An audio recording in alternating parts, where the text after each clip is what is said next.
Sunny had never been able to summon the Shade of Condemnation, and that was not for the lack of trying. The shadow of the fallen god simply refused to submit to his will. It was too vast, too ancient, and too unfathomable to be compelled by his commands, while Sunny himself was not nearly powerful enough to assert his authority over it. In a sense, trying to deal with the Shadow of Condemnation was even more difficult than trying to command the fragment of the Shadow Realm. After becoming a Supreme, Sunny could manipulate the fragment a little bit, enough so to separate it from the Nameless Temple, at least, even if it had felt like moving a mountain. The fragment was devoid of personality, though, while the Shadow of Condemnation, it had a mind of its own. Or a shadow of a mind of its own, at least. In any case, Sunny could not summon the Shadow of Condemnation. The dead god remained in the tranquil darkness of his soul, seemingly at peace, and since it was the only shade of the sacred rank there, Sunny simply assumed that he could not command shades of a higher rank than his own. After facing the snow worm in battle, though, he began to doubt that theory. The cursed beast had been frightening and dreadfully powerful, true, but not, beyond the realm of understanding, when compared to Sunny.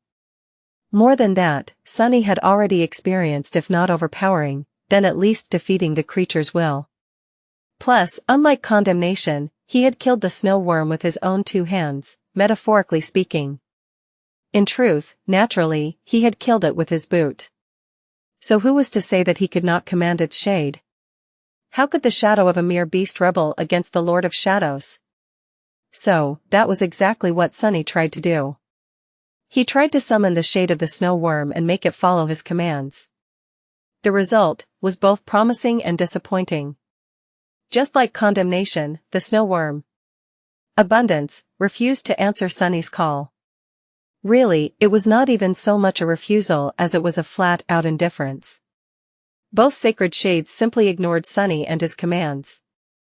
However, unlike Condemnation, Abundance was not so immense as to be indomitable. So, Sunny let his temper flare and descended upon the easy-minded shadow with all the ferocious power of his cold and imposing will. "Come here, you!" That, too, felt like moving a mountain. The thing, though, was that Sunny actually possessed enough willpower to move this particular mountain. And so, the mountain responded his call and came to him. Sunny felt a crushing pressure fall upon him the second the shadow of Abundance reluctantly passed through the gate of his soul and escaped into the miniature world of Ariel's game. That should be quicker, no? He pretended to smile while wincing on the inside. Controlling a sacred shade was different from controlling the other members of his Shadow Legion. Summoning his army of shades, even those of the supreme rank, felt effortless and natural. Summoning the Shade of Abundance, though, required him to keep overcoming its reluctance both continuously and meticulously. Needless to say, that put quite a strain on Sunny. In short, it was like riding an enraged bull. Sunny assumed that bulls were some kind of horse-like creatures who somehow managed to be even more ill-tempered than horses. Considering that the only horse he knew was Nightmare, that painted a pretty horrifying picture. He did not know why anyone sane would choose to ride such a creature, but the experience must have been similar to his attempts at keeping Abundance under control. There was another unexpected complication to summoning a sacred shade, as well. Usually, Sunny did not need to worry about essence while commanding his Shadow Legion. The flow of it he received from his shades was far greater than the expenditure needed to keep them summoned.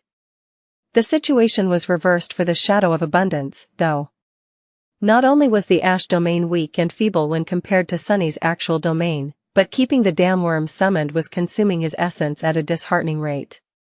He would not be able to maintain the summoning indefinitely, he would not be able to maintain it for too long, even, which meant that calling upon sacred shades was a tool that had to be used strategically. It was still amazing news for Sunny, though. Not because Abundance would be able to excavate the volcano and retrieve its own figure faster than Kai would, naturally. Rather, it was because Sunny had been worried about the rank of his enemies for a while, now. It was a stroke of great luck that the first snow figure they had faced was a swarm of great beasts. Slaying them had not only weakened the snow domain, but also strengthened Sunny. If the rest of the nightmare creatures on the board had been cursed, however, then he would not have been able to grow his army exponentially. And that was what Sunny had been counting on. That was his only hope of winning the death game despite starting it in a tremendously disadvantaged position. In a position so hopeless and dire that it had made Ariel, the demon of dread, admit defeat. Look carefully, Snow Tyrant, whoever you are. Sunny's smile grew firmer as he watched Abundance burrow into solid rock. He was going to slay the abominations of the snow domain, one after another, and turn them into his own soldiers. And with those soldiers, he was going to lay siege to the snow castle, and bring its ruler down. Best of all, he was going to bring his army of sacred shades out of Ariel's game into the real world. So, the piece of Weaver's lineage was not the only boon he would carry away from this peculiar, lethal miniature world. How nice. There are 10 of them left, aren't there? Kai glanced at him dubiously. What are you thinking about? You look suspiciously cheerful? Sunny laughed happily. I was just thinking about how there are 10 more eldritch horrors waiting to kill us in horrendous ways. Isn't it wonderful? Kai exhaled slowly. Wonderful? Oh, wonderful. Wonderful, he says. And he means it, too. That is not the word I would have used. In the evening, they abandoned the newly formed volcano and moved west. And in the morning, the volcano was no more, conquered by the clockwork giant and transformed into a snow-covered mountain. Sunny quietly mourned the destruction of yet another manor he had built. What even is the point? Ah, I already miss my weirdly stiff, but overly soft sofa. He did not miss any memory more than he missed the shadow chair. Now that they had moved one more square west, the axis tree finally disappeared from view. That was a relief for Sunny, who did not need to feel the gaze of the snow devil anymore, but at the same time, it made him tense, because they had no way of knowing what the devil was doing now. That paled in comparison to the fact that they finally saw the Shrine of Truth, though. Well, Kai saw it, possibly Slayer, too. Sunny was simply comforted by the thought that it was there. He could see 8 surrounding peaks from the current square. The shrine was 2 moves away, diagonally northwest of their position. Diagonally southwest, meanwhile, similarly 2 moves away from the shrine. Are you certain? Kai nodded grimly. Yes. That should be the snow demon. Sunny frowned. The snow demon seemed to have abandoned the corner of the board, moving 1 square up. That made little sense, considering that it could have reached the Shrine of Truth already. Unless the snow tyrant wanted to use the shrine as a lure to trap Sunny and his ash beasts, with nowhere to retreat. If that was its plan, then the snow demon would politely let them pass instead of intercepting them come morning. Sunny sighed. So, what does it look like? Kai hesitated for a while. Well, I'm not sure. Sunny raised an eyebrow. How come? Don't you have the all-seeing eye? Kai smiled faintly. No. I merely have the most seeing eye. He chuckled quietly and added in a neutral tone. Remember how you mentioned creepy wraiths made of snow? Sunny did vaguely remember suggesting something like that when they had first encountered the snow devil. Don't tell me. Kai nodded. Indeed. The snow demon is a creepy wraith made of snow. There is a blizzard raging on the mountains, and something is hiding in that blizzard. But I'm not sure what it is. Honestly, I only noticed its presence because the currents of snow seem unnatural, as if avoiding something, or someone. Sunny sighed. My damn tongue. Why couldn't I have suggested pretty wraiths made of snow instead of creepy ones? Or better yet, creepy wraiths made of delicious food. That'd be great, too. Kai scratched his head. Can wraiths be made of food? I thought wraiths were supposed to be intangible. Sunny grimaced. You make a fair point. He lingered for a moment, and then added in a disgruntled tone. Have I ever mentioned that I hate wraiths? I once spent a few thousand years with a wraith stuck in my head. It had its uses, sure, but by the dead gods. Having a head wraith is so obnoxious. I do not recommend. Kai stared at him silently for a while.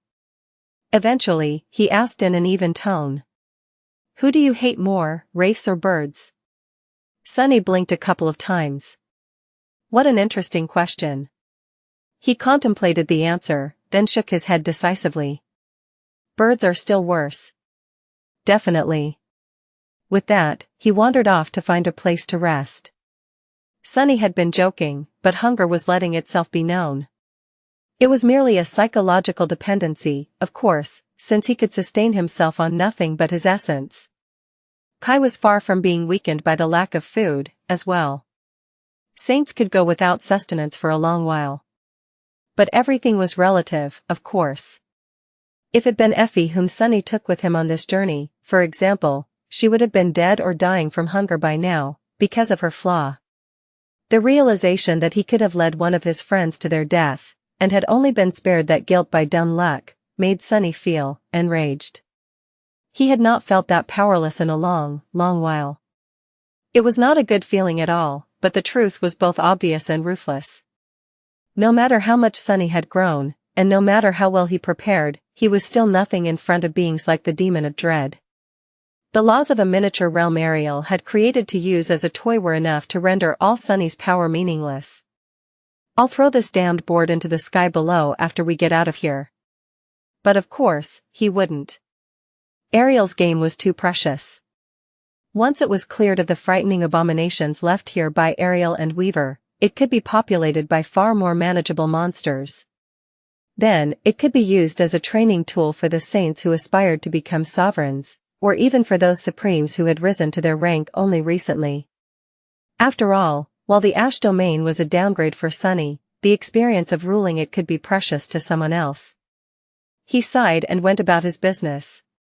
In the morning, the snow demon remained where it was, indicating that Sunny's suspicion was true. The snow tyrant was leaving the road to the Shrine of Truth wide open, intending to completely surround them there.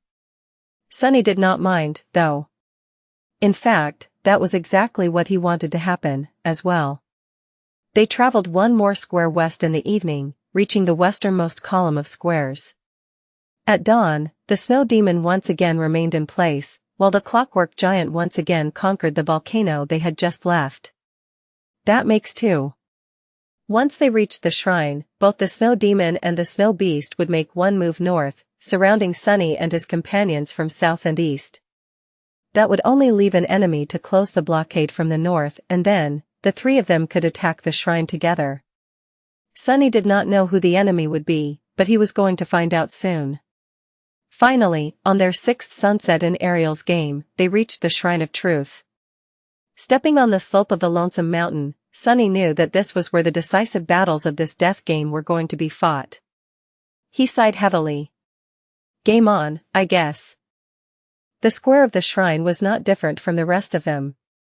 It had been a snow-covered mountain before, but now that the ash domain swallowed it, the peak of the mountain shattered, and rivers of lava flowed down its slopes, melting away the snow and ice. Soon enough, it was covered in ash.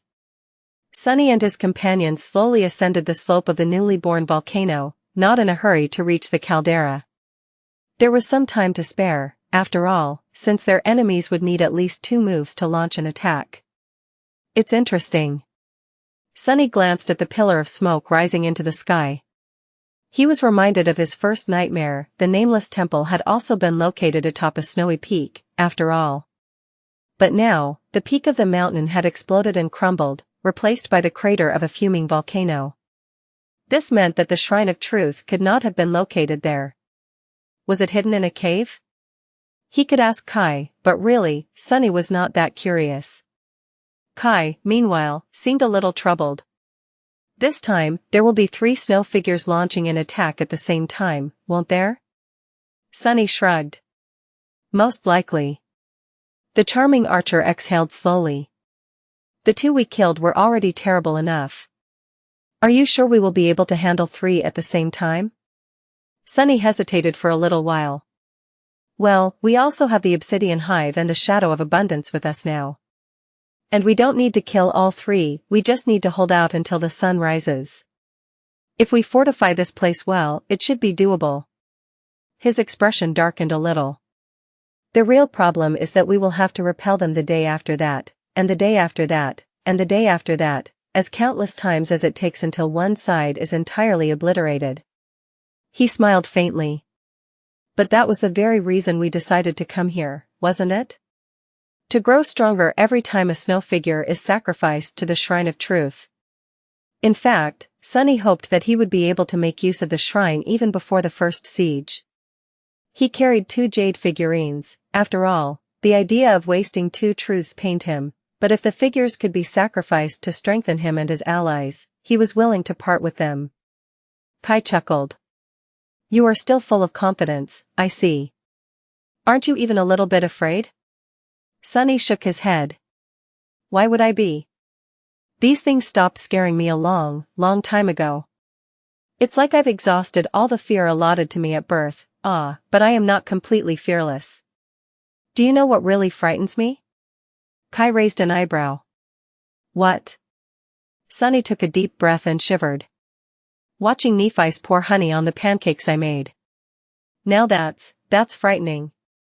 Kai blinked a couple of times. What's wrong with honey? Sunny gave him an indignant glare. Everything. The better question would be what's right with honey, who in their right mind would taint innocent pancakes with something so vile? The charming archer just stared at him silently for a while, then took a shaky breath. And you're being sincere, too. But if you fear honey so much, why not tell Nephis to stop using it? Sunny coughed and glanced away. Well, why would I? If she likes honey, I am willing to fill the entire ivory tower with honey. If that is not enough, I'll replace the water in the lake with honey, too. Kai laughed. Aren't you sweet? Just like. Sunny gave him a dark look. I suggest you stop there, pal. If you know what's good for you. Kai only laughed louder. Eventually, they crested the edge of the caldera and began the descent. Soon enough, they reached the main vent of the volcano and the pillar of smoke rising from it. The Shrine of Truth rested on a platform suspended above the abyssal chasm on soot-covered chains. Unlike the Ash Castle, though, there was no fortress on the platform. Instead, there was a charred temple built from large blocks of stone, its edifice turned black by ash and smoke. Tall pillars, a broad frieze, a triangular pediment decorated by weathered reliefs. The Shrine of Truth looked vaguely familiar, like a shabby cousin of the nameless temple. The two were not exactly the same, but definitely resembled each other, as if built in the same style. Sunny stared at the charred temple for a few seconds. Curious. He knew that the nameless temple was truly ancient. Since it had been originally dedicated to all 7 gods of the pantheon, it must have been built at the very dawn of existence after the void was sealed, but before the 7th god was forgotten, his very memory forbidden. The demons had been born roughly at the same time, so this kind of temple must have just become ingrained in Ariel's mind in the days of his youth. So, when he needed to create a rough model of a temple, he could have simply defaulted to this style without thinking too much. Sunny tilted his head. Was it right to think about demons in such easy terms? To imagine them so human? Demons had been born sacred, having been torn from the soul of a god. So, they could not have been too human. That said, they had been young once, too. They had experienced passions and sorrows, too. They had walked the path of ascension and elevated themselves to the divine rank. So, who was to say that they had shared no similarity to mortal men like Sunny and Kai? Shaking his head, he turned to Slayer and grinned. Should I toss you over the chasm again? She gave him a cold, sinister look, then took a graceful step toward Kai, stopping near him silently. Sunny opened his eyes wide. Ah! The bitter pain of betrayal. The interior of the Shrine of Truth was much like the interior of the Ash Castle, a mere facsimile of an actual structure, as opposed to a real one. It was one vast chamber, more modest in size than the smoke-filled hall of the crumbling fortress, but still large enough for an enormous abomination to occupy. Of course, there were no nightmare creatures inside at the second, just Sunny, Kai, and Slayer. The shrine was not exactly comfortable, but at least there was no ash falling on them from above. The smoke was contained in the middle of the great chamber, so the rest of it was clean, and even pleasantly cool. Kai studied their temporary shelter for a few seconds, then sighed. Honestly, it is a bit of a downgrade compared to the houses you've been building. You are getting quite good at making those. Sunny chuckled. Am I? That's good to hear. He shook his head. I spent most of my life being homeless, you know. So, in the end, I got myself a home that can follow me around, and eat my enemies. He let out a wistful sigh.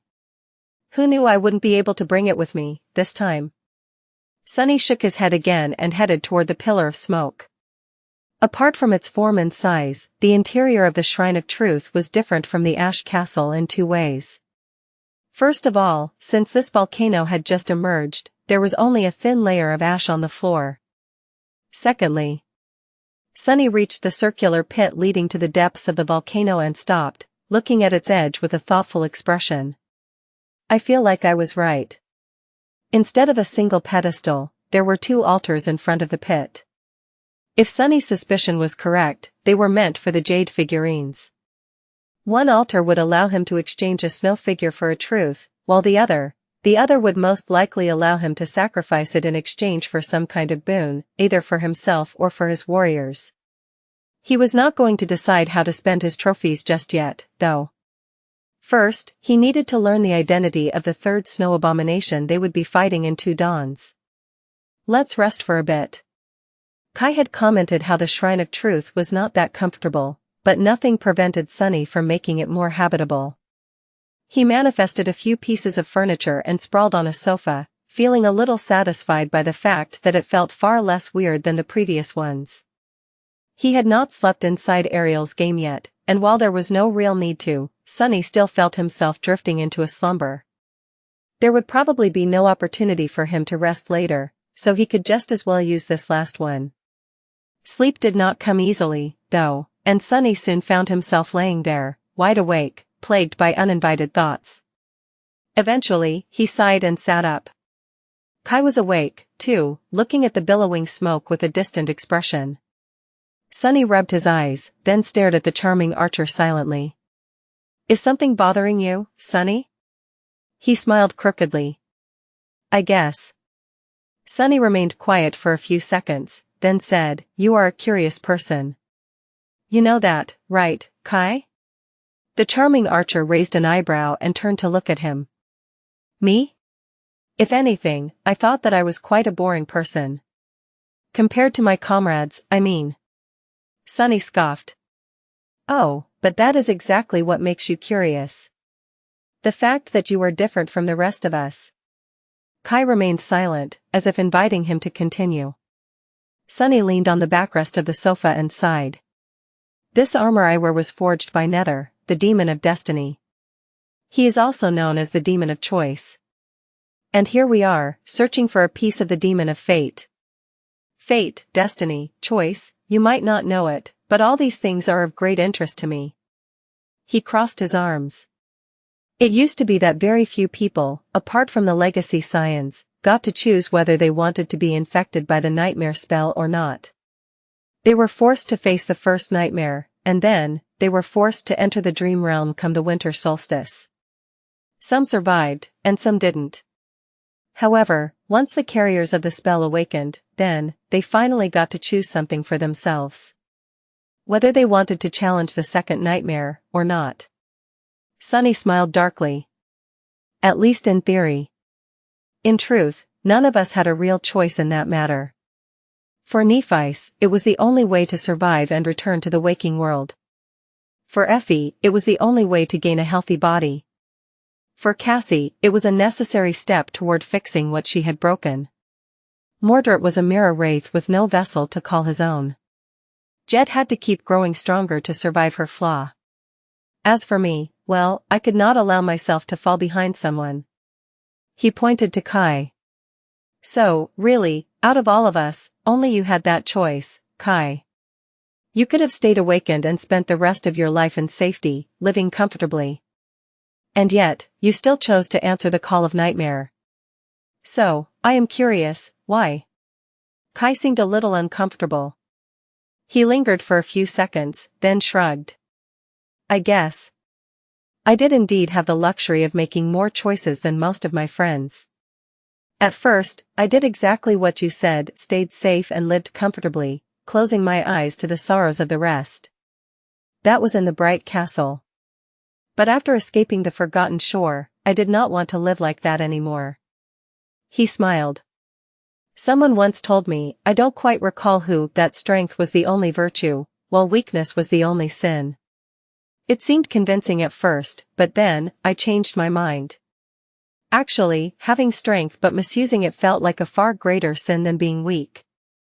I had already sinned by being weak, so after awakening, I did not want to sin again by wasting my strength. So, I chose responsibility. I also chose to follow my friends, who did not have the same freedom of choice I had. Sunny leaned forward a little. That is exactly it.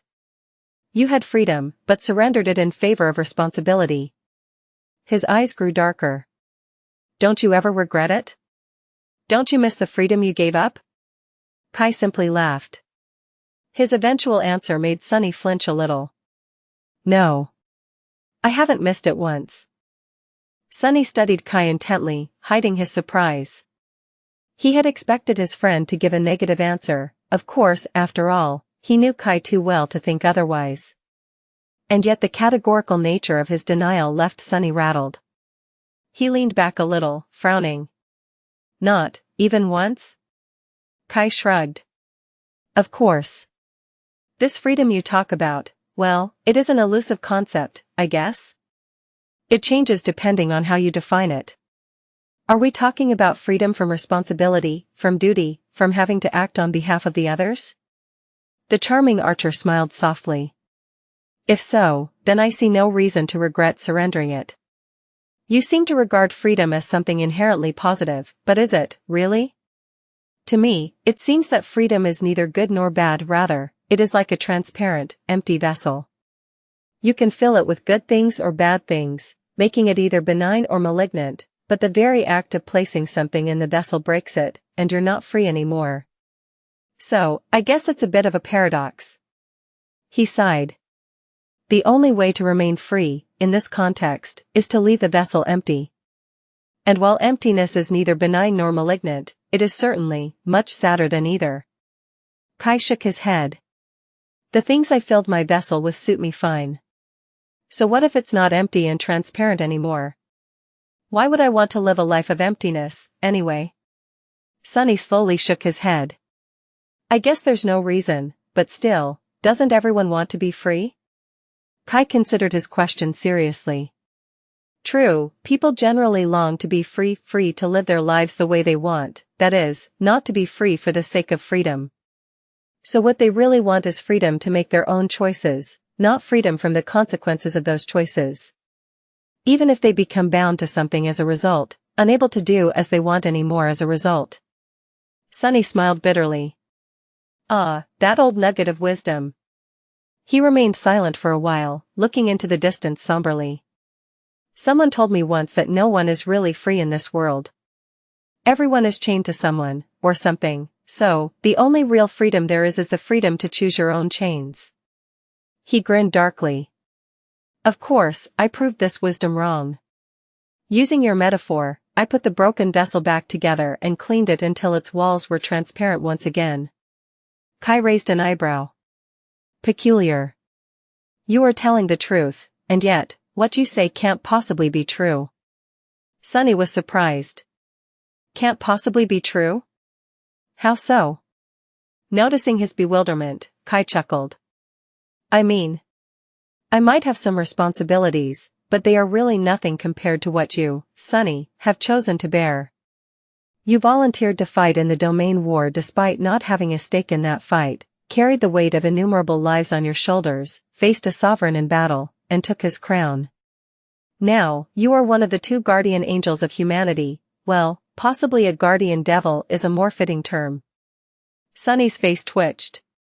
Please don't mention angels when I'm around. Kai gave him a strange look, then shrugged and continued. What I mean to say is that you used to enjoy infinitely more freedom than I had ever possessed, and you discarded it all in favor of infinitely more responsibility than I will ever bear. So, how can you claim that your vessel is empty? He coughed and glanced away. Oh, and also, can we steer away from this whole empty vessel metaphor?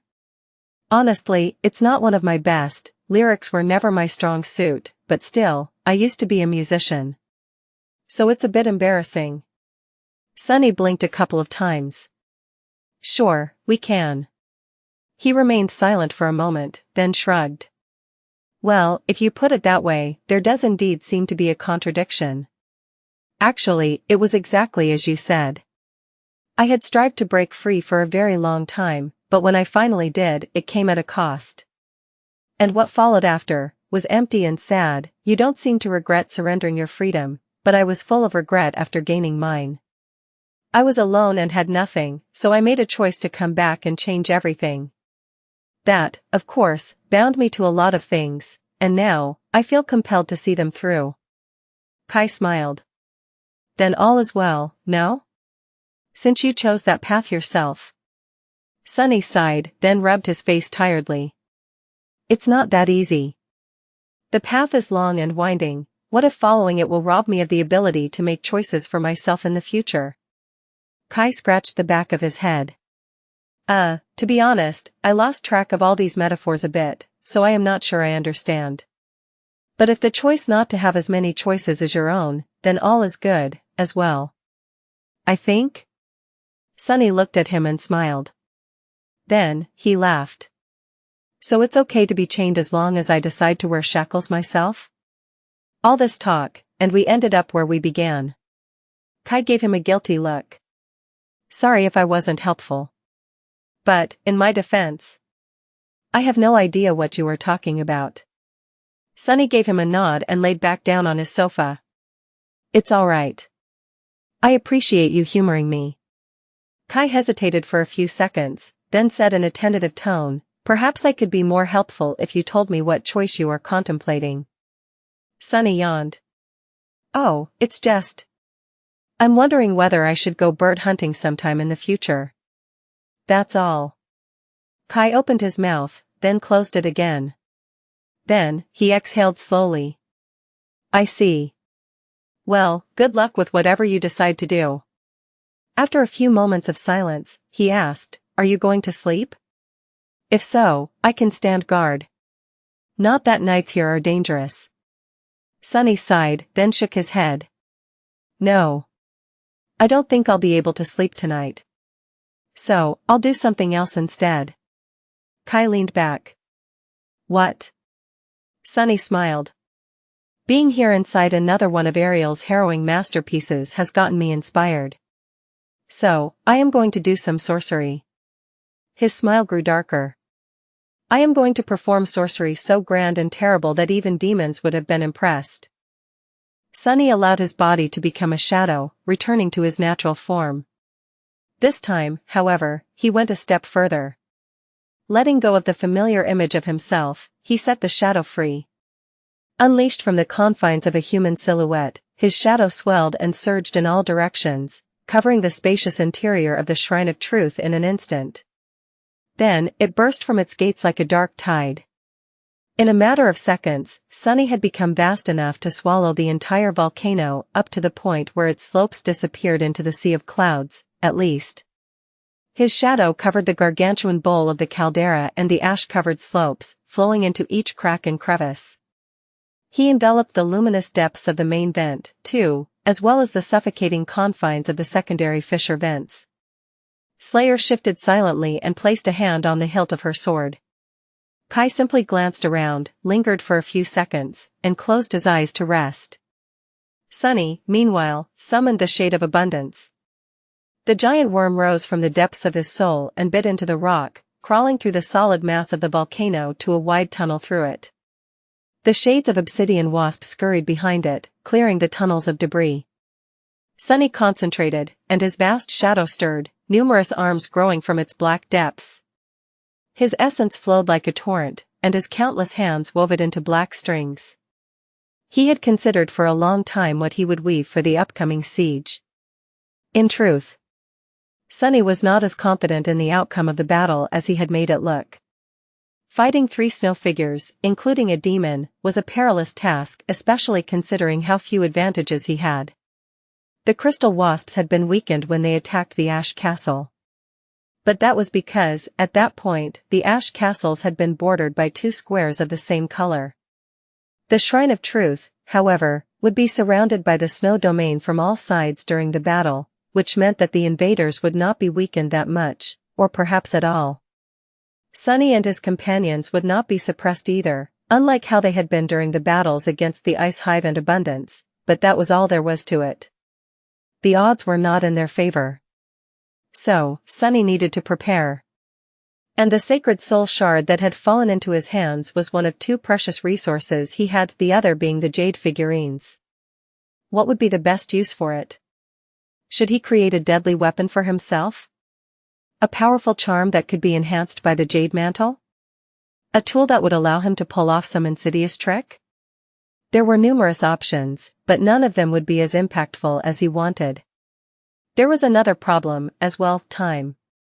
A sacred memory was worthy of a truly sophisticated enchantment, but weaving an intricate enchantment was a long and complicated process. Sunny was not sure that he would be able to complete something so elaborate before the snow figures descended upon the Shrine of Truth. So, the enchantment had to be relatively simple, just scaled to an entirely terrifying level of power. No weapon, charm, or tool he could think of would be able to produce the results he needed while bound by these limitations. So, Sunny decided to do something else. He decided not to create a memory at all. Instead, he decided to enchant the mountain itself. All of it, from the deepest part of the caldera to its steep, ash-covered slopes. The sacred soul shard would serve as the core of his grand enchantment, while the tunnels Abundance created would become channels for the strings of shadow essence, forming the complicated patterns of an enormous spellweave. That spellweave would turn all of the fuming volcano into a magical fortress where Sunny would face the cursed warriors of the snow domain, and slay them all one by one. Of course, creating such a spellweave was not an easy task. The paths carved by Abundance were crude when compared to what Sunny could weave when creating a memory. So, he could only imbue the mountain with a relatively simple enchantment. But that was all right. He had just an enchantment in mind, a perfect solution to numerous of the problems facing him. The scale of forces involved was so distressing that Sunny could not be sure that his great masterpiece would survive a single battle. But that was all right, too, as long as it served its purpose. He would have a few more powerful shades to assist him during the next siege. So much work. He sighed silently. Controlling Abundance was difficult, commanding the obsidian wasps on top of that was straining, and he had to weave the strings of essence to boot. I'd better hurry, though. The night passed rapidly. In the morning, the clockwork giant and the snow demon both moved 1 square north, just like Sunny had predicted. And at the same time, a third figure arrived at the peak of the snowy mountain to the north, closing the blockade. It was another snow beast, one of the 2 who had been protecting the snow castle, it seemed. Ignoring the newcomer for the time being, Sunny concentrated on excavating the volcano and forming the grandiose spellweave. He had to control the flow of lava to prevent it from flooding the network of tunnels, but that had proven easy enough to accomplish with a bit of foresight. In the end, he managed to finish the enchantment with just a few hours to spare before the next dawn. Assuming the human form for the first time since his candid conversation with Kai, Sunny let out a long sigh and wiped the sweat off his brow. He was terribly tired. But there was no time to rest. Standing up, Sunny lingered for a moment, and then took out the 2 jade figurines from inside his armor. They lay on his palm, feeling cold to the touch. Sunny exhaled slowly. Let's deal with you too, then. Slayer was where he had left her, standing silently in the darkness of the shrine. Now that the sun had risen, a bit of light was falling into the empty hall of the scorched temple through the opening in its roof and the towering fissure of its gates. Still, shadow swallowed most of the hall, so her motionless figure was entirely unnoticeable. Naturally, Sunny could see in the dark, so she could not hide from him. He sighed. Slayer was a peculiar shadow. She had been a shadow of a mortal woman once. That woman perished, and her shadow traveled to the shadow realm like all shadows did. However, once there, she refused to be destroyed like the rest of them and persisted, hunting down the others like her to sustain herself. Whether it was because her sense of self was especially strong or for some other reason, Sunny did not know. In any case, her stubborn refusal to succumb eventually bore fruit. Slayer ceased to be a mere shadow, and was reborn as a shadow creature instead. The passage of time had erased what little remained of her original self, turning her into the feral, ruthless huntress Sunny met. She did not even remember her own name, by then, let alone her past. She was killed once more, and reborn again, this time as his shadow. So, Slayer was neither human nor a creature, but something in between. She did not possess an aspect like humans did, but she was also far more intelligent and lethal than a beast was supposed to be. Which was to say that she did not possess any special powers. All she had was her skills, her sharp intelligence, her frightening killing intent, and her stubborn will. It was with these tools that she had endured thousands of years of surviving in the shadow realm, crafting weapons and arrows from pieces of obsidian, preparing traps for her enemies, and hiding when an essence storm passed nearby. Perhaps that had not always been the case, though. She was a peculiar shadow full of soul essence instead of shadow essence, after all, not quite transcendent, but not quite supreme either. Perhaps Slayer had indeed wielded some kind of power, or even an aspect, before her radiant soul deteriorated and lost its initial form. Maybe her aspect could be recovered one day. In any case, Sunny was not going to think less of her, or consider her less of a threat simply because Slayer did not have any special powers. She was incredibly menacing even without them, after all, to which he could personally attest. Still, he was very curious to see how the Shrine of Truth would make her stronger. The same held true for Kai. In fact, Sunny had no idea how the Shrine of Truth was supposed to work. All he knew was what Saishan had told them, that killing an enemy figure on this square was supposed to make the killer more powerful, somehow. All of them desperately needed to grow more powerful, so that was really fortunate. The fact that the jade figurines could seemingly substitute kills was, as well. I wonder what Ariel's game will do. Would it grant them a sorceress boon? Evolve the figure to a higher class? Bestow magical weapons and equipment upon them? Would these boons be permanent, or would they disappear as soon as they left the board? He was going to learn soon. Just as Sunny headed to the center of the shrine, Kai descended from above, landed near him, and smiled. "Sunny, are you done with your sorcery?" Sunny nodded and said, his voice both tired and satisfied. "Yes. It turned out well, despite the difficulty." "Ah, am I not a genius? Who else could have invented something so groundbreaking, huh?" He glanced at Kai with a hint of expectation, remained silent for a moment, then added. "Groundbreaking. Get it?" Kai coughed suddenly. "Oh, yes. The volcano has been shaking quite a lot.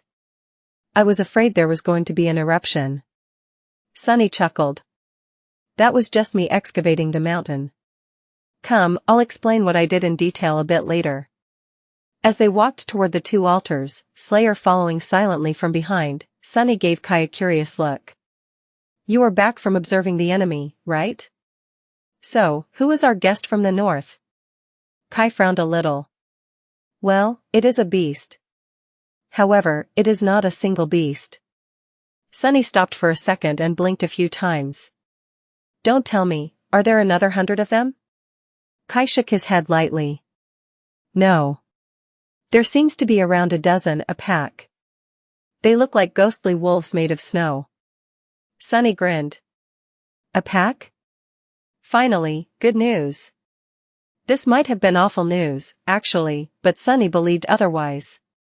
He did not think that cursed ones were so plentiful as to travel in packs, so, the snow wolves had to be great beasts. Which meant that he would not have to battle 3 cursed nightmare creatures at the same time. Great, great, the more, the merrier. Smiling brightly, he approached the 2 altars and studied them intently. The one on the right looked almost identical to the altar in the Ash Castle. The one on the left, however, was quite different. It might have had some runes and engravings carved into it once, but everything had been smoothed out and erased by the passage of time. Now, the altar was simply covered by soot. Sunny could still see the indentation in the center of the altar, though, just the right size for a jade figure to fit. He sighed. Here goes my opportunity to learn two tantalizing truths. It was funny, really. He had expected the Shrine of Truth to be a place where one learned truths, but instead, he was going to sacrifice truths in order to gain power. Here, take this. He handed one jade figurine to Kai, the other to Slayer. Kai raised an eyebrow. Me? I thought you would try to strengthen yourself. Sunny shook his head dismissively. I am plenty strong already, so, maybe later. The two of you need to become more useful right now, though. Taking a step back, he gestured to the altar. Come on. Put the snow beast figure on it. Kai hesitated a little. So, and what will happen when I do? Sunny grinned. No idea. We'll know soon, will we? Kai frowned slightly. You're not letting me go first just to see if something awful happens before trying it yourself, are you? Sunny glanced at him with reproach. Of course not. His smile returned. If that was my goal, I would have let Slayer go first. He looked at Slayer, scratched the back of his, and added quietly. This definitely has nothing to do with the fact that, as a shadow, she would be an unreliable test subject, believe me. With a sigh, Kai walked over to the altar and placed the snow beast figure, the one they had retrieved after slaying Abundance, on its surface. Sunny watched him intently, wondering if the figure would still have to be tossed into the volcano. And how would it have worked if the Shrine of Truth belonged to the snow domain, instead? There would be no pit filled with smoke here if it had been, after all. However, he did not have to worry. Almost as soon as Kai placed the figure on the altar, it began to glow. Then, luminous fissures appeared on the surface of the flawless white jade, and a second later, it suddenly exploded into a swirling mass of ash. Huh. Before either of them could react, the ash swirled around Kai, and then suddenly flowed right into him, disappearing into his chest. Neither Sunny nor Kai moved for a few moments. Eventually, Kai coughed and waved his hand in front of him. Great. More ash. His expression was a little miserable. They had enough water to drink, but not enough of it to properly clean themselves.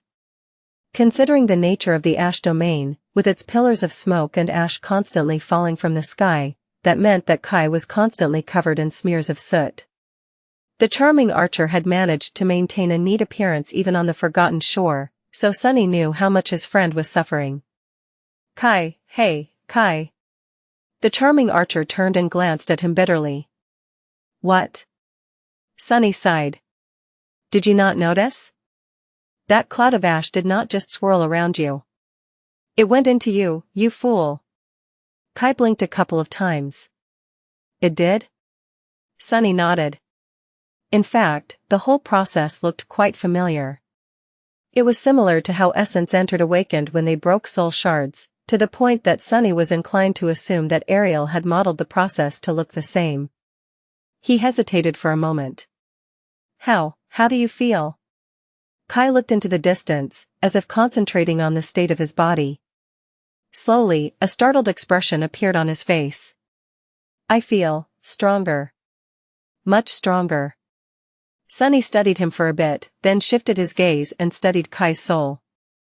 Eventually, he said in a curious tone, well, buddy, I don't know how to tell you this, but there's a ring of ash surrounding your soul core now.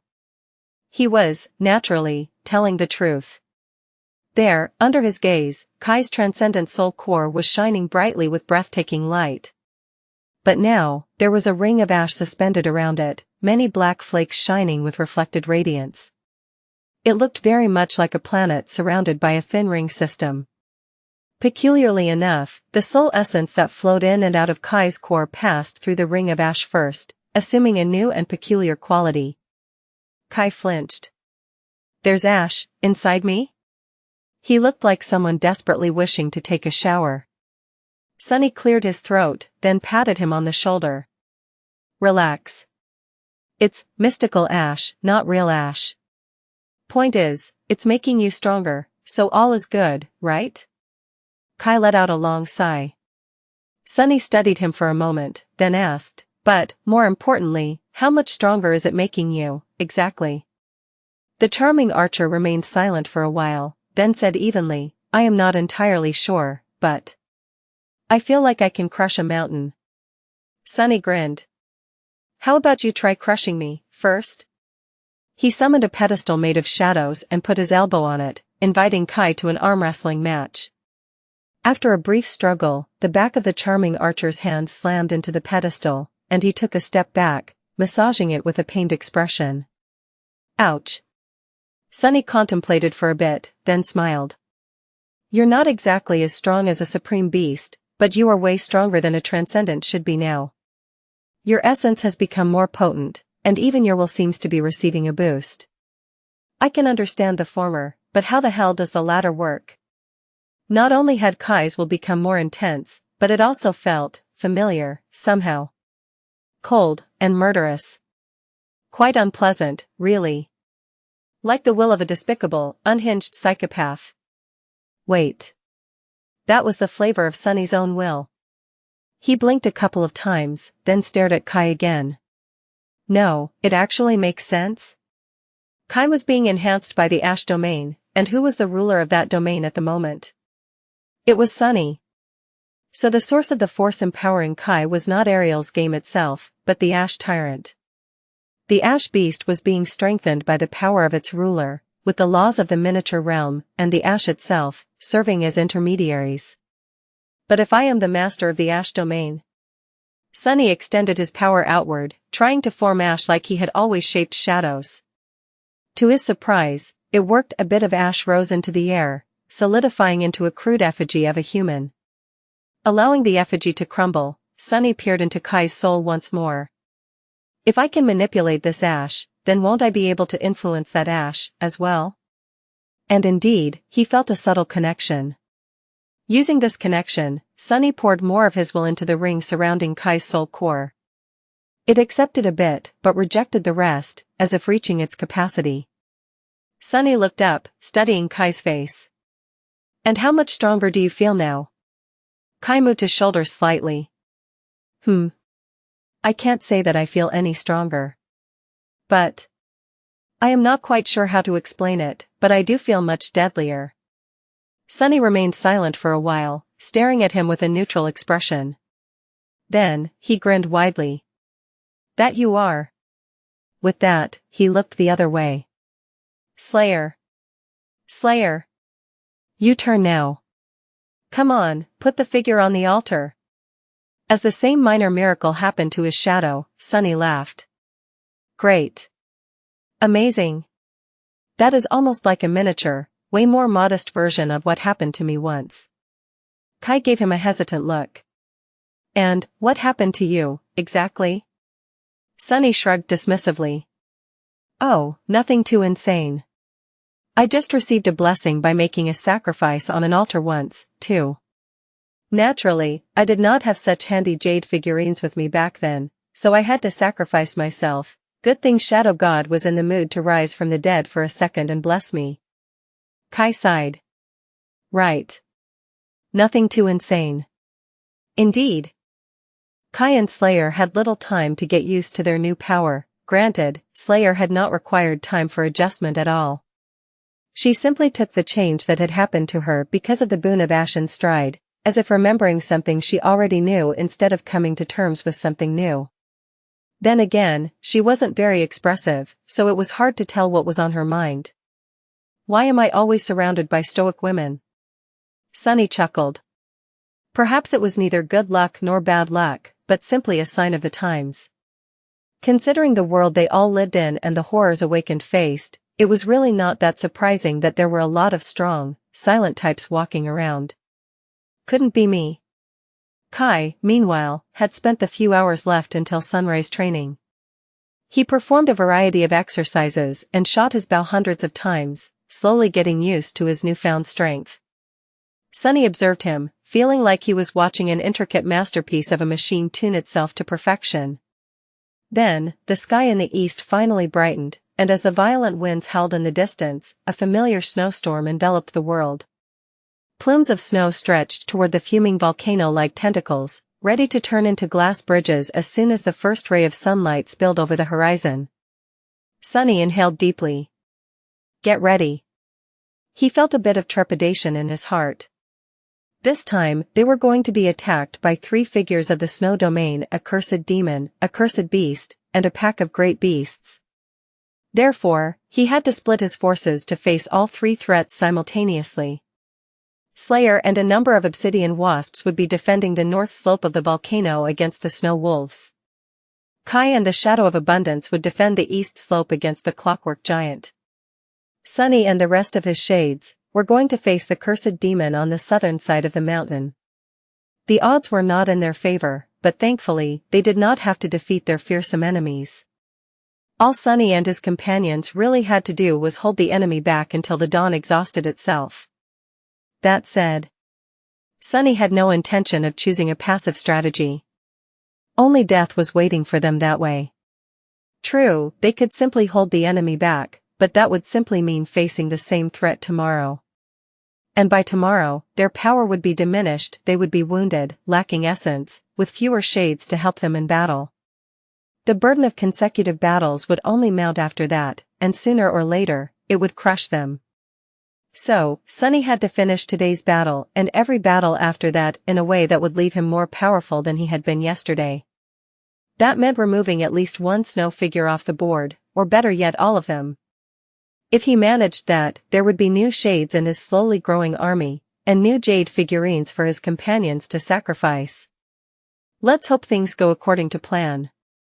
Sunny had an ace hidden up his sleeve, naturally, the grand enchantment he had woven into the mountain. But there were certain conditions that had to be met for his sorcery to work, and both he and his companions would have to work hard in order to make sure that it delivered the desired result. Which was complete and utter annihilation, of course. What do you think, guys? Will we convince the snow tyrant not to underestimate us too much? He looked at the obsidian wasps that surrounded him from both sides. Considering their size, Sunny had to crane his neck a little to look at their expressionless, gem-like eyes. Their eyes were huge and compound, so he could see hundreds of his reflections staring back at him. It was a good thing that Mordred wasn't around. In any case, the wasps did not respond, making him sigh in disappointment. I mean, who does that bastard take me for? Sending a mere demon and 2 beasts to kill me, how humiliating. He forced out an unconvincing smile. Of course, Sunny knew that the snow tyrant was probably not trying to kill him seriously today. Rather, today's battle was merely meant to wound and exhaust the ash tyrant until the true elites of the snow domain arrived, the devils, the monsters. The coming days would be quite eventful, to say the least. This was one more reason why Sunny had to destroy as many snow figures as he could this morning. The Shrine of Truth could only be attacked from 3 directions, but that did not mean that it could only be attacked by 3 figures. If more of them occupied the surrounding peaks, there could be up to 10 horrors attacking the fuming volcano at the same time. Actually, it was a bit peculiar that the snow tyrant had not employed that strategy already. So peculiar, in fact, that Sunny was starting to suspect that being able to bring several figures to a single square was a unique privilege of the tyrants. After all, Slayer and Kai had never remained on a mountain without him. That was something to consider, at least.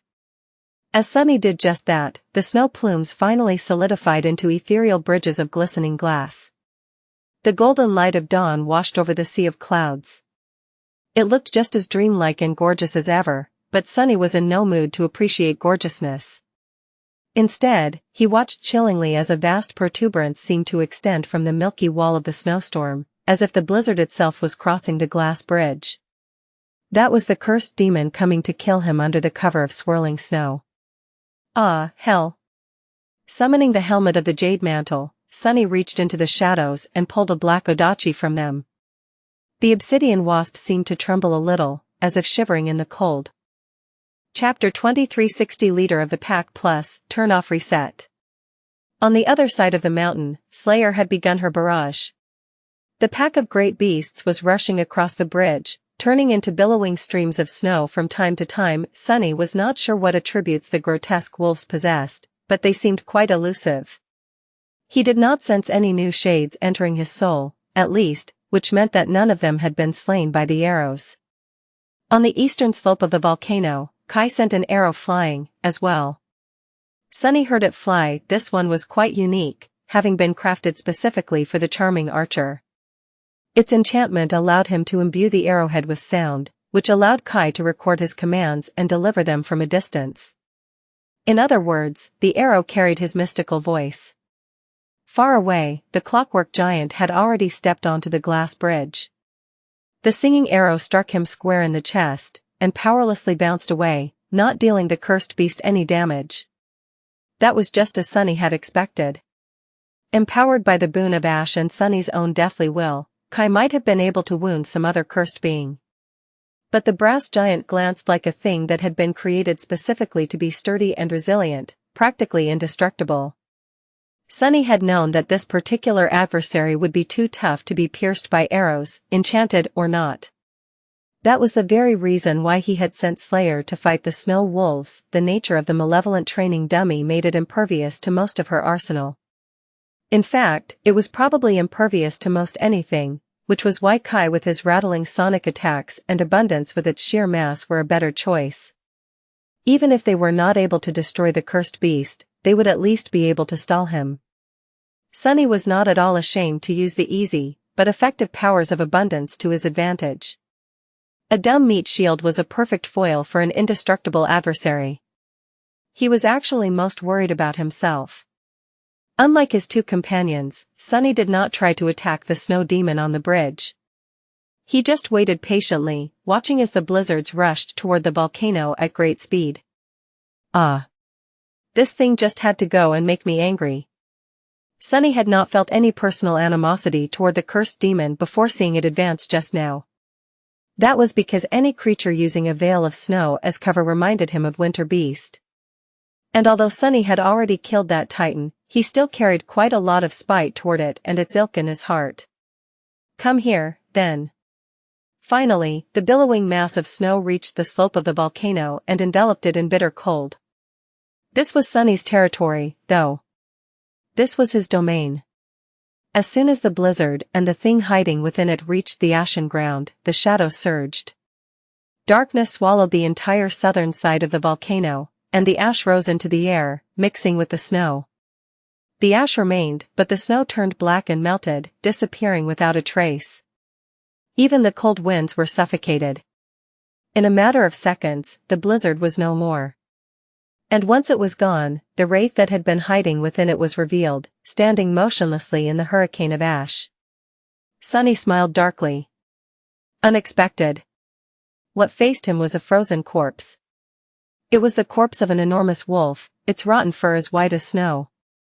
There were innumerable crude spears sticking out of its desiccated hide like a palisade, the spearheads carved roughly from flint and obsidian.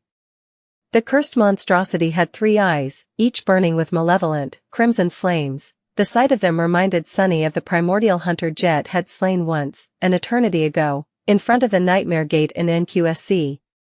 That gate guardian had worn a skill with 3 empty eyes as a helmet, too. Sunny had suspected that most of the nightmare creatures trapped in Ariel's game had been collected by the demons in the frozen wastelands west of the Jade Palace. If so, he could imagine the corpse of the appalling wolf being encased in ice after dying to the spears of the primordial humans of the bygone era, only to become possessed by a malevolent spirit thousands of years later and emerge from it as a vengeful wraith. Had it been an appalling predator who hunted primal humans and feasted on their flesh? Had it been a guardian spirit of a human tribe whom the hunters from a different one had slain to eradicate the adversary? Had it hunted alone, or had it led other predators like a bestial deity? Slayer was fighting the pack of wolves on the northern slope of the volcano right now, but this one might have been the leader of the pack. Or possibly their god. In any case, Sunny was going to have to face this primordial horror in battle. The 3 harrowing eyes of the wolf glanced at Sunny, and he felt his very soul shiver and shudder under their gaze.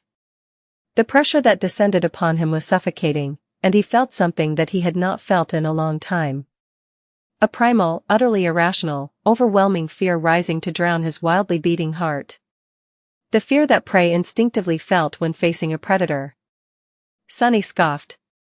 "Hey, you, who do you think you are?" He took a step forward, walking between the obsidian wasps. Then, he pointed to the ground with the tip of his odachi. "This here is my volcano. So, I suggest you tuck your tail and run." Instead of answering, the cursed demon lowered itself to the ground and let out a dreadful growl. Sunny felt a cold shiver run down his spine, and his very soul shook, as if straining to remain intact. He was quite certain that this malevolent growl alone could have snuffed out the souls of many humans of a lesser rank, mundane people, awakened, possibly even masters. Saints would be left paralyzed and writhing in agony after being exposed to this malice. He grimaced. "Very well. Come closer, then. I'll give you the honor of becoming the second god I've slain." Chapter 2361 As old and as true as the sky plus, turn off reset. The wolf lunged forward. As it did, the world itself seemed to crumple and shrink, the space folding on itself as the cursed demon tore through. Sunny felt it in his bones, an alien, violent presence invading his domain, its boundless ferocity pushing against the brittle walls of his authority, making them rattle and crack. Not so quick. Sunny gritted his teeth and pushed back, asserting his will over the dark expanse of the towering volcano. As he did, the surrounding space became less pliable and more indomitable, as it was meant to be. So what if the snow demon was a god? Sunny was a sovereign within the bounds of his domain. He was the ultimate authority here, and a mere cursed one was not powerful enough to assert dominance over his kingdom. The three-eyed wolf might not have been weakened by the ash domain because the Shrine of Truth was surrounded from all sides by snowy peaks, but it was still an invader here. The rules of Ariel's game were not helping Sunny, but the laws of existence were any adversary would be at a great disadvantage when attacking a supreme within their domain. Especially if that supreme was a titan. As Sunny's titanic will clashed with the will of the snow demon, the distressing advance of the latter slowed down enough so, at least, for the obsidian wasps to rush down the slope and intercept the wolf before it could leap at Sunny. The shades moved in harmony with each other, assembling into a crescent phalanx as they scurried down the slope at great speed, some moving on the ground, some jumping into the air and unfolding their translucent wings to fly. Sunny was getting better and better at commanding his shades, so this kind of intricate control was not beyond him anymore. The wasps were meant to break the snow demon's momentum, stall it, and attack it from both sides, opening it up for the punishing attack by Sunny himself. However, before they could descend upon the grotesque fiend, the figure of the giant wolf suddenly burst into a hurricane of snow. The billowing white wall swallowed the front rows of the shades and simply erased them from existence, each snowflake cutting into glossy obsidian like a razor-form blade. Sunny lost dozens of his obsidian wasps in an instant. Feeling concerned, he quickly called the rest of them back and thrust his odachi deep into the ground. A web of fractures shot through the slope of the volcano from the point where the black blade pierced the rock, and in the next moment, roaring geysers of luminous lava shot from under the ground, making the raging snow shine with a gorgeous red glow. The snow demon coalesced into its bestial form once more, jumping over the fiery fissures to tear into the retreating shades. Its awful maw opened and closed, easily crushing several of them between the jade fangs in one bite. The rest of the obsidian wasps escaped into the air, circling around the cursed nightmare creature like a swarm. By now, Sunny knew that his shades would not be able to buy him much time, but they could still buy him a second or two to think, at least. I wonder. Sunny had not fought a lot of cursed nightmare creatures just yet, but he already suspected that each of them embodied some kind of concept or at least wielded one as a weapon. The snow worm, Abundance, was the easiest example. The name Sunny had given it was also its essence. That cursed beast had used the concept of infinity to make itself inexhaustible, indestructible, and inevitable, until it had met an inglorious end by Sunny's hand. What concept did this cursed demon embody, then? What was the weapon it used? Then again, beasts were easy creatures by definition. Demons, meanwhile, were beings of a far higher order and sophistication. They were cunning, insidious fiends whose dreadful malice was born of keen intelligence. So, possibly what a cursed demon embodied was incomparable to the easy nature of abundance. Who is this adversary of mine? Sunny felt that victory or defeat, as well as his very survival, depended on finding a correct answer to this question. The creature in front of him had been a bestial spirit once. A primordial predator who had hunted the first humans at the dawn of time, only to fall to their flint spears when the humans learned to be hunters instead of prey. Perhaps it had been corrupted by the void back then, already. Perhaps it had been a benevolent guardian spirit of a human tribe before falling prey to human malice and being reborn as a harrowing wraith. In any case, it was truly ancient. It was a being from before history existed, having been born and slain in the age when even the gods were young, let alone the world they had created. A horror from the beginning of everything. So, wasn't Sunny's thinking too constricted by the complexities of the modern era? He felt something, a hint of an intuitive understanding. It came from the primal fear he had felt when the snow demon's gaze fell upon him. Why did the grotesque wolf have to embody a concept of anything? Why couldn't it just be the embodiment of a wolf? Of the wolf. The first, or perhaps the most flawless member of their storied tribe. Sunny shifted faintly, watching the wolf eviscerate the swarm of hapless supreme shades. If his enemy was indeed the embodiment of the concept of a wolf, then it was already at a deadly disadvantage. It was alone, after all. While the true strength of a wolf was the pack. Just as Sunny thought that, a litany of dreadful howls resounded from the other side of the volcano, where Slayer was fighting the great beasts, the snow wolves. He paled. Crap. At that moment, he knew that he had to prevent the wolf from uniting with the pack of lesser beasts on the northern slope of the volcano at all costs. And he also knew something else. His odachi rippled and elongated, turning into a black spear. Sunny dismissed most of his armor and aimed his spear at the distressing demon. If his enemy was truly the source and embodiment of all wolves, then who was its greatest adversary? Naturally, it was the hunter. The ultimate adversary of a wolf was the hunter, and therefore, if Sunny wanted to resist the primordial demon who embodied the concept of the wolf, he had to embody the concept of the hunter. To the best of his ability, at least. That statement sounded like an inspirational adage, but actually, there was nothing abstract or philosophical about it. Instead, it was strictly a matter of cold practicality. At the level of power where Sunny had found himself, the physical battle between two creatures was merely an expression of the violent clash between their wills, their spirits, their essences. An ultimate expression, true, but still only an outward one, no more than the tip of the iceberg. So, channeling a concept that was both superior and in direct opposition to the essence of his adversary would help Sunny resist their will better, empowering his own against the foe. At least that was what he hoped and expected to happen. Obviously, Sunny had never attempted a technique like that before. He had never even thought to think about such a technique before, let alone implement it. Luckily, Sunny had several vital advantages as far as channeling the concept of the hunter went. First of all, he was a hunter, one of the most accomplished hunters of mankind, no less. The number of powerful nightmare creatures he had hunted was almost incalculable, and there were few people in the world more knowledgeable about how to stalk prey. Secondly, he had witnessed the primordial hunters from the era of the wolf once, a long time ago. Not only had he witnessed and battled them, but he had also learned their primal, ruthless battle style. He even used it when sparring with Morgan during the Southern Campaign, increasing his familiarity with the combat techniques of those prehistoric humans.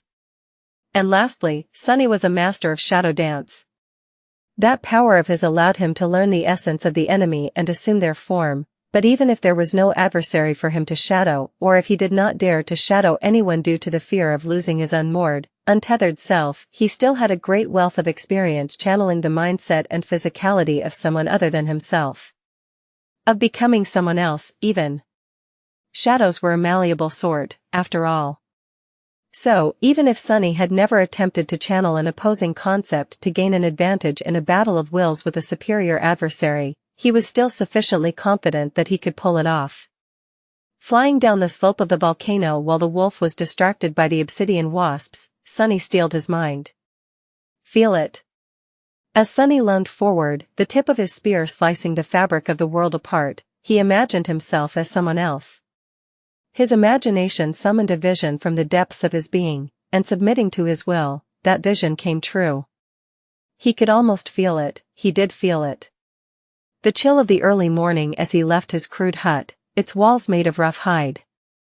The drops of dew trembling on the blades of grass. The smell of fresh blood in the air. The cries of his kin, the ghastly sight of a body ravaged by beasts. The wolves had attacked his tribe in the night, stealing a life. The anger, the sorrow, the hunger. The dark malice in the eyes of his fellow tribesmen, who glanced at him for guidance. He was the best hunter among them, after all, their leader. Their chieftain. The familiar weight of his spear as they headed toward the woods, the polished texture of its well-worn shaft, the wicked sharpness of its flint blade. With this spear, he was going to kill the wolf. He was going to kill it because it had dared to prey on his kin, because it had dared to hunt in his territory. Sunny could feel his blood growing hotter, running faster. His eyes glinted with harsh, murderous light. His clear mind was engrossed with the channeled image, his movements turning sharp and economical, devoid of elegance or grace. His will had become different, as well. It changed to fit the essence of a fearless, ruthless hunter. In the next moment, Sunny was upon the wolf. His spear lashed out, aiming for the beast's glowing, malevolent eyes, bringing with it the absolute finality of death. However, the wolf was a ferocious and cunning predator, as well. It was larger than Sunny, stronger than Sunny, faster than Sunny, it was hungrier than Sunny, too. It avoided the spear easily, leaping away and letting out a fearsome growl. The distressing gaze of its 3 crimson eyes pierced him, penetrating into his very soul. And suddenly, Sunny was little and weak. He was prey paralyzed by fear. The ash billowed around him, and before the wolf could lunge forward again, Sunny disappeared into the shadows and stepped out of them somewhere else, his ruthless spear piercing the wolf's side. The ancient fiend whined and exploded into a storm of obliterating snow, retreating down the slope of the volcano to take shape again. Sunny took a step forward and aimed his spear at the cursed demon once again. His lips twisted into a vicious grin, "Am no one's prey." The wolf stared at him with madness and hatred for a split second, and then rushed forward in a hurricane of rabid killing intent. Sunny met the beast with the tip of his spear, and at the point where they clashed, the slope of the volcano fractured, innumerable tons of ash and rock sliding down into the sea of clouds. A deafening thunderclap sent the clouds rippling, and the world shook, hurt by the violence of the cataclysmic forces they had unleashed. Neither Sunny nor the wolf paid it any attention, though, having turned into a rolling, distressing whirlwind of destruction. The two of them were intertwined in a frightening dance of death, and nothing could withstand the lethal horror of their primal fury. The towering volcano shuddered. The mountains of Ariel's game were titanic, towering much higher than any peak on Earth. They were impressively rugged and durable, as well, nearly indestructible, they had to be, considering that each was meant to become an arena for tremendously powerful beings. And yet, in every battle Sunny had fought in this miniature realm, the mountain in question would inevitably be damaged. The two clashes with the ice hive and the harrowing battle against abundance had resulted in dreadful devastation. But even that level of destruction paled in comparison to what was happening to the Shrine of Truth volcano now that 6 figures, 3 figures of ash and 3 figures of snow, had collided on its slopes. The unimaginable scale of the unraveling calamity contrasted peculiarly against the dreamlike, glowing gorgeousness of the gilded clouds below. The billowing black veil of ash above was illuminated by the golden glow of the rising sun, as well, contributing to the striking sight. Between the gorgeous white gold of the clouds and the elegant black gold of the ash, a scene of utter devastation was taking place. On the southern slope, an immense mass of shattered rock had collapsed into the sea of clouds. The ground was torn by wide fractures, and rivers of lava were flowing down the weathered stone, spilling into the milky veil of swirling mist. The calamity was only just beginning, as well. Sunny and the wolf had intertwined into an obliterating whirlwind, slowly moving toward the caldera as they left a trail of destruction in their wake. On the northern slope, the snow wolves had reached the end of the glass bridge. This was the natural bottleneck. They had to be brave if they wanted to step onto the ash-covered surface of the volcano, so that was where the phalanx of the obsidian wasps met them, scurrying forward to keep the enemy away from Slayer. The snow wolves were quite cunning, though. Instead of colliding with the orderly battle formation of the insect-like shades, they turned into a rushing mass of snow and tried to bypass them. These great beasts were intelligent enough to know that the lethal archer hiding behind the obsidian wasps was the true threat, and so, they were determined to deal with Slayer first. Their attempt had been spoiled, though, when the wasps unfolded their translucent wings. A hurricane wind was raised by the beating of the obsidian wings, pushing the avalanche of snow back and arresting its advance. The snow wolves had no choice but to assume corporeal forms and descend upon the shades in all their bestial fury. Scarlet eyes glowed viciously as they bit into the glossy obsidian and shattered it with their paws, shattering several wasps in an instant. The wasps were shades of supreme beasts, and there were more of them than there were snow wolves. However, shades were inherently weaker than their living counterparts, and these great beasts seemed far more powerful than each individual crystal wasp had been. Still, the clash of so numerous beings of the supreme and great ranks was nothing short of distressing, producing almost as much violent destruction as the battle between Sunny and the wolf did. The northern slope shook almost as much as the southern one, and sharp pieces of stone flew in every direction like shrapnel. Fissures and cracks appeared on the surface of the weathered rock, and the mountain seemed to groan. Its titanic edifice shuddered in pain. The obsidian wasps seemed to disintegrate under the vicious assault of the snow wolves, but they fought with the tactical awareness and precision of a well-trained army unit. What they lacked in strength and ferocity, they made up for with seamless coordination and unity. That was only possible because Sunny commanded them with an intricate level of control, naturally. One of the shades fell, shattered in the maw of the towering white wolf, but that gave two more just enough time to bite into the wolf's legs with their obsidian mandibles. And that, in turn, gave Slayer just enough time to draw her bow. Now that the wolves were not rushing across the bridge but were instead bogged down in the crumbling phalanx of obsidian wasps, they were easy targets. A black arrow flashed through the air and sank into the wolf's rabbit eye. In the next moment, the entire upper half of the beast exploded into a bloody mess. The great beast fell down, its body crumbling into snow and ice. On the eastern slope, the indomitable clockwork giant stepped onto the ash.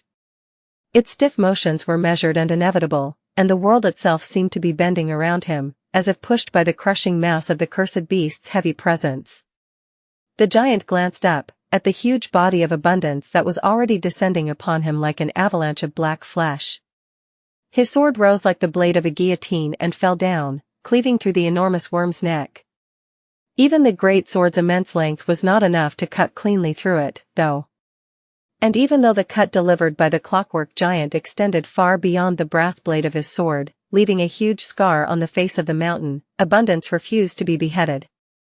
Instead, the giant was buried under the endless flesh of the worm shade. The volcano shook and shook from the cataclysmic impact, a hurricane of ash rising into the air as the weathered rock split and turned to dust. The surface of the volcano broke, but the indomitable brass giant did not. Instead, it simply carved his way through the flesh of Abundance, emerging on the other side with mechanical, unfeeling malevolence. As soon as it did, a sonic wave crashed into him violently, making the ancient metal rattle and pushing the cursed beast back. High above, a dark dragon was soaring among the ash, its eyes shining with a gorgeous silver light. Kai was a saint, and saints were not supposed to battle cursed ones. However, he was strengthened by the boon of ash and emboldened by Sunny's own deathly will. So, today, he could achieve things he would not have been able to achieve otherwise. Like, for example, meaningfully affecting a sacred shade with the mystical power of his voice. No sooner than the clockwork giant staggered back into the coils of Abundance, an eerily gorgeous voice thundered from above. Crush him. And suddenly, the giant found it much harder to escape from the endlessness of the black worm than before. The mountain shuddered, breaking apart, as the cursed abominations and the sacred shade clashed on its slope, the breathtaking dragon unleashing the annihilating power of its songs on the shattered slope. The sun crawled slowly from behind the horizon. Sunny was bleeding. It was a peculiar and unpleasant thing, but he could not stem the flow of blood from his wounds. His side was torn apart, and his forehead was cut. Blood was flowing down his face, stinging his eye. The world had turned half red, and the shaft of his spear was slippery in his hand. Of course, the smell of blood only made him hunger to kill his adversary more. The only thing he regretted was that the wolf did not shed blood, as well. Despite being cut and mangled by his spear, the vile thing was a corpse, after all, and corpses rarely bled. Sunny himself was not a corpse, but he was not in the habit of bleeding either. Today was the exception to the rule, though, because of who his adversary was.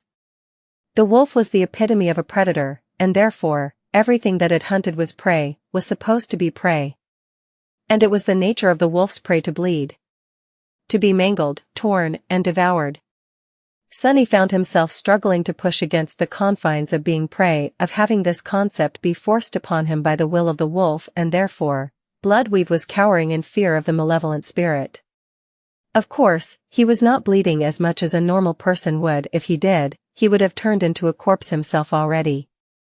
His will was resisting the cursed demon viciously, and to great success.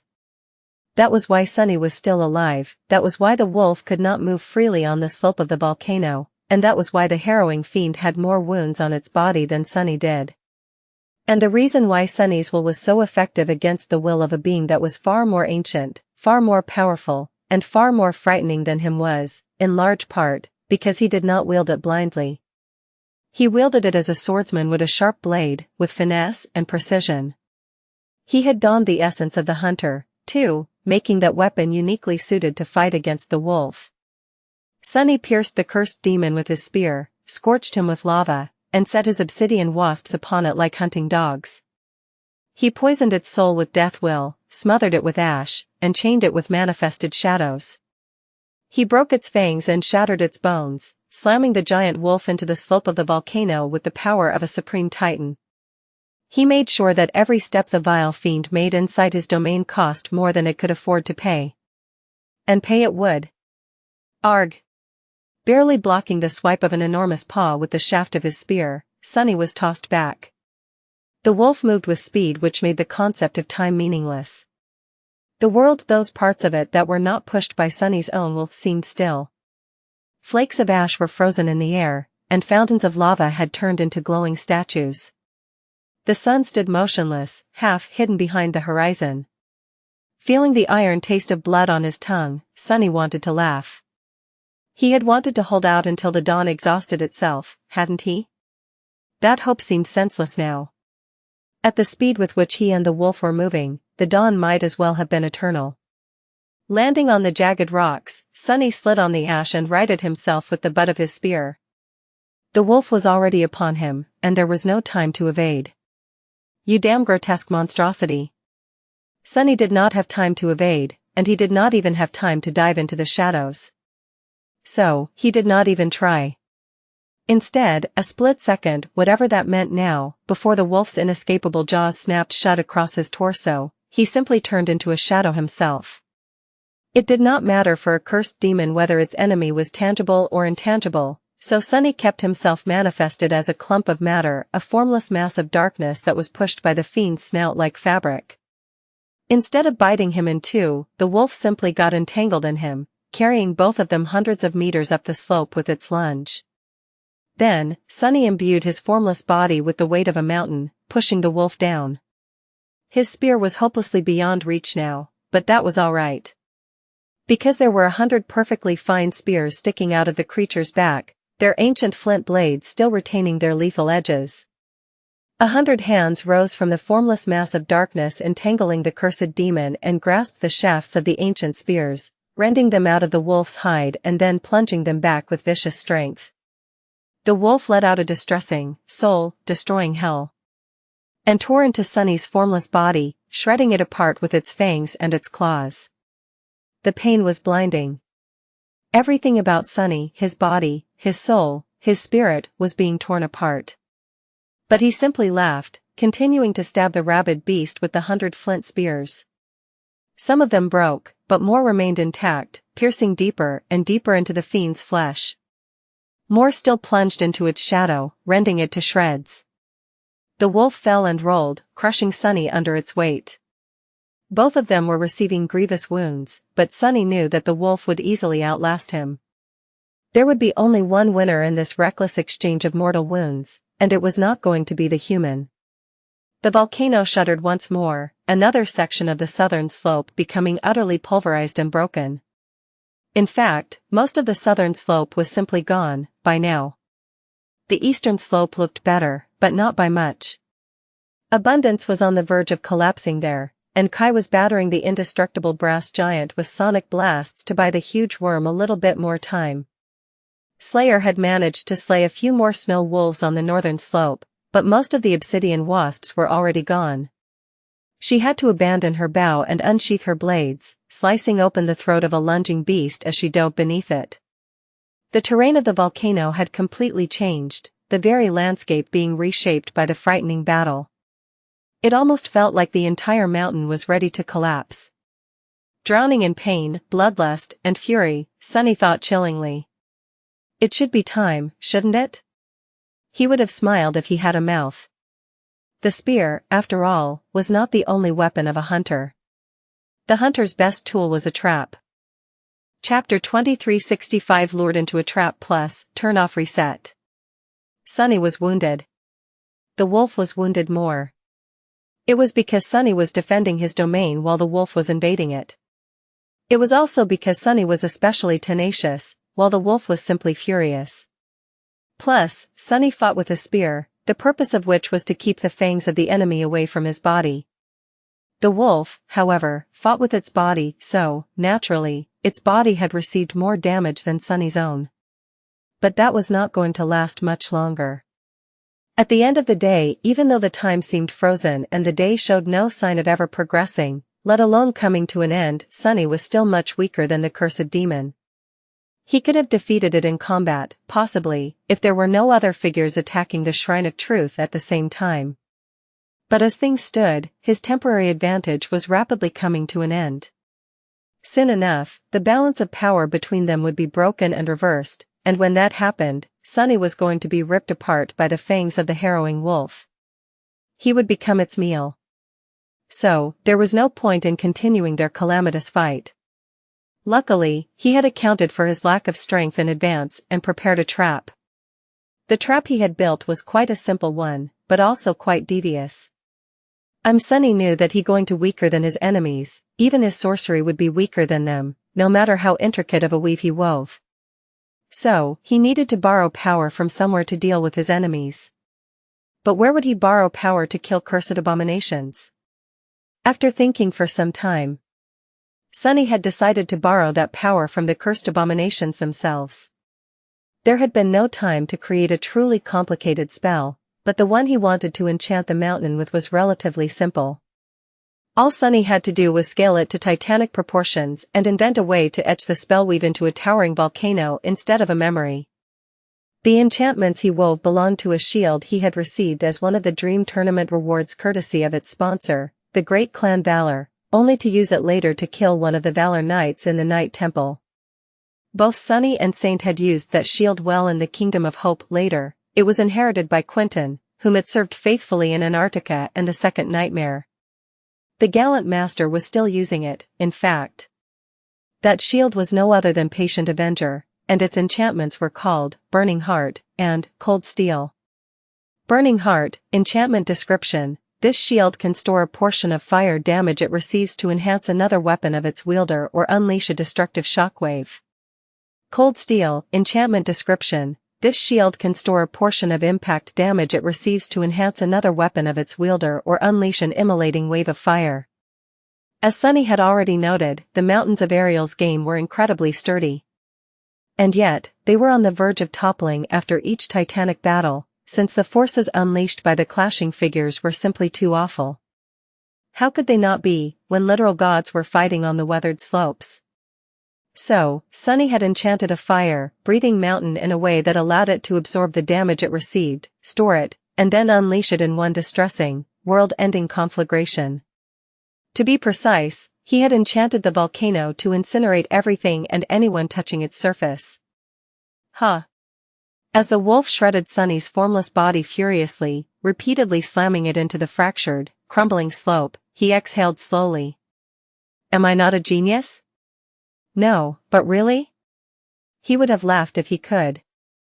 Any other enchantment would have needed time to collect charge, which would have doomed Sunny because of how rapid the battle was progressing. However, the enchantments derived from the patient avenger he had woven into the mountain did not depend on time, they only depended on the amount of damage dealt to the mountain. The faster the wolf, the pack of its lesser kin, the clockwork giant as well as Sunny, Slayer, Kai, Abundance, and the obsidian wasps moved, the fiercer their battles were, the more damage they dealt to the volcano.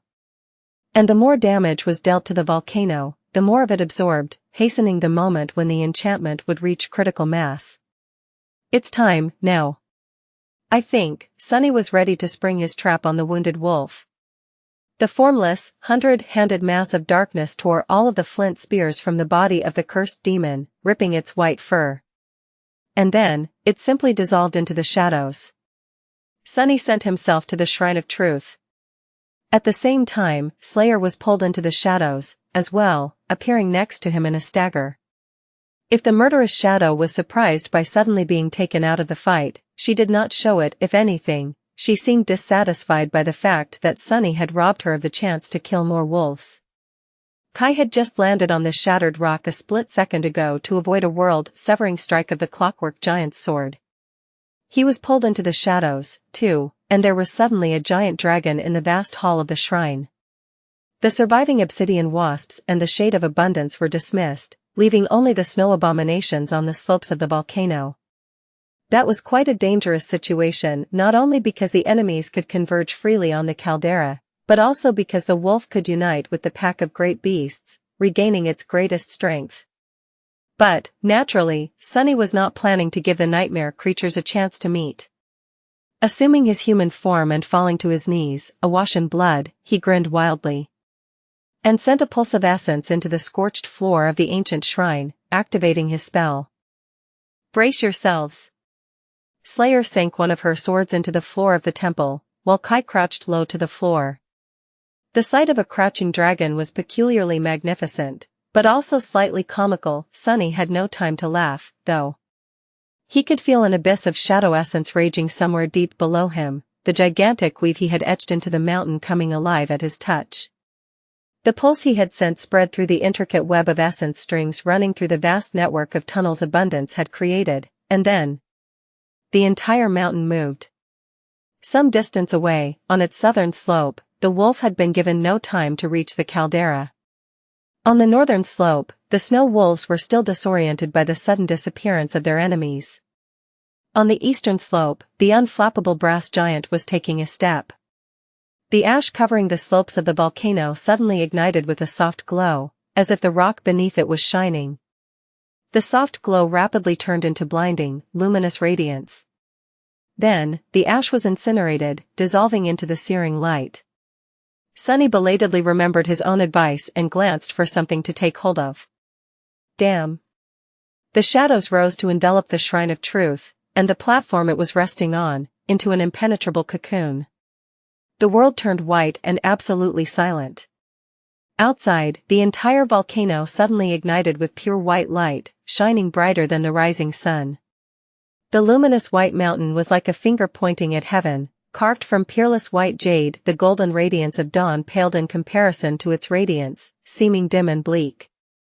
Then came the heat. The ash was annihilated. The shattered rocks were annihilated, as well. The rivers of lava were turned into clouds of radiant plasma. The plasma was turned into something else, something unknown. Divine flame, possibly. The primordial soup of creation. Creation was just the other side of destruction, though, if Nephi's was to be believed. And Sunny was about to witness that destruction with his own two eyes. Metaphorically speaking, naturally, since he was on his knees in the darkness of the temple, with his eyes closed. There were no shadows left anywhere on the volcano, either, so he could not even sense the frightening majesty of the destruction he had unleashed. Outside the range of his senses, a wave of unfathomable heat was unleashed from the slopes of the volcano.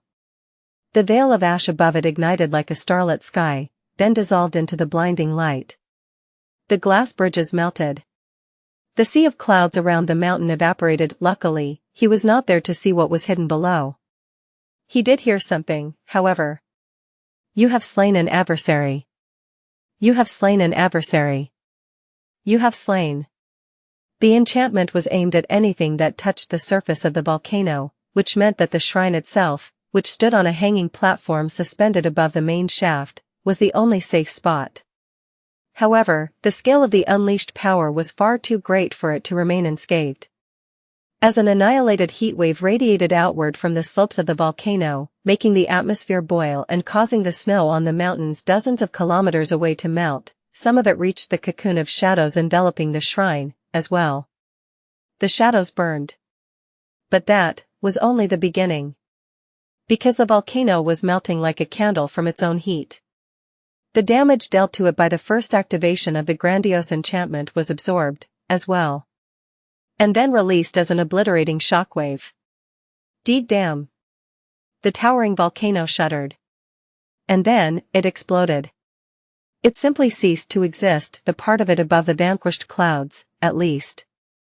Deep fractures covered its melting slopes, and in the next instance, the slopes disintegrated into a rapidly expanding mass of burning rock and boiling lava. The fiery debris rained down, some leaving scorch marks on the surrounding mountains.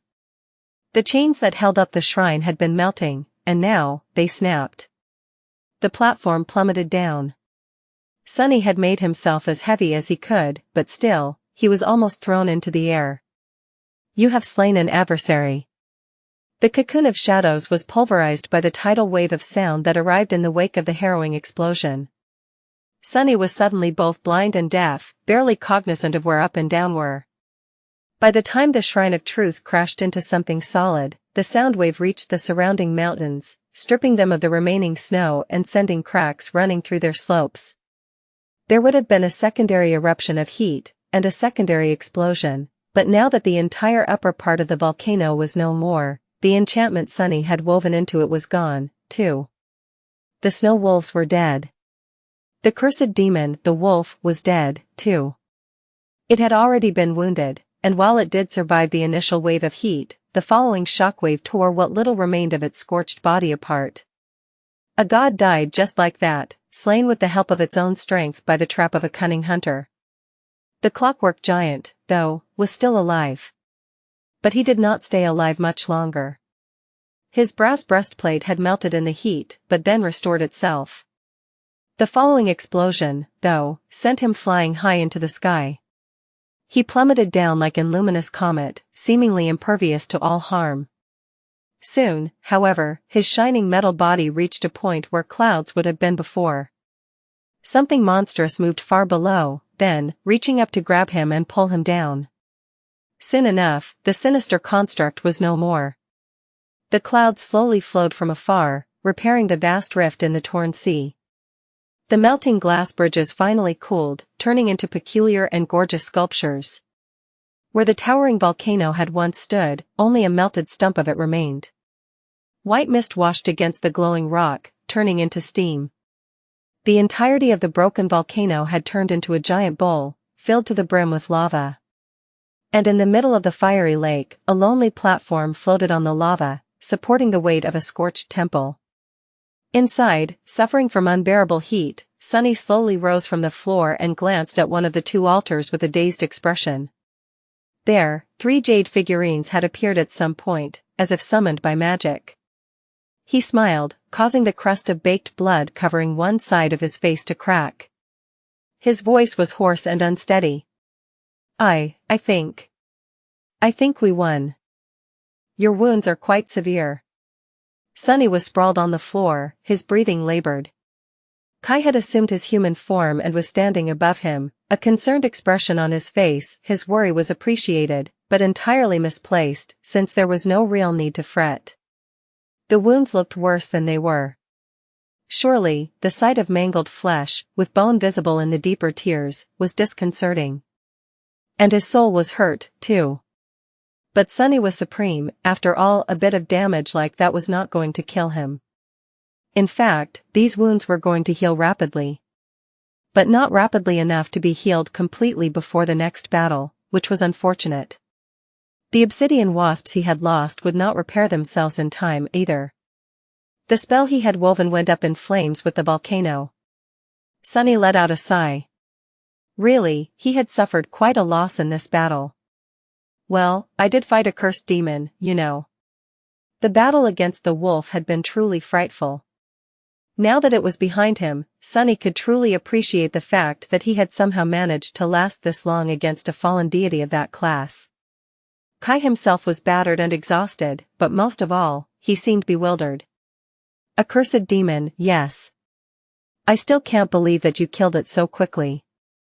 Sunny let out a hoarse laugh, then winced and thought better of it. Quickly? It might have felt quick to you, but I had been wrestling that fiend for an eternity. It wasn't quick at all, far from it. Time itself had fallen victim to their battle, so measuring how long exactly he had been trading blows with the wolf was a fool's errand. Groaning, he turned his head and glanced at the 3 jade figurines standing on the altar, as if wanting to make sure that the feral fiend was truly dead. Then, Sunny sighed again. You've done well yourself, though. How many saints are there who can boast battling a cursed beast? Kai smiled. Not too many, I hope.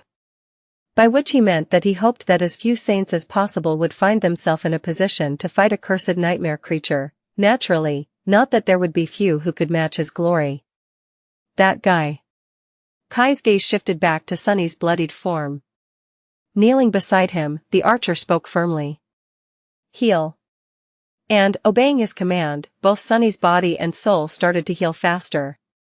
It was not quite as effective as what an actual healer could do, especially not a transcendent one, but still quite miraculous. Sunny let out a weak laugh. Wow. You are a real magician.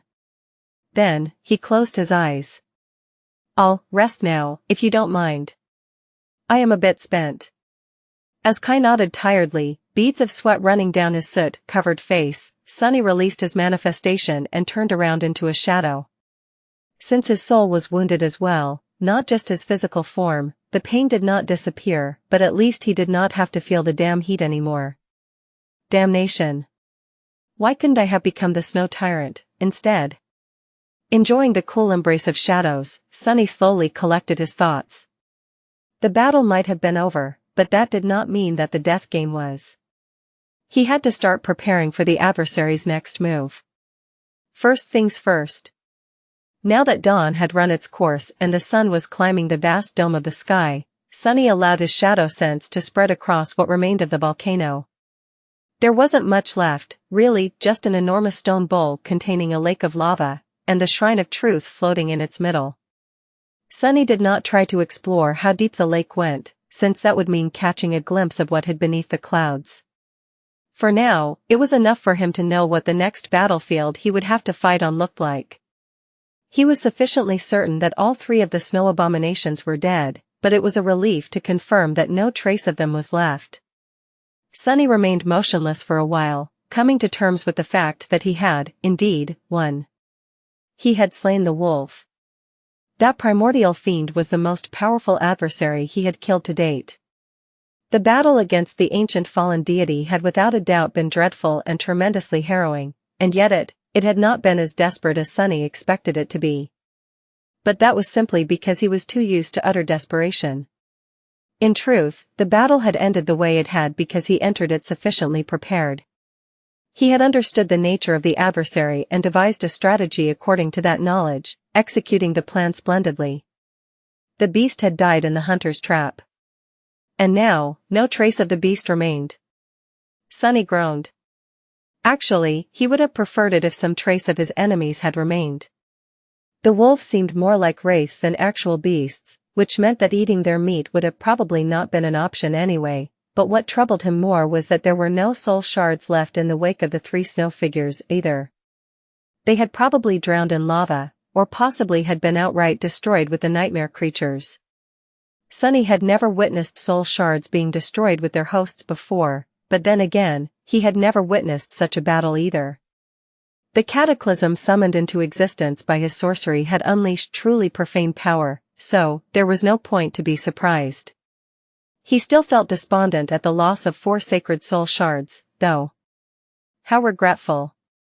Sunny allowed himself to feel disappointed for a while, then pushed his thoughts in a more productive direction. It was not like he had gained nothing from the battle, after all. The first benefit was quite obvious, it was that he was still alive. Kai and Slayer were also in one piece, and even the Shade of Abundance had not been destroyed completely, meaning that it would be able to participate in the next siege. The second benefit was the 3 jade figurines standing on the altar of the Shrine of Truth. They were the very reason Sunny had driven his companions all the way to the shrine. In the first place, by sacrificing them, they would be able to grow much stronger, and therefore much better suited to face the next battle, and every death game battle after that. And lastly, there was the third benefit as well. It was what Sunny had learned from his battle against the wolf. That one was an unexpected boon, and one he was most curious about. Sunny had made the decision to channel the essence of a concept opposite to that of the wolf in the spur of the moment. However, it had not been a baseless idea. Rather, he had come up with that countermeasure after coming to understand his enemy deeply. Learning the very essence of his enemies was one of the things he did best, after all, having shadowed countless humans and nightmare creatures in his life. Sunny had learned that skill while mastering the first step of shadow dance. In the beginning, it was all about glimpsing the secrets of his adversary's battle style, but just as shadow dance had outgrown the confines of merely being a combat technique, its purview had expanded greatly, as well. Sunny had long become capable of sensing the flow of essence through his enemies. But after fighting the wolf, he realized that he was also capable of sensing the adversary's will, not just its impact, but also its affinity. Understanding the nature of the wolf was one part reasonable deduction and one part being able to sense what its ferocious spirit truly was. It was strange. Sunny felt that he had stumbled onto something profound. Channeling the concept of the hunter had helped him survive the ferocious assault of the cursed demon. Possibly it was the very reason he had managed to survive until the volcano absorbed enough damage to produce a powerful enough explosion. And he did not delude himself into thinking that just anyone could have been able to accomplish the same. That last part was especially important. Nephi's possessed a singularly powerful will, but her will was firm and indomitable. It was like a sword that refused to break and demanded that everything else break under its blade. Her uncompromising spirit strived to be absolute. Sunny's own will, however, was subtle and insidious. Nephis described it as a weapon that only knew how to kill, and there was certainly truth to her words, but that slaying weapon was flexible and versatile, willing to assume any form it needed to kill the enemy.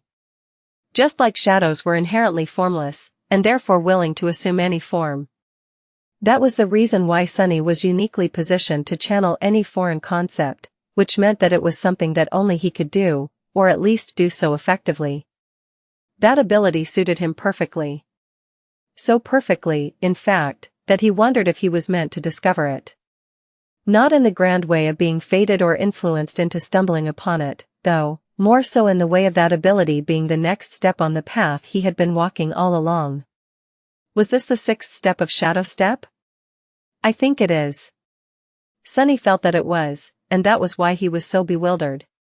After all, he had not mastered the 5th step yet. How novel. This was the first time his understanding of shadow dance had become greater than his actual mastery of it. Before, he had always stumbled in the darkness, seeking epiphanies and revelations. Usually, the act of fathoming the secret of the next step meant mastering it. But this time, things were different. The 4th step of shadow dance allowed him to assume the shapes of his enemies. The 5th step was supposed to allow him to shadow their powers and attributes, as well. He had even discovered a way to master it by fusing with his shadows and augmenting those of his domain, humans and shades both. However, Sunny had never gone through the actual process of doing so. That was because by the time he learned the secret of the fifth step, his fate had already been lost, and his true name was gone. Without the true name to anchor his self, it was too dangerous to delve so deeply into the essence of other beings and assume their form. He could easily lose himself forever, forgetting how to return to his own form in body, mind, and soul. So, the fifth step of Shadow Slave remained beyond his reach. It had remained unreachable for so long, it seemed, that both Sunny and his enemies had grown in power greatly. And now, having failed to master it, Sunny was already discovering the secrets of the step after that. So, was what he had done in the battle against the wolf dangerous? Sunny felt bitterly reluctant to admit it, but he knew that it was. The absence of a true name was once again holding him back. Everything had gone smoothly this time, but that was only because the concept Sunny had channeled was not inherently foreign to his own spirit. It was the concept of the hunter, after all, and Sunny was himself a greatly accomplished hunter. But what if the concept he had to channel was completely alien to him? Would he be able to embody it? Sunny knew that he would, with enough practice. He knew how malleable everything about him was. But would he be able to return from channeling a concept that was in conflict with his own spirit? Sunny was not sure about that. What about channeling 100 concepts, each of them vastly different and in opposition to each other? Well, that sounded like a perfect way to fall into complete lunacy, and Sunny already had precious little sanity left. He was already afraid of losing himself, or at the very least his humanity, to the nature of being supreme. Or becoming something he despised on the path to apotheosis. This feels awful. Damn. Sunny felt like he had found a shiny weapon, only to discover that he was incapable of picking it up. Like he was denied something he was owed. He stayed nestled in the shadows, hidden in the darkness of the Shrine of Truth, unseen and motionless. His wounded soul was once again being ravaged by the scathing feeling of regret. If only he had chosen differently, if only he had not surrendered to his desperate wish, if only he had not betrayed his friends, and still possessed his true name. But Sunny knew that these thoughts were meaningless. There was no way to turn back time, and even if he could, regret would have been eating him alive all the same, just for a different reason. For a far worse reason. No matter how much he regretted what he did, it was better than regretting something that he had never dared to do. Which was not to say that he could not correct his mistake and be rid of all this regret altogether. All he had to do was make a choice and get his fate back. I've already killed a cursed demon, now killing a cursed terror did not seem so impossible anymore. But Sunny still had doubts. Sometime later, he emerged from the shadows and rubbed his face, chasing the uninvited thoughts away. He had no time to ponder these difficult matters now, because there were numerous enemies he had to kill. Right. On to the next point of the agenda. His gaze fell on the 3 jade figurines. Once again, Sunny gave Kai and Slayer 1 jade beast figure each, to be sacrificed to the Shrine of Truth. Everything happened as it had happened before. After being placed on the altar, the figures turned to ash and were absorbed by them. A second ring was added to the one already encircling their soul cores. Well, a soul core in the case of Kai. In the case of Slayer, though, Sunny was not entirely sure what to call the radiant ember at the heart of her unfathomably dark self. A shard of a core and a shadow of a soul, possibly. Looking at it, he remembered what Eerie's had told him once. That his shadows were not entirely complete. If there was a way to complete them, Sunny did not know what it was. Or if there was a need or a benefit to completing them. All he knew was that Slayer had been complete before being slain by his blade, but now, she was a part of him, just like the rest of his shadows. Another mystery to solve, one day. The second ring of ash made Kai and Slayer much stronger. It also allowed Sunny to imbue them with far more of his will, enough so that he would not worry about sending either of them into a battle with great nightmare creatures.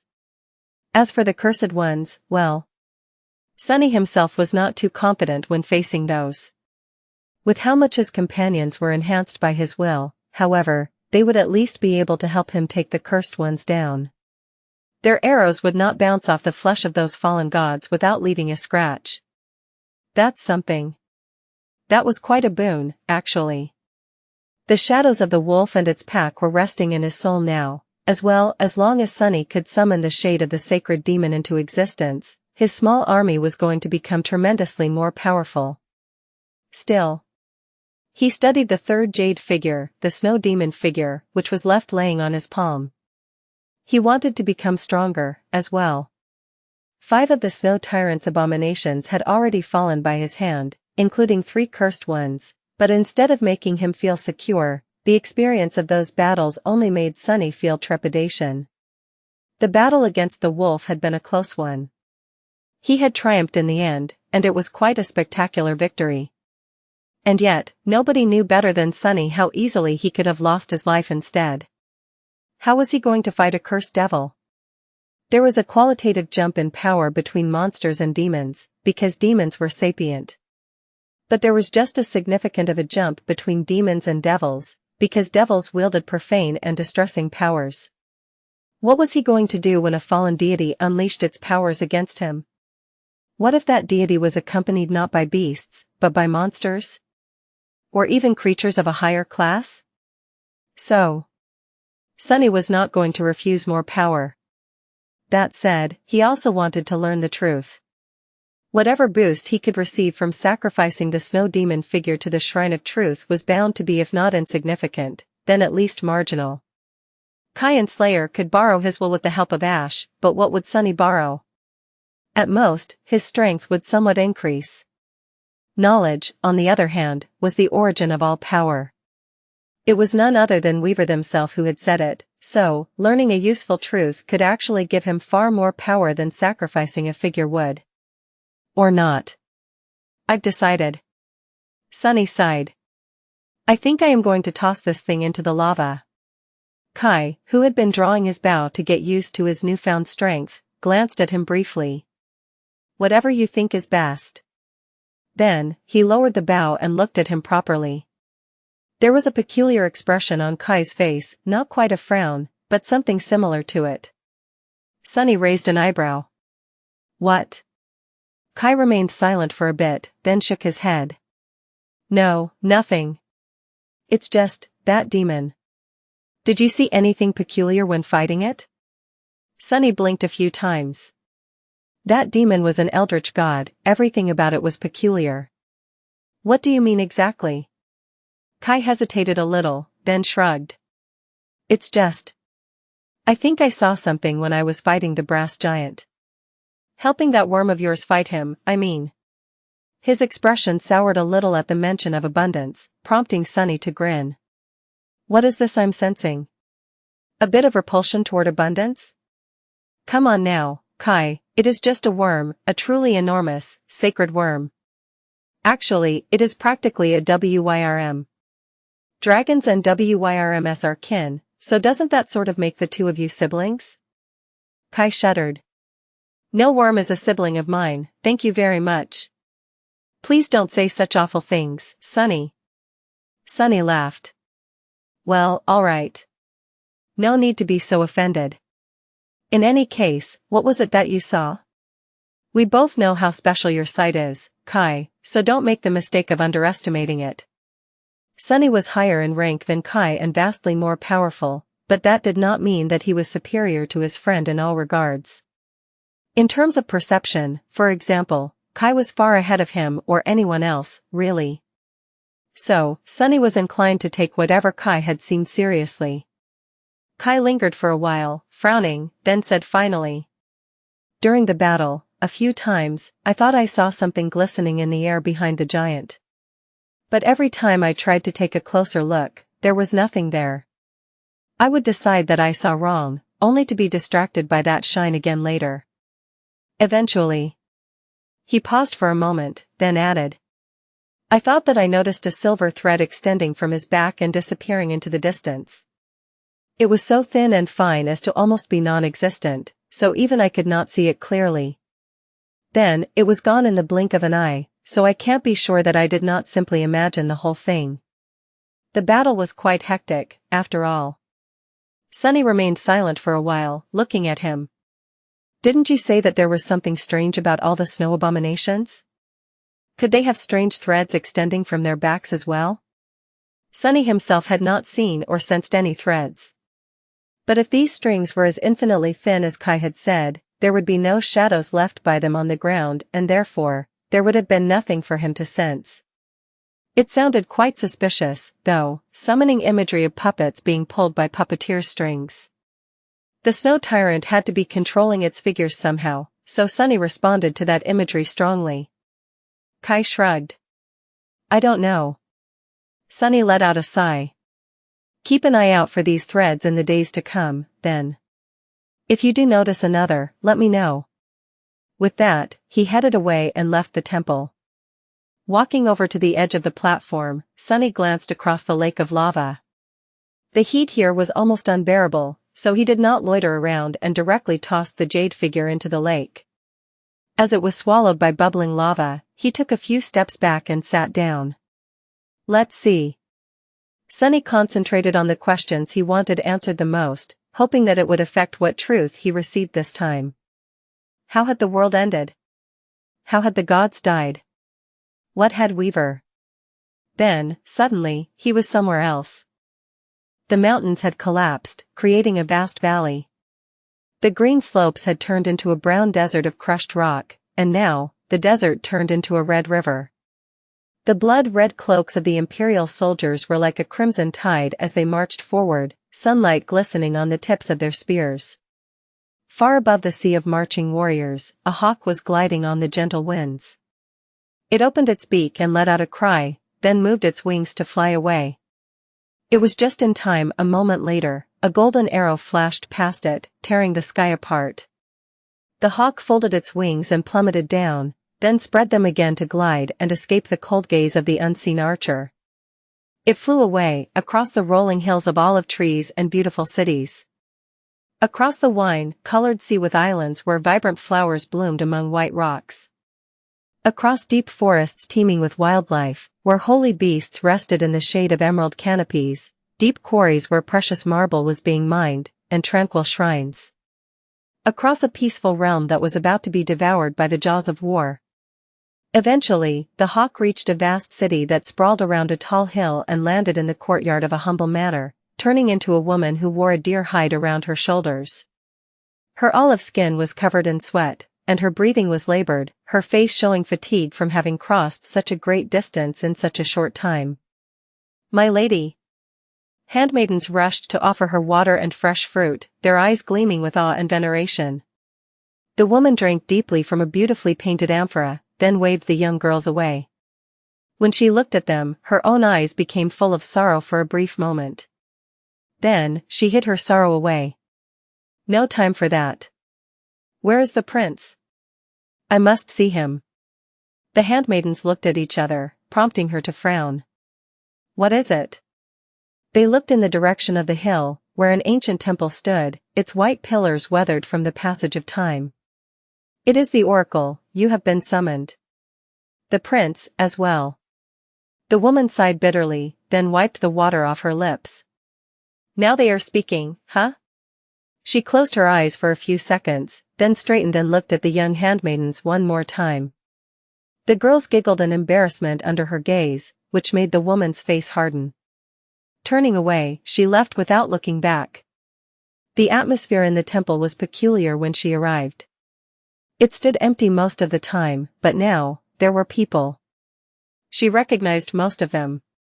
There was a noble young man with calm and wise eyes. A boy with red hair, an unusual color in this land.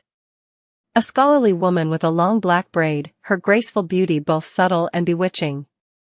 There was also a tall warrior with broad shoulders, his towering height making the others seem puny. A slender man in elegant clothes who looked like a sculptor.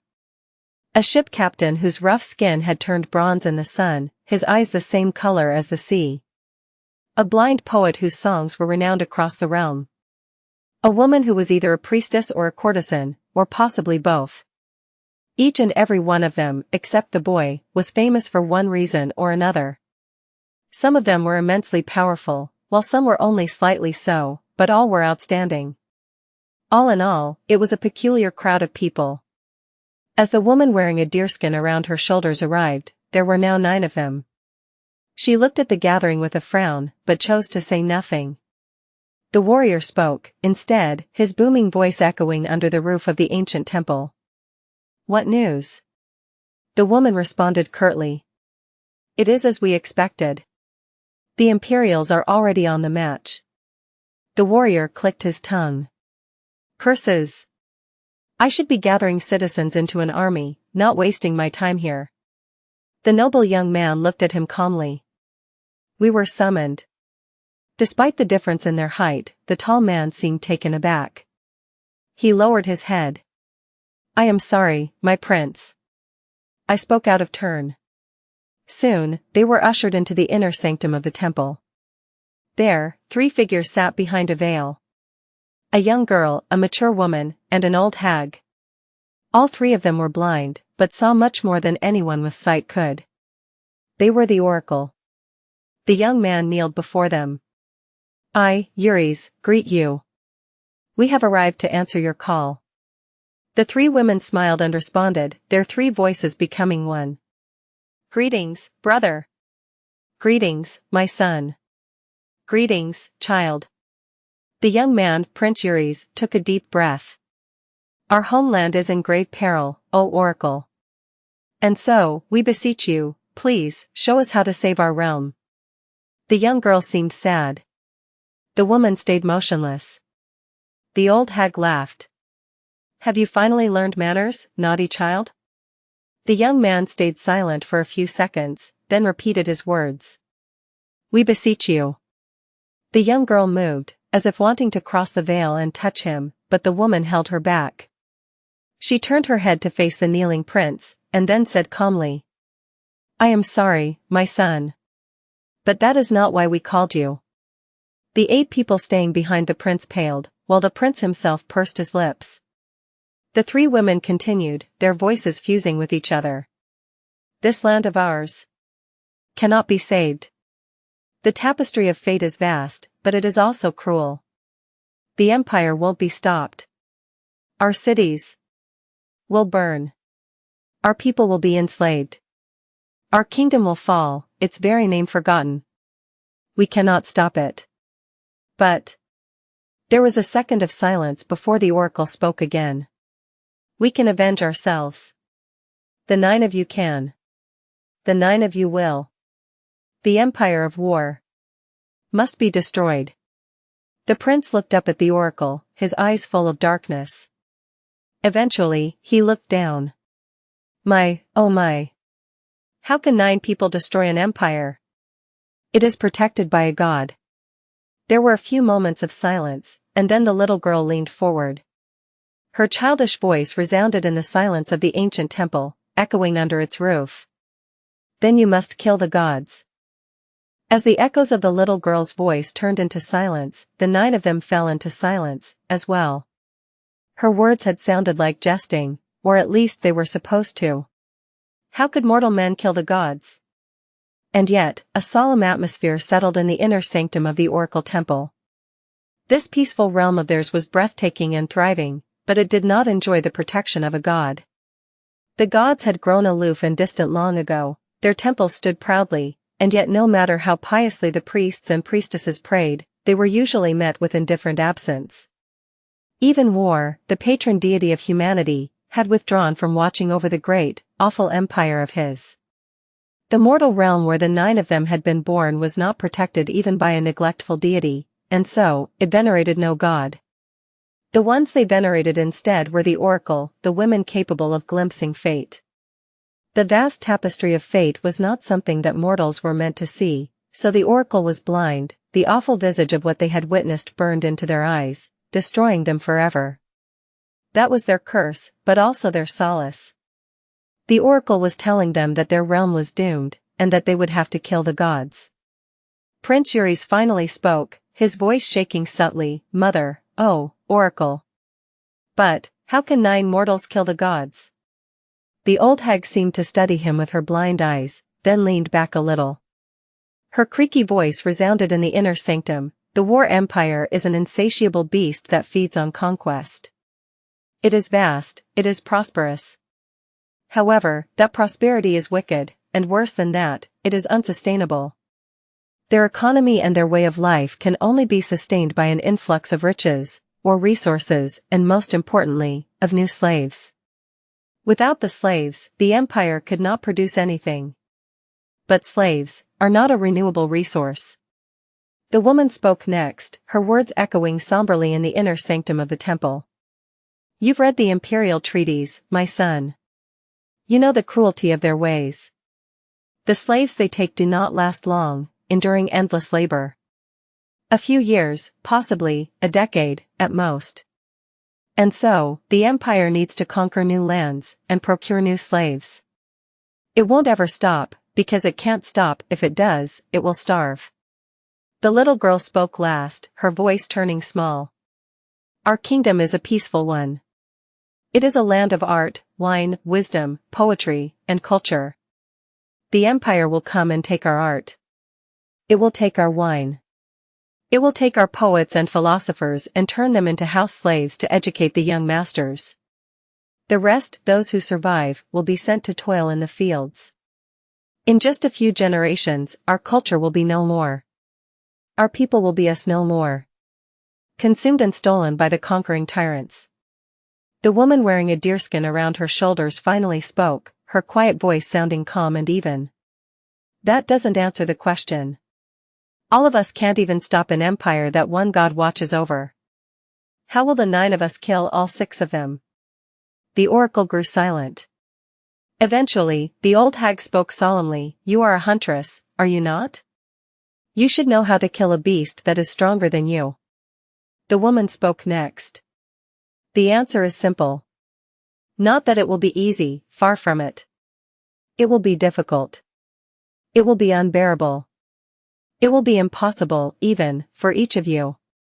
The little girl finished what the woman started saying. But you must achieve the impossible, each of you. You must find the beast's weakness. You must lure it into a trap. You must sink your blade into the weak spot that you found. The 3 of them spoke in unison then. The 9 of you were chosen because you are special, just like this realm of ours was. Some of you are wise, and some of you are strong. Some of you are holy. However, fate has no use for those who are strong or those who are wise, and neither does it care for sages and saints. The only ones it cares for. Their voices enveloped the sanctum, sounding like a prophecy. Are those who are fated. And that is what you are, the 9 of you. You are blessed by fate, you are cursed by fate. The strings of fate wrap around you tightly, and so, everything you do will echo across fate, shaking its very foundation. The old hag opened its mouth to continue, but at that moment, the prince who was kneeling on the floor interrupted her. You say that our land will be ravaged by the empire, that our people will be slaughtered and enslaved. That we cannot save anyone, but must instead avenge everyone. That we must kill the gods? His voice shook with barely suppressed anger. But must we really abandon our people? And what will happen to the world when the gods die? Aloof as they are, the gods serve as the pillars of existence. All of it rests on their shoulders. Must we destroy it all? Instead of the oracle, it was one of the 9 who answered, a tall warrior with broad shoulders, his face as pale as ash, his eyes brimming with sorrow and darkness. If everyone we know and love will not exist anymore, then what is the worth of that existence? You are young and noble, my prince. You have no wife, no lover, no children. You will not have to watch them die or be taken by war. There is only one thought more awful than knowing that our everything is doomed, the thought that those who bring us doom will remain unpunished. So, yes, if the oracle speaks the truth, we shall destroy it all. We must. Why would we not? The young prince gritted his teeth. Because we will be destroying our own people, as well. Those who'll survive the slaughter and be taken by the empire? His words seemed to cool the inner sanctum. The faces of the 9 people fell, and hints of doubt found their way into their eyes. They fell into a somber silence. And in that silence, the courtesan wearing the clothes of a priestess spoke quietly, her voice resounding with the darkest kind of resolve. It is better to be dead than to be a slave. It is better to be killed than to be shackled. I will welcome death before I welcome chains. Those I loved will mourn me, but they'll know. When I die, I'll be free. Death was merciful, after all, but the life of a slave was cruel. Slowly, the rest of them nodded their heads, and the prince lowered his. The faces of the oracles changed subtly. Eventually, the old hag spoke. Each of you will have a task of their own. A great task, a terrible task. A task that must be accomplished at all costs. We are the oracle, and we see fate. And so, we offer you as a sacrifice to fate. Go forth and drown the world in ichor as a retribution for the blood of our people that has not been spilled today, but will paint the sea red tomorrow. The winds outside the temple howled as the woman turned to look at the bewitching scholar. Sorceress Alethea, the philosopher. Your task is to scout truth. Go forth and reveal the lies of the gods. You will find their weakness, and teach the others how to bring upon doom. The little girl glanced at the slender man in elegant clothes. Emmadon the sculptor, the shaper of stone. You will build the trap for the gods, you will herald the truth that Alethea learns, and bring it to those who must listen. To form their hearts into gravestones, and build the walls of the trap from that stone. The woman leaned forward, her features twisting with sorrow. Prince Eerie, my son. Forgive me. Your task is the most bitter of all. The young prince was to become a slave. The blind poet was to become lost in illusions. The woman wearing a deerskin around her shoulders listened to what the oracle ordered the others, her expression turning somber and pale. The task entrusted to the young boy, Oro, was especially distressing. She shuddered when the little girl spoke the terrible words. Eventually, though, the oracle grew silent and dismissed the others. She was the only one left. The woman raised her chin faintly. What of me, then? What is the task that I must accomplish? Despite her questions, the oracle remained silent. After a while, the old hag let out a long sigh, so ancient and frail that it seemed like she would fall into pieces the next moment. Her voice sounded hoarse, tired, and scared. You, oh, courageous huntress. Your task is the gravest. Your task is the most important of them all, as well as the most fearsome. The little girl continued. We the oracle have witnessed fate. And using fate, we charted a course for the 9. However, there is a being who knows fate far better than we do, who is far more adept at twisting its strings than we are.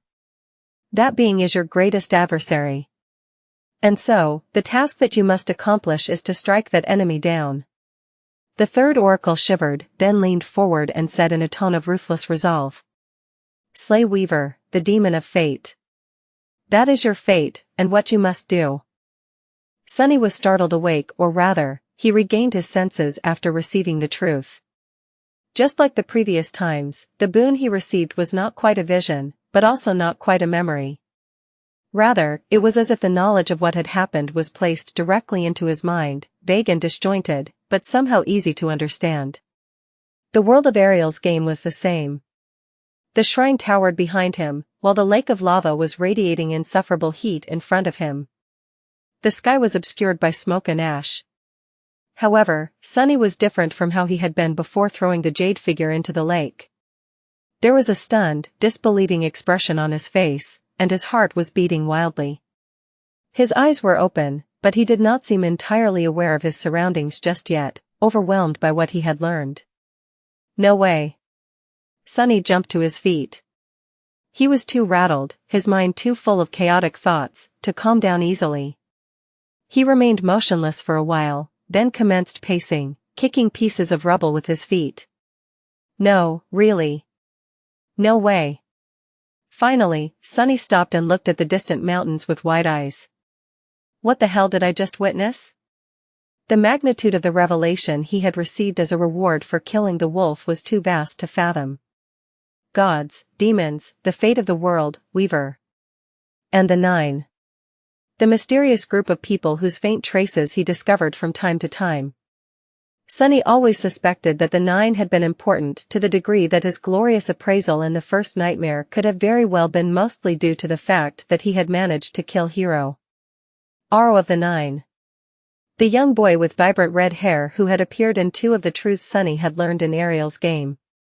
But to think that the 9 had been responsible for the death of the gods. Had been determined to kill the gods, at least. There was no telling if they had succeeded. But, somehow, Sunny was inclined to believe that they had.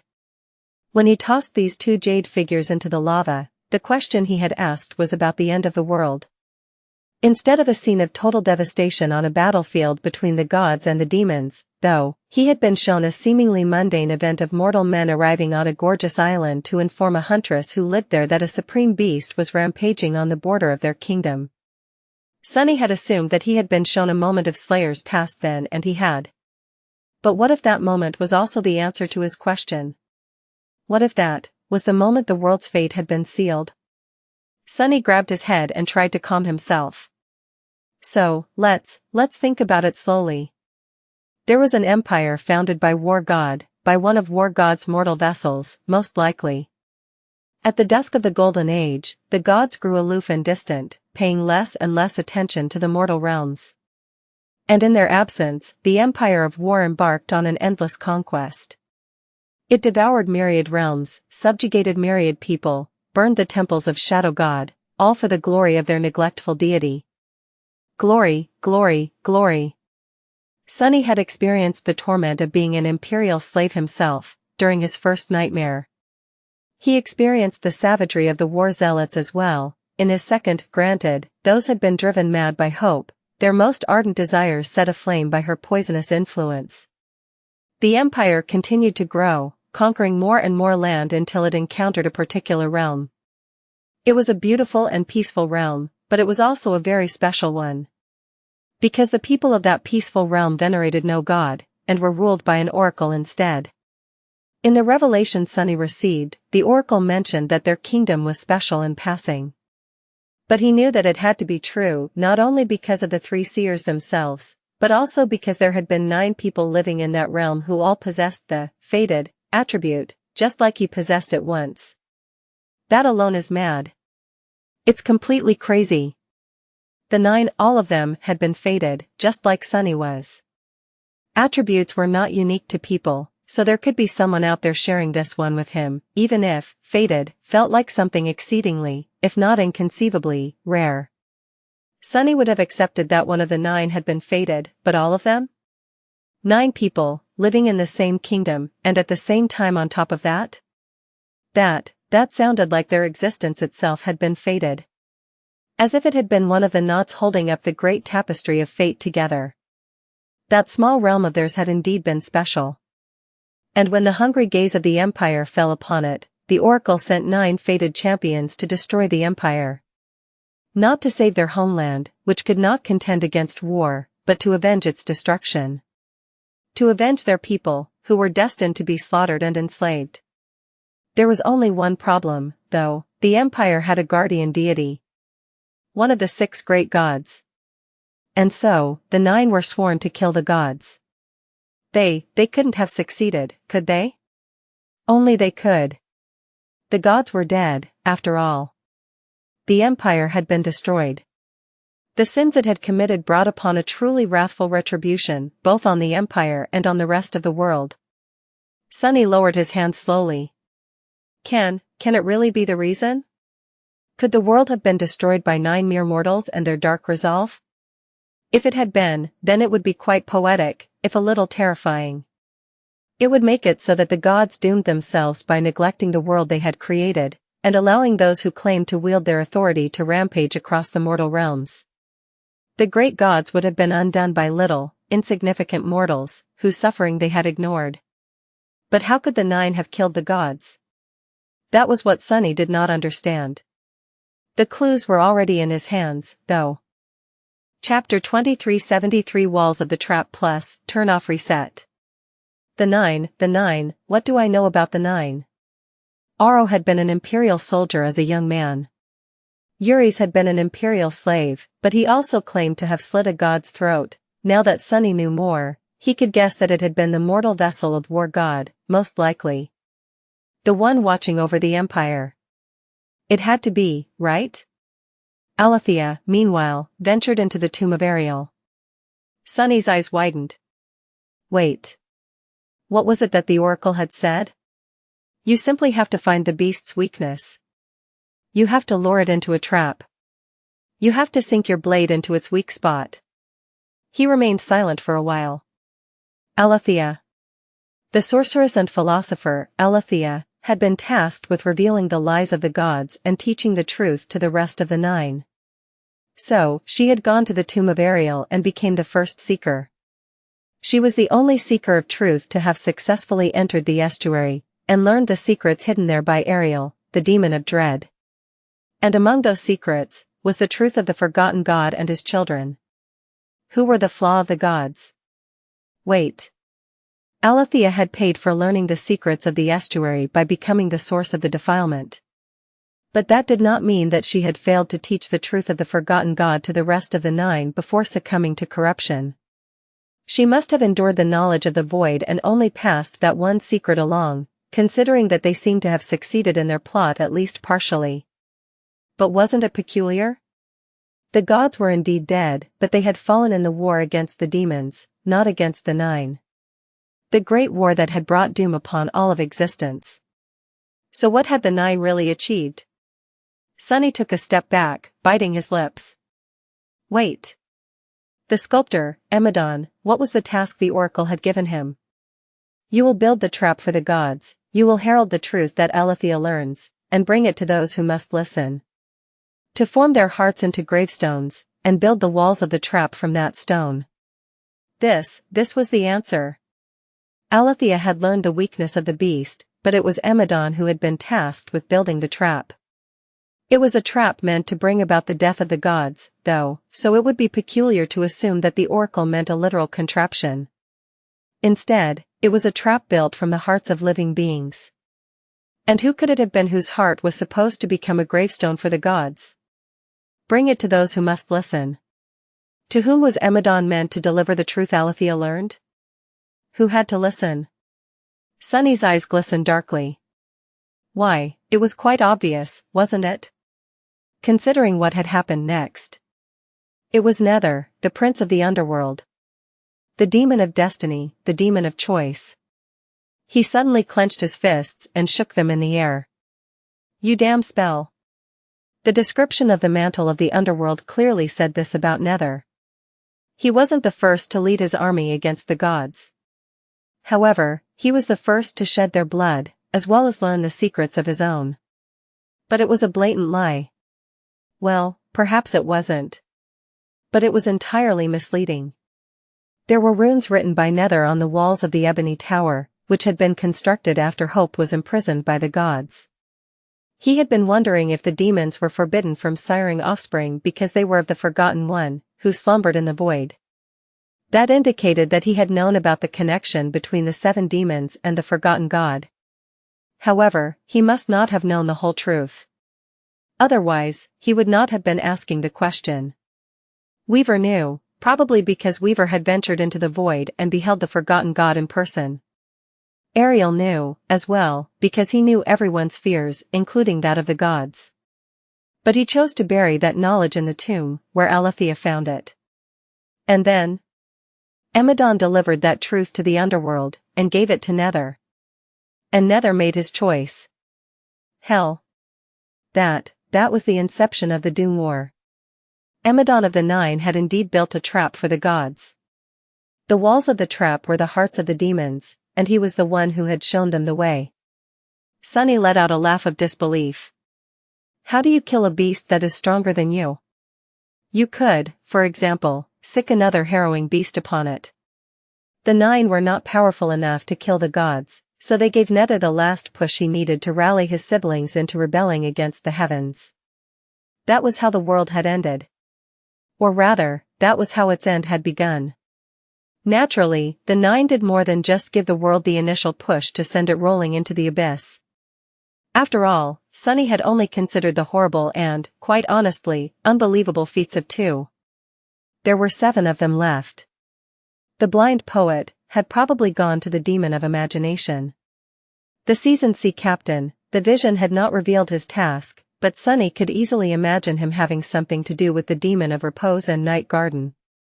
Eurus had been a spy in the heart of the Empire, most likely, eventually ending up in the demon army.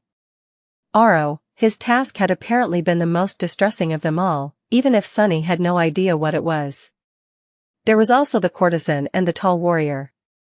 They were quite mysterious, and he was not sure what their role had been. And Slayer, naturally. That one, he was not ready to contemplate yet. But what had they done? What had their endgame been? Sunny took a deep breath. Find a weakness. Build a trap. Sink your blade into the weak spot of the adversary. The weakness of the gods was the existence of the forgotten god, and therefore the demons. The trap itself was the doom war. But what was the blade of the nine? How it intended to deliver the lethal strike to the gods? Had they simply supported the demons in the doom war, or had there been more to their machinations? Sunny exhaled slowly. Then, a different set of runes surfaced in his memory. His eyes shook. They were the runes left on the floor of the underground cell under the ruined cathedral of the Dark City by one of the two high priests of the Nightmare spell, from whose corpse Sunny had retrieved Weaver's mask. He had not been able to read them at first, but managed to discern their meaning during his return to the Forgotten Shore as a saint. Taking a step back, Sunny whispered. Thus spoke Weaver, they will open the gates. And they did, calling forth doom and destruction upon us. Now, in the ruins, gods lay dead. And the demons have fallen. The Forgotten One comes, wide awake, to consume them. He closed his eyes for a moment. The weapon to kill the gods, was it the Forgotten God himself? Had the Nine wanted to unseal the void, thus awakening him and causing the end of all existence? Was that their vengeance for the blood of their people that the Empire had spilled, for the land it destroyed, and the freedom it robbed? Were these bastards fated, or were they a personification of doom? Those lunatics. He shuddered, then shook his head. No, I am jumping to conclusions. Weaver had proclaimed that they would open the gates. The they in question could have been the Nine, it could have been the demons. Or the gods. It could have even been Weaver themselves, the demon of fate could have been simply proclaiming their own intention. Sunny raised his hands and rubbed his face fiercely. He had learned so much, but he still did not have any answers. How had that damned war ended? Had the Nine achieved their goal, or had they ultimately failed? Were the gates of the void open, or were they still closed?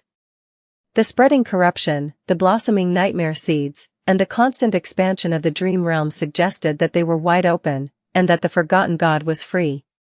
And yet, the Forgotten God also seemed imprisoned and asleep, because if he was not, there would be no existence left.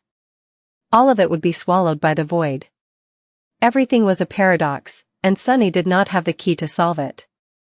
I don't get it. He groaned. One thing was certain, though. There had always been a third player hiding behind the curtain. The demons, the gods, and the Nine. The fate of the world had been decided by these three forces. And while the Nine seemed pitifully weak in comparison to these mythical figures, their influence was anything but. In fact, because of how little was known about them, the Nine seemed especially dangerous. No, actually, there was a fourth force as well. The most important of them all. How could Sunny have forgotten? There was Weaver. Sunny exhaled slowly. He still did not know how Weaver fit into all of this, what goal Weaver had pursued, and what had happened to them. The Oracle had seemed to believe that the Demon of Fate would be the greatest obstacle in the path of the Nine. Considering that the Nine had intended to kill the gods and destroy the world, did that mean that Weaver's goal had been the opposite? No, it did not. Knowing that slippery demon, not that Sunny knew them that well, it could have been anything. Weaver might have been the enemy of the Nine, or they might have been using the Nine to further their own goals. Who could know the truth? Well, Slayer could, if she had her memories. After all, her task was to kill Weaver. Insanity. To hell with this. Turning around, Sunny headed for the Shrine of Truth with determined steps. Entering the cool darkness of its great hall, he ignored Kai and walked directly to Slayer, who was sharpening her swords while leaning her back against one of the altars. Stopping in front of her, he looked down and growled. So, tell me. Did you manage to kill Weaver? The sinister shadow stared at him silently, showing no trace of emotion. He scoffed. Or did you fail? Right. You must have. Naturally, she had. How could someone so insignificant slay the demon of fate? The very thought was preposterous. But then again, the thought that 9 mortals could bring about the death of the gods was preposterous, as well. And yet, the gods were dead. Was the woman whose shadow now served him truly Weaver's killer? No, it was impossible. You must have died by Weaver's hand, instead. Slayer showed no reaction at all, as if his words held no meaning. However, he felt her cold, black eyes changing faintly. Finally, there was a hint of emotion. What was it? Pride, despair? Resolve? Confusion? It seemed that Slayer did not know herself. Well, why would she? She did not even remember her name, let alone her past. Sunny covered his face with a palm and sighed deeply. What the hell did you do, you lunatics? Slayer stared at him for a few more seconds, then shrugged and returned to sharpening her swords, completely indifferent to the turmoil in his heart. Sunny cursed quietly. I have some strong words to say to Eerie the next time I meet him. Kai, who had walked over and was looking at them in confusion, raised a brow. Eerie? Who is that? Sunny looked at him, blinked a few times, and waved a hand in a dismissive gesture. Eerie, he's just an acquaintance of mine. A god-slaying slave, but also a prince, who was banished from death by a divine curse. He just sort of hangs out in the shadow realm now, so I visit him from time to chat, joke around, and try to kill him. Oh, he's also a skeleton. A talking skeleton. Well, about 80% of a talking skeleton, he had lost a few bones over time. Kai nodded slowly. Ah, I see. Makes sense, I guess. Are you alright, though? You seem on edge. Sunny glanced at him darkly. Naturally I am alright. He smiled and pointed at himself with a thumb. I am perfectly alright being on edge. Kai coughed. Oh. That's good, then. Next morning, 3 new snow figures arrived to surround the destroyed volcano. The abominations of the snow domain surrounded the Shrine of Truth in the morning. This time, it was a cursed demon and 2 cursed monsters, the force that had been defending the Shrine of Fear at the start of the game. By then, the lake of lava was already starting to cool. It slowly lost its radiance and dimmed, solidifying into a vast plain of ash-gray rock. However, Sunny knew that the solid nature of this crust was merely an illusion. It was like a thin layer resting atop a scorching abyss of magma, too easily broken by the forces that a battle between deific figures would unleash. Actually, he was considering using the treacherous nature of the thin crust as a strategy. Cursed nightmare creatures would not be seriously harmed by something as trifling as taking a plunge into a pool of lava, and they were not going to drown in it, either. However, he could still gain an advantage by pulling them into the depths of the volcano. Just not too deep, since he was wary of descending lower than the sea of clouds. Cursed nightmare creatures were not as bound by the mundane logic as lesser beings were, but some things were still dictated by their nature. For example, creatures that were meant to walk the earth would grow weaker if forced to fight in the water. Sunny himself, however, did not have that problem. He could change his form freely, and so, any battlefield was his home. The form of the onyx serpent was one he was attuned to the most, as well. Or rather, would it be the jade serpent now? In any case, he had battled Dayron the Serpent King while using this shell, and countless abominations since. So, if he managed to pull the new snow demon into the lava, there, in the depths, he might actually defeat it. But Sunny did not feel confident. In fact, he was overcome by a feeling of unease. He felt like a rat that had been pushed into a corner. The battle against the wolf had already been dangerous enough. It had been a close call. Now, however, Sunny's wounds, both physical and unseen, were quite severe. They had healed somewhat, but not enough to allow him to enter the battle at his full strength come tomorrow. So facing a cursed demon, even in the depths of the volcano, did not seem like a winning bet. Far from it. If Sunny was honest with himself, he had to admit that he would not be of much use as a warrior in the upcoming battle. Luckily, there was a different strategy he could use, had to use, considering that there were no better options. Instead of participating in the battle himself, he could turn into a shadow and enhance someone. Kai and Slayer both received 2 boons of ash. They were already far more powerful than transcendent beings were supposed to be, and while Sunny could not enhance Kai, his friend was neither part of him nor a subject of his domain, he could amplify Slayer. That was not an optimal use of his power, though. The optimal use of it would be to amplify one of his most powerful shades. The shade of the wolf, for example. The shadows dwelling in his soul were not alive and did not possess the sense of self. As a result, they could not really wield the will, which was of paramount importance in a battle between deities. So even the sacred shades were not too different from immensely powerful, but ultimately mundane beasts. That was unless Sunny wrapped himself around them. If he did, not only would their power be amplified, but he would also be able to substitute their absent will with his own. That way, a sacred shade would become much closer to the glory of its former self. If Sunny enabled the shadow of the wolf, the 2 of them together would stand a decently good chance of slaying a cursed demon. That was something to consider, at least. That was the best strategy he could come up with in the absence of sacred soul shards to cast some powerful spell, or any other material and resource to pull off a daring trick. It should be good enough, right? If Sunny and the wolf faced the cursed demon, Slayer, Kai, the shadow of abundance, the pack of shadow wolves, and the remaining obsidian wasps would have to deal with the 2 cursed monsters. Could they? Alternatively, he could take a risk and concentrate all his forces on one of the enemies first, gambling on the chance of slaying it speedily. There was a lot to consider. But he could only consider it after learning more about his enemies. At that moment, Sunny and his companions were standing on the roof of the Shrine of Truth, observing the surrounding peaks tensely. The sun was rising above the miniature realm of Ariel's game, and the glass bridges were collapsing into plumes of snow. Sunny sighed and glanced at Kai. "Are you sure?" Kai nodded. "Quite sure, yes. It should be a demon." Kai could see further and better than Sunny, but he could not see the souls of living beings like Sunny.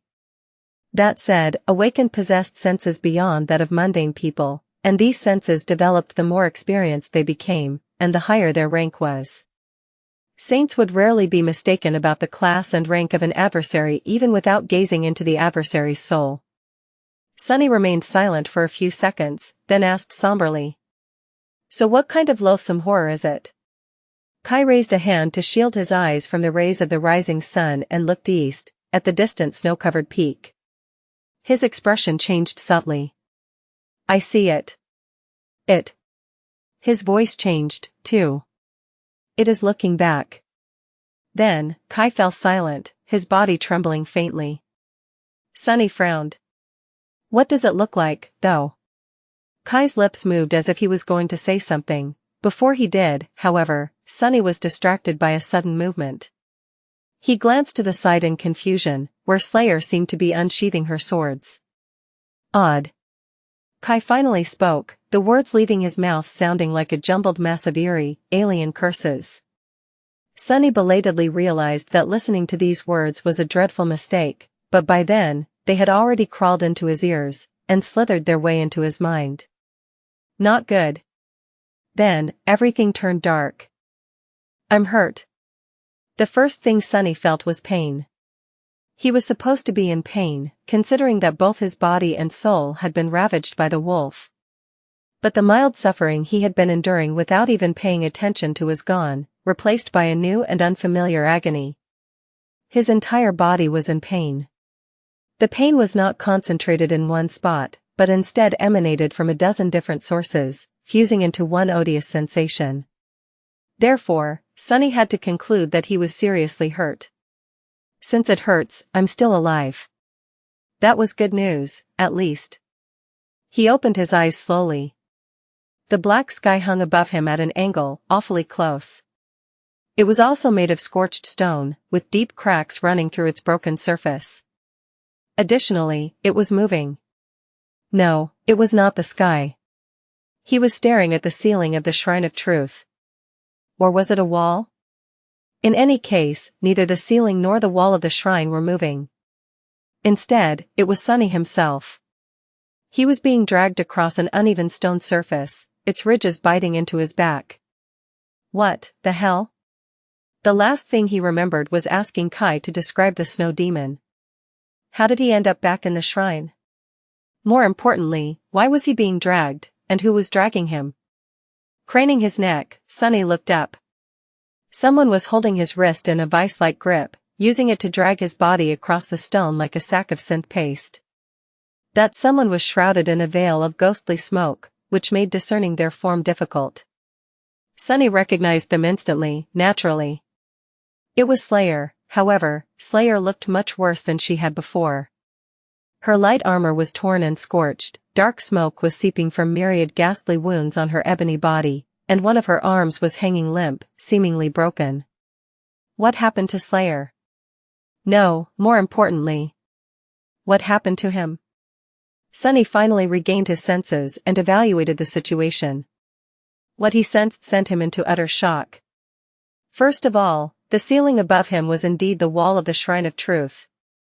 And it was indeed looming above him at an angle that was because the entire shrine was tilted, half of its vast interior drowned by lava. Slayer was currently dragging Sunny up the slope of one of the pillars, away from the radiant lava. Secondly, there were several arrows sticking out of his body. The body itself was in even worse form than Slayer's, riddled with torn wounds and lacerations, new ones on top of the old ones. And most shocking of all, his entire right arm was missing. Where did my arm go? Where was his arm? Sunny was so shocked that he remained motionless, allowing Slayer to drag him to where the pillar met the ceiling. Letting go of his wrist, she straightened and observed the interior of the shrine darkly. Everything was too odd. Sunny simply could not understand what had happened, and what the situation was. He let out a pained groan and sat up, then evaluated his condition somberly. His wounds were quite severe, and his arm was indeed missing. Luckily, blood weave had prevented him from bleeding out, so his life was not at risk. His essence was nearly depleted, though, and his soul seemed to have sustained dire damage, as well. His head ached horribly. Sunny had no words to describe his feelings. Something really bizarre must have happened. Manifesting a bit of shadows to create a replacement for his missing arm and hand, he grimaced and pulled one of the arrows out from between his ribs. He stared at it, then glanced up at Slayer. Mind telling me why one of your arrows was sticking out of me? Naturally, he would not have failed to recognize an arrow of his own exquisite making. She regarded him silently for a while, then raised a hand and extended 4 fingers. Sunny frowned. 4? What is that supposed to mean? Then, he glanced down and sighed. Oh. You meant that there were 4 of your arrows sticking out of me, not one, duly noted. Grimacing from pain, he pulled the rest of the arrows out, hesitated a little, and handed them back to Slayer. Instantly, his body felt 100 times lighter. That knave. She used my own enchantments against me. Indeed, the 4 arrows in question were meant to immobilize the adversary, or at least slow them down. So, Sunny could at least surmise that his shadow had not tried to kill him. She had merely tried to debilitate him.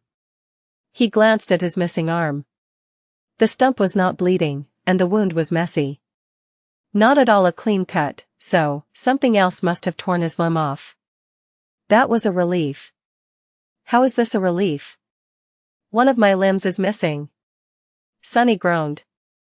Still, he would have been quite cross if it turned out that Slayer had cut off his arm. It was better to think that something else had rend it off. There was a hole in the wall of the shrine where there had been none before, and through it, he could see the dark sky. It was night. It had been morning just a few moments ago. Sunny concentrated on his shadow sense, then turned his head and glanced at the nearby pillar. Kai was hanging from it, impaled by 2 black arrows, his mouth covered by a makeshift gag. He was alive, but unconscious. Sunny studied his friend for a bit, making sure that he was alright, then turned to Slayer once more. When he finally spoke, his voice sounded a little strained. "So, do you want to tell me what happened to the day that is missing from my memory?" Slayer stared at him chillingly for a while, then raised a hand and extended 2 fingers. Sunny sighed. Wait. 2 days that are missing from my memory? She nodded silently and sat down, tiredly leaning her back against the wall. Sunny paled. 2 days. If 2 days had passed, then the snow demon and the 2 snow monsters had already launched their attack. The battle was over? 2 days had passed, and it was night again. Which meant that the 3 figures of the snow domain had besieged the Shrine of Truth, and failed. Someone had stopped them. But who? Sunny studied his own pathetic state, then glanced at Slayer. Finally, he glanced at Kai. A few seconds later, he muttered a stifled curse. His thoughts were in disarray. What the hell? He had been saying that a lot after entering Ariel's game. So, he had to be careful not to say it again, unless he wanted to get stuck with another catchphrase. And he had plenty of those already. In any case, it seemed like Sunny and Kai had fallen victim to some kind of mind attack while observing the snow demon, and then. Something happened, but the snow demon failed to conquer the shrine and kill them. From what Sunny had seen so far, that something seemed to have been Slayer. That did not make much sense, considering that Slayer was not nearly powerful enough to defeat a cursed demon, let alone one accompanied by 2 cursed monsters. And yet, the evidence was hard to deny. The evidence being that they were still alive. Sunny sighed deeply. Slayer was not going to talk, so he had no choice but to try to deduce what had happened slowly. But first, I should probably take Kai off that wall. His friend did not look very comfortable, pinned to a pillar by arrows and gagged. Granted, Slayer must have gagged him for a reason. I'll take it slow. Some time later, Sunny and Kai climbed out of the tilting shrine and observed the scene of utter devastation outside. Both looked rattled and confused, not to mention battered, and seeing the lake of lava did not make them feel any better. Slayer had stayed inside, seemingly too tired and wounded to move. What the? Sunny stopped himself from finishing the sentence, raised his hands, and rubbed his face ferociously. One of his hands was made of flesh, sinew, and bone. The other was entirely black, manifested from shadows. The platform on which the Shrine of Truth stood had split in 2. One half of it was entirely gone, the other was partially submerged in lava. The ancient temple itself was tilted on the side, half drowned in the lake. The layer of cooled lava that had formed a crust atop the lake was almost entirely gone, shattered and swallowed by the scorching crucible. Still, some of it remained. Hideous silhouettes formed from volcanic rock protruded from the luminous depths, reaching toward the sky with eerily shaped fingers. They glanced like unfinished creations of a mad sculptor, and simply looking at them made Sunny's skin crawl. It was as if a swarm of indescribable beings had tried to form themselves from fiery lava, but were frozen solid midway, failing to take form. Now, only their empty husks remained, soulless and twisted in agony, like a legion of sinful souls who had failed to escape hell. Or perhaps someone had just wanted to create a garden of creepy statues. Either version could be true. Kai opened his mouth and whispered, "What the hell?" Sunny glanced at him with gratitude. "My thoughts exactly." His friend was in rough form, but far better off than Sunny and Slayer. Apart from the wounds caused by the arrows, he was relatively unscathed, and those weren't a threat to a transcendent being. He had no memory of what had happened in the past 2 days either. The last thing he remembered was catching a glimpse of the snow demon, and yet, he did not remember what the creature looked like, or what it was. Sunny felt deeply unnerved. He would have been frightened, really, if not for the fact that they had found 3 jade figurines laying in the ash near the altar, just a few meters away from the lava. The snow demon, whatever that thing had been, was dead. The monsters were dead, too. Sunny, Kai, and Slayer were alive. Somehow. That should have been good news, but Sunny only felt more disturbed, not knowing how their enemies had died. Humans feared the unknown the most, after all. He looked down with a grimace. Well, let us see what we do know. Even if his memory of the past 2 days was gone, he could deduce some things from the clues left behind by the missing time. As the two of them flew to the edges of the volcano, the night sky rippling with shimmering starlight above them, Sunny went over all these clues. First of all, Sunny and Kai were missing their memories. They had been affected by some kind of mental attack, while Slayer had seemingly resisted it or had been incapable of being targeted by that attack, to begin with, due to her inherent difference from them. It was easy to deduce that Sunny and Kai had not remained passive and motionless while under foreign influence, too. In fact, they seemed to have involved themselves in all kinds of activity. Their wounds were solid proof of that. Additionally, their behavior in the past 2 days had to have been different from what they would usually do. In other words, they had not been acting as themselves, otherwise, Slayer would have no reason to debilitate them with arrows or gag Kai. Sunny could not be sure, but after studying Kai's wounds as well as his own, he suspected that the two of them had not only fought Slayer, but also other powerful beings, as well as each other. That was quite a disturbing theory, and although Sunny could not thoroughly prove it, he could not confidently refute it either. This is the worst. If they had indeed suffered a mental attack, this would be the worst crisis of that nature he had encountered in a long while, maybe even ever. After all, he had retained at least some senses even at LO49 or on the Ashen Barrow, but now, he could not even remember what he had done. That should not have been possible. His mental resistances were extremely formidable, and even if his other incarnations were not here, he still possessed the will of a supreme titan. No mental attack should have been able to enthrall him so thoroughly. It was the fact that something that should have been impossible had happened that was driving Sunny mad. Just what kind of creature had that cursed demon been? The worst part of all was knowing that now with the creature gone, there was a high possibility that Sunny would never find out. It could all remain a mystery, forever. Looking around, he wondered if that was a mercy, instead. The only witness, Slayer, was not talking, but Sunny had some other clues, as well. His own state, for example. Quite a lot of his essence was gone. Not only that, but he could not summon any of his shades, which meant that they all had been destroyed in the battle and were currently repairing themselves. The Shadow Wolf and its pack, the Obsidian Wasps, and Abundance. Had I actually implemented the shade augmentation strategy? It was possible. But had he implemented it against the adversary, or against one of his companions? There was no answer to that, although Sunny doubted that either Slayer or Kai could have survived his assault. The 3 snow figures were dead, and he was missing an arm. So, unless it was Kai who had bitten it off in his dragon form, Sunny was inclined to believe that he had clashed with the cursed demon and the 2 monsters, instead. He glanced at Kai peculiarly. Kai noticed it and forced out a smile. What? Sunny lingered for a while, then shook his head. Nothing. Just wondering how sharp your teeth are? Kai touched his lips, then blinked a couple of times and looked away. The problem was that the shades of the 3 snow abominations were not in Sunny's soul. Which meant that, although they were dead, he had not killed them and neither had Slayer. So how the hell had they died? Sunny folded the wings he had manifested and landed on a rock outcropping at the edges of the lake of lava, too close to the misty shore of the Sea of Clouds to feel comfortable. Kai landed nearby, and the two of them stared at the enormous corpse in front of them. Or rather, a half of it. The cursed monster was unmistakably dead. It was an indescribable monstrosity that was vaguely humanoid in form, with myriad eyes littering the malformed dome of its grotesque head.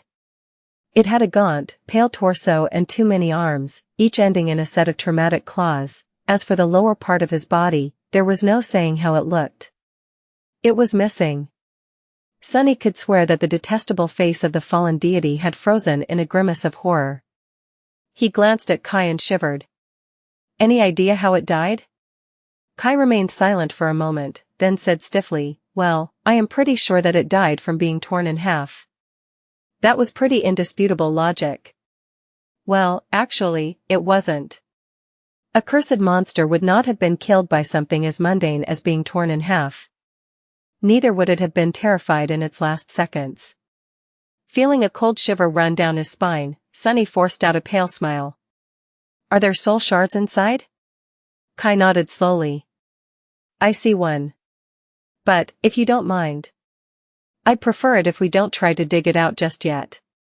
Sunny scoffed, then grimaced and pressed a hand against his wounds. Yeah. Let's not, just yet. There was another corpse they had to take a look at, almost exactly on the other side of the shattered volcano. Flying there took them a little bit of time, and when they reached the colossal remains, Sunny just stared at them with a peculiar expression. The second corpse had turned out to not be the second corpse. Instead, it was the lower half of the cursed monster they had already investigated. There was no explanation as to how it ended up all the way on the opposite side of the lake of lava, and no additional clues as to how the creature had died. Neither was there any trace left of the second cursed monster. It had simply vanished, as if it had never existed at all, just like the snow demon had. Maybe their bodies had drowned in the lava, maybe they had fallen into the sea of clouds. Possibly they had simply ceased to exist for some unknown reason. Anything could have happened, really. Sunny took a shaky breath. Let's explore more. We might find something else. And so they did. In truth, he did not really hope to find more clues. He simply wanted to get away from the mangled remains of the cursed monster and do something to occupy his rattled mind. Sunny and Kai spent some time exploring the lake of lava. They studied the eerie, half-formed sculptures of volcanic rock protruding from it here and there. Being close to them gave both an eerie and unpleasant feeling, so they proceeded to investigate the shores of the lake instead. Eventually, they did find something. Well, what would you know? Sunny landed on a small island of cooled lava and looked down incredulously. He seemed to have found his missing arm. It was still encased in the black carapace of the jade mantle, laying in the middle of a vast web of cracks that stretched from one edge of the small isle to another. The hand was missing a couple of fingers, but those that remained were still clenched into a fist. His severed hand was holding on to something. Sunny crouched near it and tried to pick up an impossibly thin piece of torn string that protruded from the mangled fist. He failed at first, and only succeeded after putting some will into his touch. The string was infinitely fine, but also unbelievably durable, almost impossible to tear or cut. It resembled a single thread of black silk, or maybe a single string of a frightening spider web. All he knew was that at some point in the past 2 days, he had lost an arm while trying to cut that thread. Looking at Kai, Sunny remained silent for a while, and then asked in a subdued tone, "So, what do you think happened to us?" Kai's expression was deeply disturbed. He shook his head faintly, then said quietly, "I don't know." Sunny let out a long sigh. "Well, I have a couple of ideas." But really, he was in complete darkness, just as full of doubt as Kai. That cursed demon, it must have been some kind of mind demon, if such things existed at all. Whatever Kai beheld on the snowy mountain might have been simply its vessel, while the demon itself might have been a being of neither flesh nor spirit. It might have been like an idea, instead. At least that was what Sunny imagined after witnessing all these unexplainable things. In any case, Sunny and Kai had fallen under the influence of the demon, had maybe become its new vessels, even. They would have been simply debilitated at first, then fully taken once the morning of the attack came. Slayer must have restrained them before that, but that was as much as she could do. How had she defeated the demon and the 2 monsters, then? Sunny did not know. He vaguely suspected that the strings Kai had seen were how the snow tyrant controlled the rest of its figures.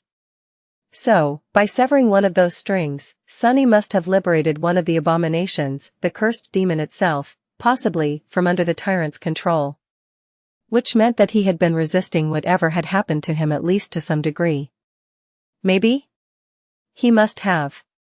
And then? There was no knowing what had happened then. Possibly the demon itself had killed the monsters. Maybe Slayer had somehow incited and dodged it until the sun rose above the horizon. If the demon had failed to eliminate the ash figures and stayed on a black square after the end of its move, who knew what could have become of it? Nobody did. It was a complete mystery, and a frightening one, at that. Sunny was in pain, tired, and deeply disturbed. He did not even want to admit how disturbed he was. It was to the point that missing an arm seemed a minor thing in comparison. Picking up his arm from the stone, he turned and glanced at Kai with a somewhat lost expression. You know, I have never lost a limb before. This is a first. Kai smiled weakly. Really? I would have thought. Sunny shook his head. He wanted to add something like, well, unless you count the head as a limb, but remained silent instead. He was not in the mood for that. Eventually, he said in a concerned tone, really? I guess, we've won, though? Should we be happy? Kai did not answer. Sunny did not speak for a while either. Somehow, this particular victory, if it could even be called that, made him feel more troubled than any defeat. Sunny had never found any answers. The mystery of the snow demon remained unsolved, and he suspected that he might never find out what that creature had been and what it had done to him and his companions. Perhaps they would meet again, one day, in the dark reaches of the Shadow Realm. But since Sunny did not even know what the Eerie demon had looked like or if it had even glanced like anything at all, they would not recognize each other. So, he could only console himself by the fact that the mysterious nightmare creature was dead. Disheartened, Sunny and Kai returned to the Shrine of Truth. Slayer was still leaning against the wall atop the sloping pillar, seemingly asleep. Sunny had never seen a shadow sleep before, so she must have been truly exhausted by what transpired during the 2 missing days. He could summon her back into the nurturing darkness of his soul, but that would mean not being able to summon her again until her wounds were entirely healed. And that was a luxury he could not afford at the moment. After all, 3 more snow figures were going to surround the Shrine of Truth come morning, most likely. Now, there were only 5 of them left on the board, 2 beasts, 2 devils, and the tyrant itself. So, at least one of the 3 figures was likely to be a devil. Sunny closed his eyes, suddenly aware of just how beaten and battered his body was. He was missing an arm, damn it. Well, actually, he wasn't missing it anymore. He had found his arm, it was just not attached to his body. That's a bit funny. Gritting his teeth, Sunny dismissed the jade mantle and the surrogate arm he had manifested from the shadows. Then, he pressed the severed arm to the mangled stump and cursed quietly, concentrating on controlling the flow of his blood. Kai observed him with a peculiar expression. What are you doing? Sunny looked at him and smiled darkly. Trying to regrow an arm. In truth, even some saints could regrow missing parts of their bodies, it just took a lot of time. Supremes were even more tenacious, but Sunny naturally did not have a lot of insight into how long it would take a sovereign to regrow a limb. There was simply no data on that issue. He healed a lot faster than most due to the blood weave, but still, reattaching a severed arm was going to waste much less time than cultivating an entirely new one. Plus, he was attached to his arms. They had gone through a lot with him. I need both hands for cooking, you know? As well as for other things. His attempt to lighten the mood fell flat. After that, neither Sunny nor Kai spoke for a while. Both felt disheartened. They might have survived the battle, but it was not due to their skill or effort. It was not even due to luck, there was simply no explanation for why they were still alive, which meant that they were only alive by accident. Eventually, Kai sighed. I don't know why I am surprised. Sunny raised an eyebrow. What do you mean? Kai hesitated for a while, then smiled faintly. I guess it is because of you and Nephi's. The 2 of you have a habit of making the impossible seem normal. You are powerful beyond reason, and the way both of you think is beyond reason too. So, sometimes, it is easy to forget that the things you do are not reasonable. They are not normal at all. He shook his head. It is not normal to defeat a god. In fact, it is entirely unreasonable to even try fighting a god, especially an ancient, malevolent, corrupted one. And yet, that is what we have been doing ever since entering the odd realm, isn't it? Not only that, but we've even managed to kill several of those fallen deities. You seem to take it in stride, so at some point, I found myself assuming that that was how things were supposed to be. But, Sunny. Kai fell silent for a few seconds, then looked at him with a slight frown. They're not. No matter how powerful we are, these beings are still cursed ones. They are former gods, they are literal beings of legends. The traumatic and dreadful kind of legends. So, I shouldn't have been surprised when something like that happened. Actually, it is a miracle that something like that had not happened sooner. Sunny scowled, not entirely sure how to respond. Are you trying to say that I am reckless? Kai shook his head. No, not really. Being reckless means that you have a choice between safety and danger, and we weren't really given a choice, were we? It is not like the cursed ones would not have come for us if we stayed still, here in this cursed place. He sighed. What I am trying to say is that, possibly, meeting that snow demon was a stroke of luck. It gave us a reminder that beings like that are beyond our league, so much so that we cannot even understand them, let alone match them. Well, some of them, at least. Every adversary we face can be our last. And what would you know? We managed to receive that reminder without dying. That's a good thing. Sunny studied him for a while, then nodded slowly. Kai was right. Sunny had done well facing great nightmare creatures, so he assumed that fighting against cursed ones would not feel much different now that he was a supreme. But really, every single one of them was an opponent he could not afford to underestimate. In fact, he had been lucky not to encounter any truly dangerous great abominations, probably because most of the ones he had slain came from the jungles of Godgrave. In the dream realm, they were on the younger side, and not as sinister as those great horrors that had been wandering its terrifying reaches since the times of the Doom War. And cursed nightmare creatures were on an entirely different scale, as far as malevolence was concerned. Kai sighed. I also realized that you were right. Sunny glanced at him with a silent question. Kai remained silent for a moment, then spoke in a sober tone. Before all this began, you told me that a couple of supremes would not be able to protect humanity, and that becoming sacred was the only way for you and Nephice. You seem so immensely powerful to me, so out of reach, so I did not take it seriously enough. But now I see now that you were right. The cursed ones are already this frightening, and I don't even want to imagine what unholy nightmare creatures are capable of. I am not sure that I can. So, there is indeed only one way forward. Whether we like it or not. Sunny stared at him for a bit, his expression unreadable. A reminder, huh? Then, he grimaced and cursed loudly. Kai flinched. Oh. I'm sorry. Was I too presumptuous? Sunny gritted his teeth and shook his head. No, it's just. I think my nerves are reconnecting. He could suddenly feel his missing arm again. And while being reunited with it felt wonderful, it also hurt like hell. By morning, Sunny's bones had reconnected, and his arm was not at risk of falling off anymore. That said, he could not really move it yet, so it just hung limply at his side. There was also the problem of the missing fingers.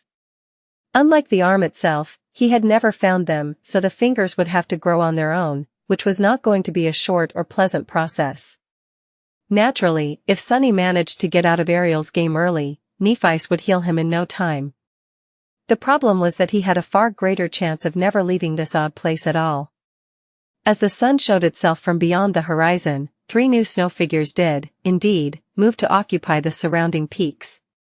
Both Sunny and Kai felt uneasy about scouting their enemies, considering what had happened the last time they tried, but they had little choice. Going into battle blindly was a far worse prospect. So, Sunny mustered his courage and asked Kai to take a look. This time, his friend remained silent for far longer than usual. When he eventually turned to Sunny, there was a very odd expression on his face. Sunny frowned, not liking it one bit. What? Kai hesitated for a few seconds. Listen, Sunny, before I say anything. I feel that I need to mention that I have nothing. Sunny pursed his lips. Stop stalling. Out with it. Kai cleared his throat, then pointed at the northern peak. Well. There is no other way to say it. But there's a dragon on that mountain. Sunny blinked a couple of times, staring at his friend in disbelief. After a few seconds, he asked evenly, a dragon? Kai nodded. Yeah, it's a white dragon. It's very gorgeous, actually. Sunny stared at him some more. Are you kidding me? Kai chuckled nervously. No. Why would I joke about something like this? Sunny raised a trembling hand and pulled on his hair. No, really? What the hell is this? How come? Listen here, you. He raised pointed an accusing finger at Kai. Let me tell you, I've been around the dream realm and back. And never, not once, have I met a dragon without you around. What are you, a dragon magnet? How the hell are you attracting all these dragons, bastard? Kai coughed a couple of times. Calm down, please. Well, true, people call me the Dragon Slayer, and I have an attribute of that name. But if you think about it, technically, I only ever encountered one dragon. The other one was myself, so that doesn't really count. So, you can't blame me for this dragon, alright? I have no control over where dragons decide to show up, or why. Sunny stared at him with suspicion. It couldn't be a coincidence, could it? Every time there was a dragon, Kai was somewhere nearby. Granted, the same could be said about most members of the cohort, since they were usually in the same place. Still. Damn Dragon Slayer. Sunny let out a long sigh, then winced and decided to let it go. What about the other two peaks? Kai pointed to the eastern peak. That peak seems to be infested with rats. I can't count how countless of them are there, because there are too countless. The whole mountain is teeming with them, and they seem to be eating the mountain. Sunny raised an eyebrow. How in the world, actually, never mind. And the last one? Kai hesitated, but chose not to point to the southern peak. In fact, he did not even look at it again. There is someone we've already seen on the mountain to the south. It's the devil from the tree, the one who looks like a human, or at least human-shaped. It knows we are looking. He paused for a moment, then added, the dragon seems to be a devil, too. The rats are a cursed beast, the entire swarm of them feels like a single entity. Sunny remained silent, thinking.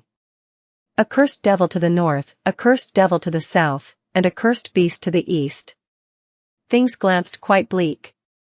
He was hardly in a form to fight, and most of his shades could not be summoned yet. Slayer was in a rough state, too. Her situation was worse than his, really. Just like Sunny, she could not move one of her arms, which meant that she could not draw her bow. There was a day left before the 3 cursed nightmare creatures descended upon the Shrine of Truth. The odds would not be any better tomorrow, either. Kai looked at him tensely. How are we going to repel this attack? Sunny lingered for a while, then smiled. Well, the answer is easy. He looked at Kai and shrugged, wincing from the pain of his mangled arm moving up and down. We won't. As Kai glanced at him silently, Sunny shook his head. I am not fighting 2 cursed devils and a cursed beast. So, instead of waiting for them to come. He glanced east. We will attack, instead. He had come to the Shrine of Truth to make his warriors stronger. And he accomplished just that with the jade figures in his possession. Slayer and Kai would receive the 3rd ash augmentation. As long as his will strengthened them, that would make them as deadly as any great abomination. More than that, his army, as long as it was given time to repair itself, now consisted of 2 sacred shades and 2 groups of great shades. The Snow Tyrant, meanwhile, only had 2 devils and 1 beast left. It was actually at a disadvantage in terms of pure numbers. What a startling reversal it was, considering its overwhelming numerical advantage at the start. More importantly, the Snow Tyrant had to send all of the figures that had been protecting it into battle, with only 1 beast unaccounted for. Which meant that it was almost defenseless. So, there was no point in staying in the Shrine of Truth anymore. Sunny had the adversary where he wanted. Inhaling deeply, he summoned the few obsidian wasps that had already mended themselves and sent them off to dig out soul shards from the remains of the dead cursed monster. Then, he turned to Kai. Prepare yourself. We'll be fighting another god in the evening. It was time to do some rat hunting. Thank the gods. He would finally have something to eat. It was the dead of night when Sunny and Kai returned to the temple. Slayer was still resting, so he simply placed one of the jade figurines next to her and handed the other one to Kai. The last one, though, that last one, he kept to himself. The shrine was tilted and drowning in lava, so placing the figures on the altar was an awkward task. Still, Kai could fly, so it did not pose much of a problem. As the third ring of ash was forming around his soul core, Sunny left once again, threw a wary look at the eerie sculptures rising from the lake of lava, and made his sacrifice. This was going to be the last truth he would learn before slaying the snow tyrant. They were going to leave the Shrine of Truth in a few hours, which meant that even if another nightmare creature fell to their blades, he would only be able to make another offering after conquering the snow castle if it was similar to the castle of ash. Sunny was not sure what would happen after the tyrant died, so there was even a possibility that this was going to be the last truth he would receive as a reward in this accursed game. He took a deep breath. The figure of the snow demon drowned in the lava, and Sunny found himself somewhere else once again. But this truth was unlike the rest. Sunny was in pain. His nebulous body was being eaten alive by a terrifying curse, his secretive mind was being consumed by vicious illusions. His heart was being torn apart by indescribable dread, and his very spirit was broken, his will and desire to live teared from it by a cruel hand. There was no solace for him, no reprieve. No choice but to die. And yet, he refused to. He staggered, walking across the sand with unsteady steps, surrounded by darkness. Somewhere above, the ebony sky shimmered with the light of a myriad of silver stars, but their pale radiance was not enough to illuminate the shadowy valley, let alone warm his mangled, freezing body. Blood was flowing out of his mouth, spilling through the fangs of his mask as it shone with a beautiful golden light, with the light of divinity. Radiant blood was flowing out of the wounds littering his body, too, soaking the fabric of his dark mantle. Step. Step. Another step. Sunny was running out of steps he was fated to make. There were only a few left. Ah! A groan slipped from his lips, its subtle sound distorted by the mask. Then, another sound came. The sound of leaves rustling under the foot of a predator, the sound of graceful wings parting the night sky. The sound of an arrow piercing the fabric of fate. The arrowhead struck him in the neck, and he was thrown to the ground. Sunny fell to his knees, the drops of golden blood shining like precious gems on the sand. Raising a hand, he grasped the smooth black wood of the arrow's shaft, not too dissimilar to the polished wooden surface of his mask, and pulled the arrow out, shattering it in his grip. The firm hand of the archer who had sent the arrow flying was much too weak to harm a being such as him. It only managed to pierce his flesh because there had already been a wound there, on his neck, left by a far more alarming foe. The arrow was of no consequence. The legendary poison smeared on its tip, however, was anything but. It was a poison that was not supposed to exist in the world anymore, and yet, here it was. A dreadful cold spread through his body with dreadful speed. Then, it invaded his soul, his mind, and his spirit. Suddenly, Sunny felt weak. He even found it difficult to keep his eyes open. His broken body shuddered. Cold, cold. He was cold, and alone. He was going to leave alone, unwitnessed, just like he had lived. No one would even remember that he existed at all. Death was coming. It came in the sound of soft steps, taking the form of a woman who walked quietly out from the darkness. The woman wore battered dark armor and a veil that covered her beautiful face, her long, luscious hair tied into a braid. The starlit night cast a deep shadow onto her, but he could see her cold eyes clearly. He could see his reflection in them, too. A nebulous figure shrouded by a tattered mantle, a mask of black polished wood covering its face. He was Weaver, the demon of fate. The mighty, dreadful demon. That mighty demon was now kneeling in front of a mortal huntress. A stifled laugh escaped from the demon's lips, made odd and elusive by the mask. You nine, how we loathe you. The demon of fate knew the endless despair of struggling against fate better than anyone else. The nine were nothing but pitiful mortals, but they were also fated. Their lives were a convergence of fate. To anyone else, they would seem tiny and pitiful, no more than vermin, but to Weaver, who could see the great tapestry of fate, their figures towered like those of giants, looming above, oppressing Weaver with their crushing weight. The woman glanced down at the demon silently. The demon smiled behind the mask. It was you doing, wasn't it? Oh, what a wicked trap you set for us. We have escaped our siblings, but it seems that we've failed to escape you, in the end. The demon knew the woman well. She had been stalking Weaver for a long time, this mortal with a pure soul. Sometimes, she came as a beast. Sometimes, she came as a huntress. The demon had not seen her moving stealthily across the realms, enduring battle after battle all in order to grow stronger, but they had felt her figure growing closer and closer in the tapestry of fate, constricting them like a serpent. Until they could not move at all, and there was nowhere to go. Finally, the woman spoke. The demon had thought that her voice would be triumphant, but it was simply tired. I know what you are. The demon was tired, too. If you know what we are, then you know what destroying us means. There is a price that has to be paid for slaying a demon. Are you prepared to pay that price? The woman did not answer. The demon let out a long, sorrowful sigh. You know nothing, child. You poor girl, it is too late. Please forgive me, if you can. The woman unsheathed her sword then and plunged it into the demon's chest in one fluid, speedy motion. There was no hesitation in her strike, and no mercy. That nebulous figure fell to the ground, lifeless. The black mask stared blindly at the starlit sky, then fell apart into a hurricane of sparks. The huntress sighed deeply and glanced at the sky. At long last, her task was finished. She swayed lightly and raised a hand, touching her veil in confusion. Her lips moved subtly, producing a barely audible whisper. What task? Just before the sun touched the horizon, Kai joined Sunny on the roof of the Shrine of Truth.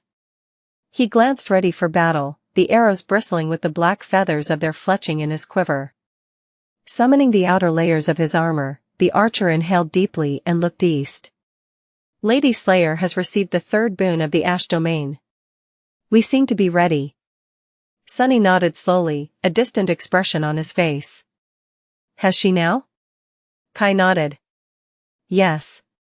Why? Your voice, it sounded a little odd. Sunny remained silent for a while, then sighed. She is set to play a decisive role in this battle. I've just been wondering, about how capable she truly is. Ka studied him a bit. What is on your mind? Sunny smiled faintly and looked at the towering mountain to the east, its peak covered in snow. Eventually, he said, well, the cursed beast we'll be fighting tonight is a swarm of rats. They are infected by corruption now, but that means that they weren't at some point. Which means that there was a swarm of sacred rats once upon a time. Isn't it odd? Kai blinked a few times, prompting Sunny to chuckle quietly. I mean, it's one weird deity, don't you think? Who would want to worship a swarm of rats? His friend tilted his head a little. Actually, you are right.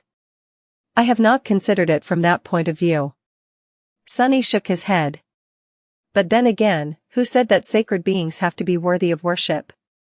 Conflating divine power and benevolence is a very modern way of thinking about things. Actually, for most of history, people had not worshipped gods out of love or gratitude. Rather, they did so to placate and mollify the deities, hoping to avoid drawing their ire. He smiled. After all, mortals can't survive the wrath of gods. Not the other way around.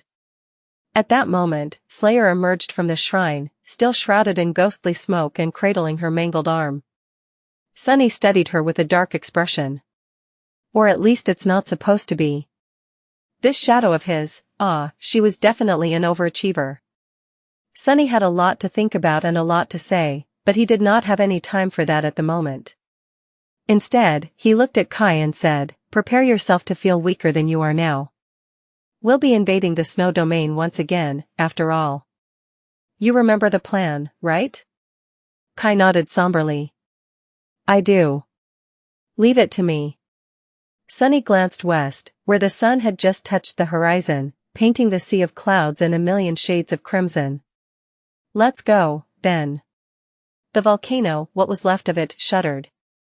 The fantastical scene of ethereal obsidian bridges forming from the plumes of ash played out once more, just as breathtaking and spectacular as it had been in the past. But after seeing it so many times already, Sunny paid little attention to the great bridges that spanned the sea of clouds. Instead, he turned himself into a shadow, and wrapped himself around Slayer. Immediately, he felt himself fusing into her ragged, battered form. A sense of fierce power and cold confidence filled him, as well as of a sharp and merciless killing intent much similar to his own, but also different. Subtle, determined, inescapable. He could vaguely sense Slayer's thoughts and emotions, all of them painted in hues of gray by her sinister, dark resolve. There was a certain purity to her feelings that he did not share. Her black heart might have been filled with nothing but malice and desire to kill, but that malice and that yearning were pure, unblemished, and pristine. Sunny could not really read the thoughts of his shadows when fusing with them, but he could usually sense fragmented echoes of what they were thinking about, sometimes even see glimpses of their subdued, distant, dreamlike memories. In the case of Slayer, though, he could sense none of the latter. Just a vague impression of a vast emptiness, impenetrable darkness, and of an imperative need to hunt, to kill. The sound of the wind howling across the obsidian dunes, the lethal radiance of destructive essence storms. As if Slayer had only ever existed in the shadow realm, and that was the only thing she had ever known. On a purely physical level, fusing with Slayer was an exquisite experience. She was different from both the indomitable saint and the mighty fiend. Hers was a graceful, subtle kind of strength. She was nimble and agile like a dancer, but at the same time ruthless and furious like a prowling predator. Sunny himself followed a somewhat similar path. The origin of his battle art had been a radiant dance, after all, so he could appreciate Slayer's fatal grace and ferocious litheness. As soon as Sunny took Slayer into his dark embrace, he could feel a raging torrent of power flow into her body. This shadow of his had already been enhanced by 3 consecutive infusions of mystical ash, and now, she was amplified by the power of shadows, as well. The result was quite frightening. That said, Slayer was still not in her best form. She was severely wounded, and Sunny was as well. Neither of them made for a good fighter at the moment, but together, they could easily pass as one. That was why Sunny had decided to guide her in this battle instead of participating in it himself. "Well, good luck to us, I guess." Behind them, Kai's voice boomed, as if commanding the world, "Be strong." And with it, Slayer and Sunny suddenly felt amplified even more. There was no time to waste, so Sunny did not waste any by sending her running across the obsidian bridge. Instead, he commanded the shadows to open before Slayer, and as she stepped forward, the two of them emerged from the darkness directly on the slope of the distant mountain. One of Slayer's swords left its sheath with a quiet hiss. In the next moment, the pristine white snow around them boiled, and many feral rats rushed at them like a writhing avalanche of rotten fur and sharp, needle-like fangs. For a moment, Sunny was disoriented. Slayer's senses were difficult to get used to. Each of her 5 senses was vastly superior and far sharper than his own except for his touch, which had been elevated by Bone Weave a long time ago. Fusing with Slayer was like stepping into a world overflowing with an endless complexity of sounds, scents, flavors, and starkly vivid images. It would have been overwhelming if not for the fact that Sunny had developed a staggering capacity to grasp and absorb new information over the years, as well as while rising in rank. Still, Slayer possessed more senses than the mundane 5, as well a primitive version of shadow sense, for example, and the remainder that Sunny could not even name. And there were a myriad of dreadful rats moving simultaneously all around them now. There was the will of a cursed beast bending the world, and the rules of Ariel's game sapping Slayer of strength. It was enough to send Sunny reeling for a split second. So countless. Slayer, however, was already moving. As an avalanche of riding rats descended upon them, she bared her teeth behind her torn veil and dashed forward to meet them. Her black eyes glistened with the cold bloodlust of a merciless predator, and ghostly smoke trailed behind her like a billowing mantle. At that moment, Sunny felt something strange, something he had never felt before while embracing Slayer as a shadow. The flow of her essence changed, moving awkwardly in a way that was not supposed to be possible, but also purposefully, as if she was remembering something that had been second nature to her once, but then covered by rust as the years passed. Like she was attempting to channel her radiant soul essence into the sharp blade of her sword, not to satiate its spell weave and activate its enchantments, but simply to saturate the cold steel with it as she would her body. She failed to achieve whatever it was she was trying to remember, but just barely. So, Slayer activated the enchantment woven into her sword instead. Sunny had crafted 2 short swords for his murderous shadow, one from the metal of the great chains holding up the chained isles, one from a splinter of bone from Godgrave. Both were enchanted to be dreadfully sharp and incredibly durable, as well as to return to her hand if she ever lost them.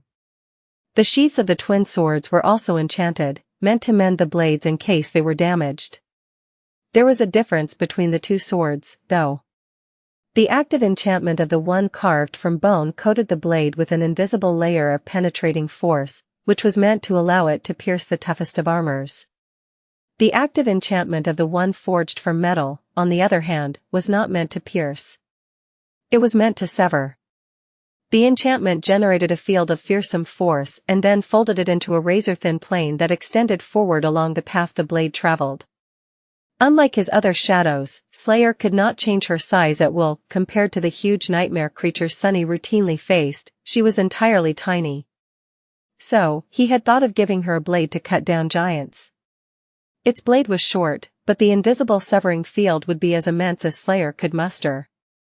The enchantment was meant to be used against titanic foes, but it was quite useful against vast swarms of vermin as well.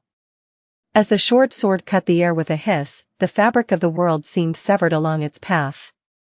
Enabled by Slayer's raging, radiant essence, the cut cleaved 100-meter gash into the descending mass of rats, obliterating thousands of them.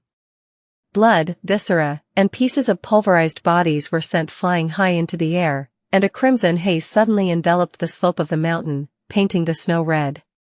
Each of the rats was technically a part of a cursed being, but there were 3 rings of ash around Slayer's incomplete core now, fully saturated by Sunny's supreme will, while Slayer herself was amplified by his dark embrace. So, even while weakened by the snow domain, she had no trouble destroying the small creatures. That was the result of coming to the Shrine of Truth. There was something wrong, something deeply wrong, happening to the rat swarm, though. Sunny sensed the eerie, unfathomable will of the cursed beast swelling for a moment, and then, he sensed something that sent a chill running down his spine, metaphorically speaking. Sunny did not possess a spine at the moment, and Slayer was not the kind of being to be disturbed by anything. There were countless rats on the mountain. They had been gnawing on it, slowly eating away at its stone roots, before rushing to devour Slayer. The rats were myriad, and yet, Sunny had still expected to feel their number lessen a little when Slayer destroyed a few thousand. And yet, he felt the opposite. In place of the thousands of slain rats, even more seemed to suddenly appear out of nowhere. The remains of their fallen kin were instantly consumed, and the swarm swelled, increasing in number. It was then that Sunny intuitively confirmed the essence of his foe. He had harbored a suspicion even before stepping on the snow-covered slope of the mountain, but now, he was sure of it. And that only made him feel more wary. So I was right, after all. Damnation. In a sense, the rat swarm, the Rat King, was similar to abundance. It also pursued endlessness, but while abundance did so by wielding infinity, the Rat King did so by wielding propagation. The concept the Rat King personified was numerousness. Perhaps there had been a single sacred rat once, a long time ago, but as time went on and it was consumed by corruption, there were many. And then, there was a myriad. In short, for every rat Slayer and Sunny destroyed, two were going to take its place. That doesn't bode well.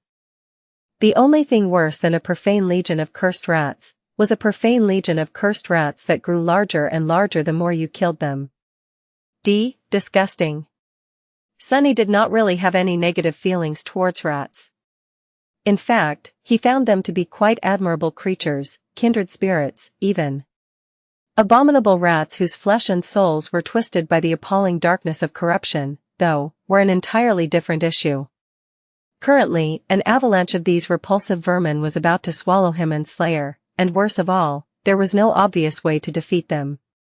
Luckily, Sunny always planned contingencies, and today was not an exception. His plan A was to simply annihilate the swarm of rats in battle. His plan B, though, had been developed precisely in case the swarm of rats proved to be too immense to be eradicated with pure violence. I hope Kai does well. The avalanche of cursed rats was almost upon them when Slayer slashed her sword again, cleaving a wide path through it. She dashed forward, moving through the crimson haze, as the rats flowed past them on both sides.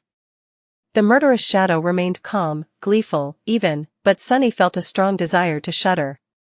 There were too many rats rushing down the slope of the mountain for each of the vermin to run on the ground, so they simply climbed atop of each other in a demented frenzy. Their mass formed towering walls on both sides of Slayer, rolling past her like a real avalanche of writhing gray bodies, frenzied eyes, and needle-sharp teeth. The worst part of it all was that the breach created in the rat swarm by Slayer's strike was swiftly closing as the old rats mindlessly pushed forward and the new rats came into existence, threatening to bury her under their squirming mass. And since the whole mountain was infested by the innumerable swarm, there was nowhere for her to escape. At that moment, an arrow struck the mountain higher up the slope, instantly causing a titanic explosion. A devastating mixture of light, heat, and sound pulverized countless rats, clearing a wide circle of bare rock from them. As countless tons of snow were displaced by the explosion and an actual avalanche rolled down, Sunny opened a path through the shadows for Slayer.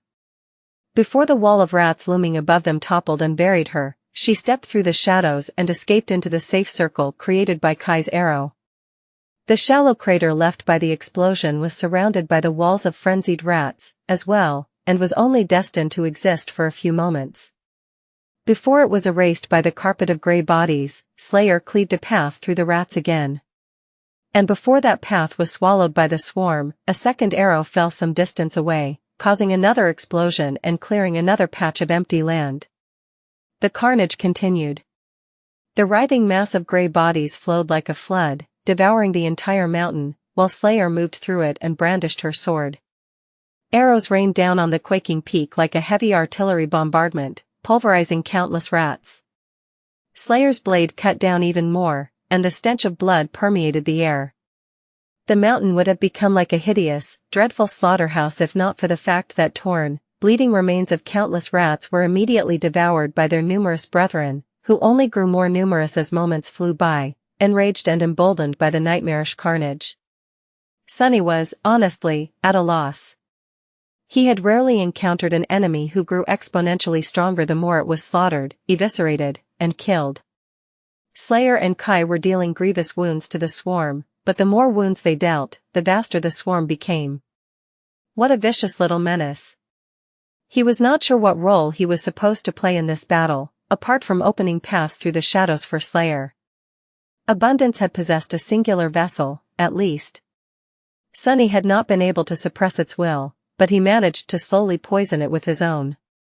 Additionally, he prepared tools to disarm the gargantuan worm in advance. The rats, however, were countless. There was no single vessel for him to target, and therefore, he was not sure how to suppress the concept of ceaseless propagation that the swarm embodied. Neither did he know what opposite concept he could have channeled if not for his role of augmenting Slayer. And he did not have much time to think. Time was not on his side, after all. Not only would Sunny have to retreat once the sun disappeared beyond the horizon, but the swarm would simply become so vast as to be inescapable long before that. He even considered using that very power of the Rat King against it. What if he inflated the number of rats on the mountain to such a degree that the entire mountain collapsed under their weight?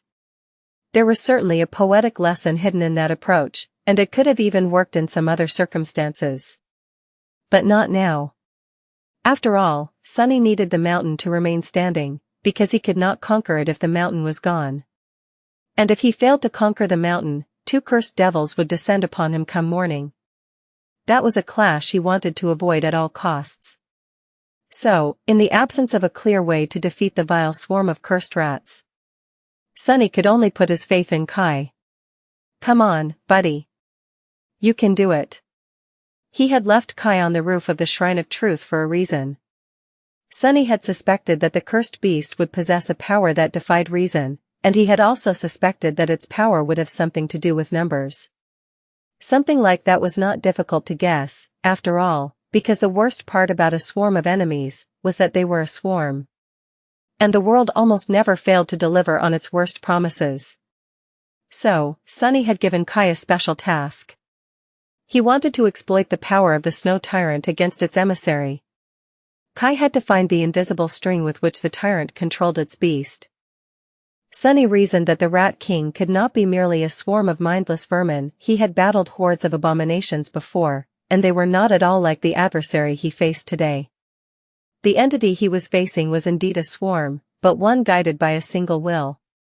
Which hinted that there was a single source of that will, the origin of the innumerable legion of detestable rats that lusted to devour Slayer in berserk hunger. Even if there had not been, the Snow Tyrant would have forced it upon the Rat King. After all, it needed to control the snow beast figure somehow, and Sunny doubted that his enemy could freely create an endless number of invisible strings to subjugate each individual rat. So, he had theorized that there would be a single string, connected to a single rat. That rat was the commander of the Rat Legion, hidden somewhere in the terrifying sea of squirming vermin, the vessel through which the Snow Tyrant controlled the cursed beast, as well as its source. Finding a single rat among myriads seemed like an impossible task. It was much harder than finding a needle in a haystack, to say the least. After all, neither the needle nor the haystack was supposed to move, let alone seethe and writhe in mad bloodlust on the quaking slopes of a crumbling mountain. But if anyone could accomplish that task, it was Kai. He had been the first of them to notice the existence of the invisible strings, after all. Sunny himself was not even sure that he was capable of perceiving them, but Kai could. And although he was not capable of differentiating the original rat from its myriad brethren, he could catch a glimpse of the Snow Tyrant's string again. And then, he could follow it to the target. That was how Sunny intended to use his adversary's own power against them. The problem, naturally, was that he and Slayer had to survive long enough for Kai to succeed. And that was not only difficult, but also continued to get harder and harder with each moment. Slayer was like a dark hurricane, moving across the mountain in a whirlwind of blood and torn flesh. She had already been a force to be reckoned with in the past, a malevolent, sinister force, but now that she was enabled by shadows and ash, wielding enchanted weapons forged by the Sovereign of Death himself, her dreadful malice was simply awesome to behold. The mountain was covered by the swarming rats entirely, so Slayer could only exist in the wake of staggering slaughter. She had to carve a path for herself with her severing blade, and when that was not enough, she had to escape into the small islands of fleeting safety created by Kai's annihilating bombardment. Sunny guided her through the shadows, matching the frenetic cadence of the alarming battle. The slaughter was unimaginable. The sight of it all, the crimson blaze of the sunset, the dark writhing walls of vermin closing in on them like mudslides, the plumes of fine red haze drifting on the wind, was unbelievable. The noise, however, was the worst. The ear-piercing, deafening cacophony of sounds produced by the myriad of rabid rats was grotesque, appalling, and utterly indescribable, especially so because Slayer's hearing was incredibly sharp, capable of catching the sound a needle dropping countless kilometers away. It was to the point that Sunny thought that he hallucinating, hearing a hum of demented voices being born from the rustle of innumerable vermin rushing to tear his shadow apart. Those voices were not voices, and the words they spoke were not words, and yet, somehow, he could still faintly understand them, at least at times. Hungry, hungry, we are hungry, we are, hunger. That was what he imagined he heard, repeated a myriad times by the myriad of berserk voices, until it lost meaning. Slayer moved without reprieve, dancing in the gaps between the tendrils of the swarm that aimed to consume her. Her movements were speedy and graceful, but the slaughter she unleashed was utterly barbaric, slowly painting the whole mountain red. Sunny was appalled by the ghastly scale of the violence she was perpetrating, but at the same time, he found himself being enthralled by it. It was truly a joy to witness a master doing what they were best at, to experience it all as they were experiencing it, feeling each step, muscle contraction, and reverberation of the sword. He was quite familiar with Slayer's battle style by now, and yet, he had never felt her going all out like this before. Now that Sunny had the first row to the dark spectacle of it all, he could discern subtler details about the way his shadow wielded her blade. There was a certain sincerity to the way Slayer fought. He had noted how pure her emotions seemed, and that purity translated to her every move. There was no pretense, no hesitation to her macabre dance, just sincere, pure, and adamant resolve to maim, mangle, and kill. Which was not to say that Slayer's battle style was unsophisticated or blunt, far from it. It was nothing short of beautiful. She was just devoted fully to her every motion without holding anything back. Her intent and her actions were flawlessly the same. It was a peculiar state of being, one that was alien to Sunny, and would be to most humans, as well. After all, humans had innumerable thoughts and innumerable experiences. Such a degree of single-minded certainty was impossible for most, if not all, and would only be harmful otherwise. But Slayer made it work. In fact, she made it work splendidly. The sincerity of her resolve influenced how efficiently she could wield the will, as well. Since there was no barrier between her intent and her actions, nothing was wasted in translation. As a result, she could achieve far more with far less, displaying a level of resourcefulness and efficacy that Sunny found wondrous. She wielded the will with incredible finesse. That was why Slayer and Sunny were still alive, and relatively unscathed. However, with every moment that passed, the swarm grew. The path Slayer cleaved in the mass of writhing rats grew narrower, the time the gaps existed grew shorter, and the walls of vermin surrounding them grew taller. Sunny was not sure how much longer they would be able to last before the Rat King buried them under its revolting mass. "Come on, Kai." When the end came, it came suddenly. Slayer was rushing through a gap between two tides of vermin, her sword hissing as it flew at incredible speed, slicing apart individual rats who had managed to jump at her from the writhing mass of their brethren. The path she had cleaved was about to disappear, and there was nowhere for them to retreat to. Kai was late with his next arrow, so no island of safety had been created by a powerful explosion. Slayer was already pouring essence into her sword, preparing to activate its enchantment immediately after using it a split second ago. Already, it was wasteful and dangerous, but they were short on choices. It was then that Sunny felt a condensed and oppressive mass of barely contained power rushing at them from behind at awful speed. Almost at the same time, he sensed a speedy shadow flying across the obsidian bridge, the shadow of an arrow. In the next moment, the arrow flashed above their heads and clashed the mountain close to the peak. There was no fiery explosion, this time.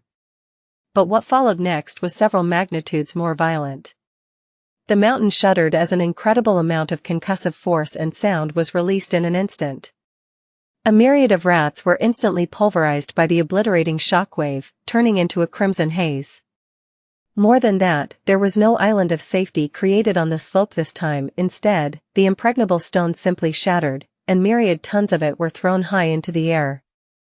The fountain of shattered stone extended into the sky, expanding as it rose.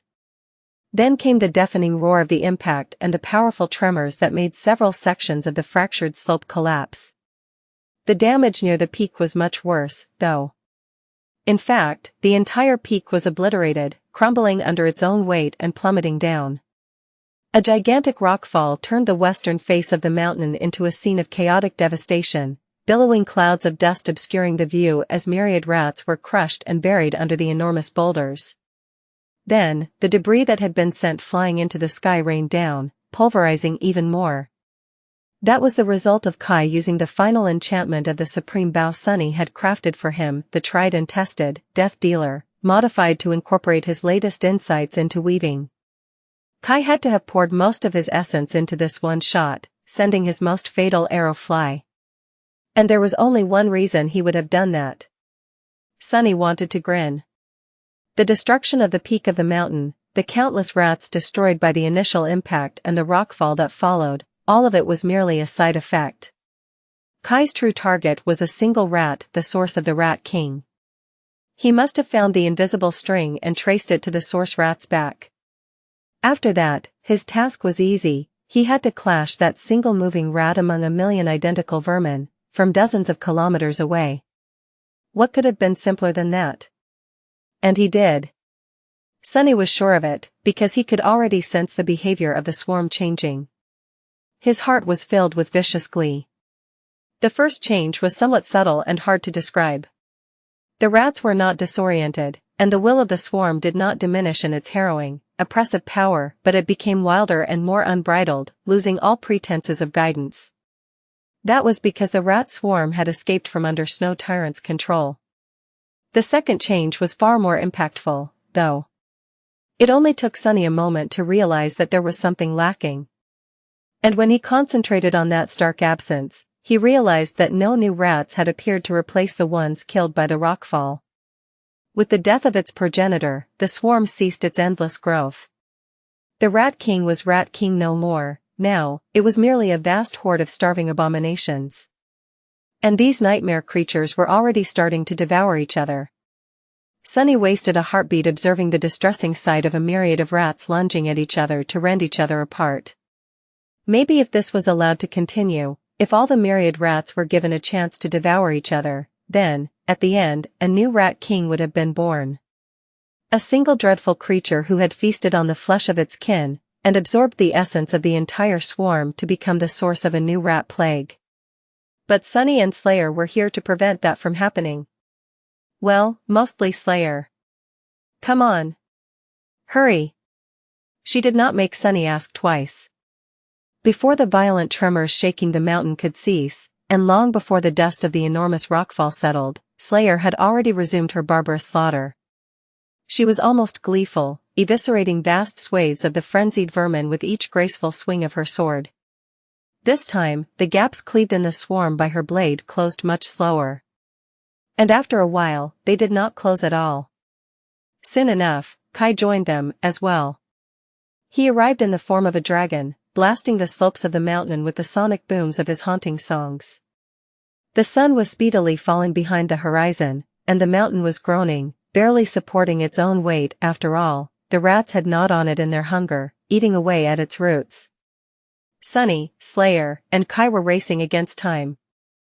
There were too countless rats to kill, some of them buried under the stone debris, but still alive. Maybe they would have failed to clean every single one of them up, but luckily, Kai's vision could penetrate the slopes of the mountain, while Sunny's shadow sense could envelop the mountain whole. In the end, he separated himself from Slayer and poured his essence out, manifesting myriad shadows to finish off the remaining stragglers. And then, just before the sun disappeared beyond the horizon, Sunny finally heard it. "You have slain an adversary." Letting out a long sigh, he sat on the ground and glanced west. The battle against the cursed beast, the Rat King, was over. They won. Right before the final traces of the dying sun vanished into the ocean of blazing clouds, Sunny drew a long breath and gazed at Slayer. Wrapped in tendrils of spectral mist, she was polishing her sword's edge.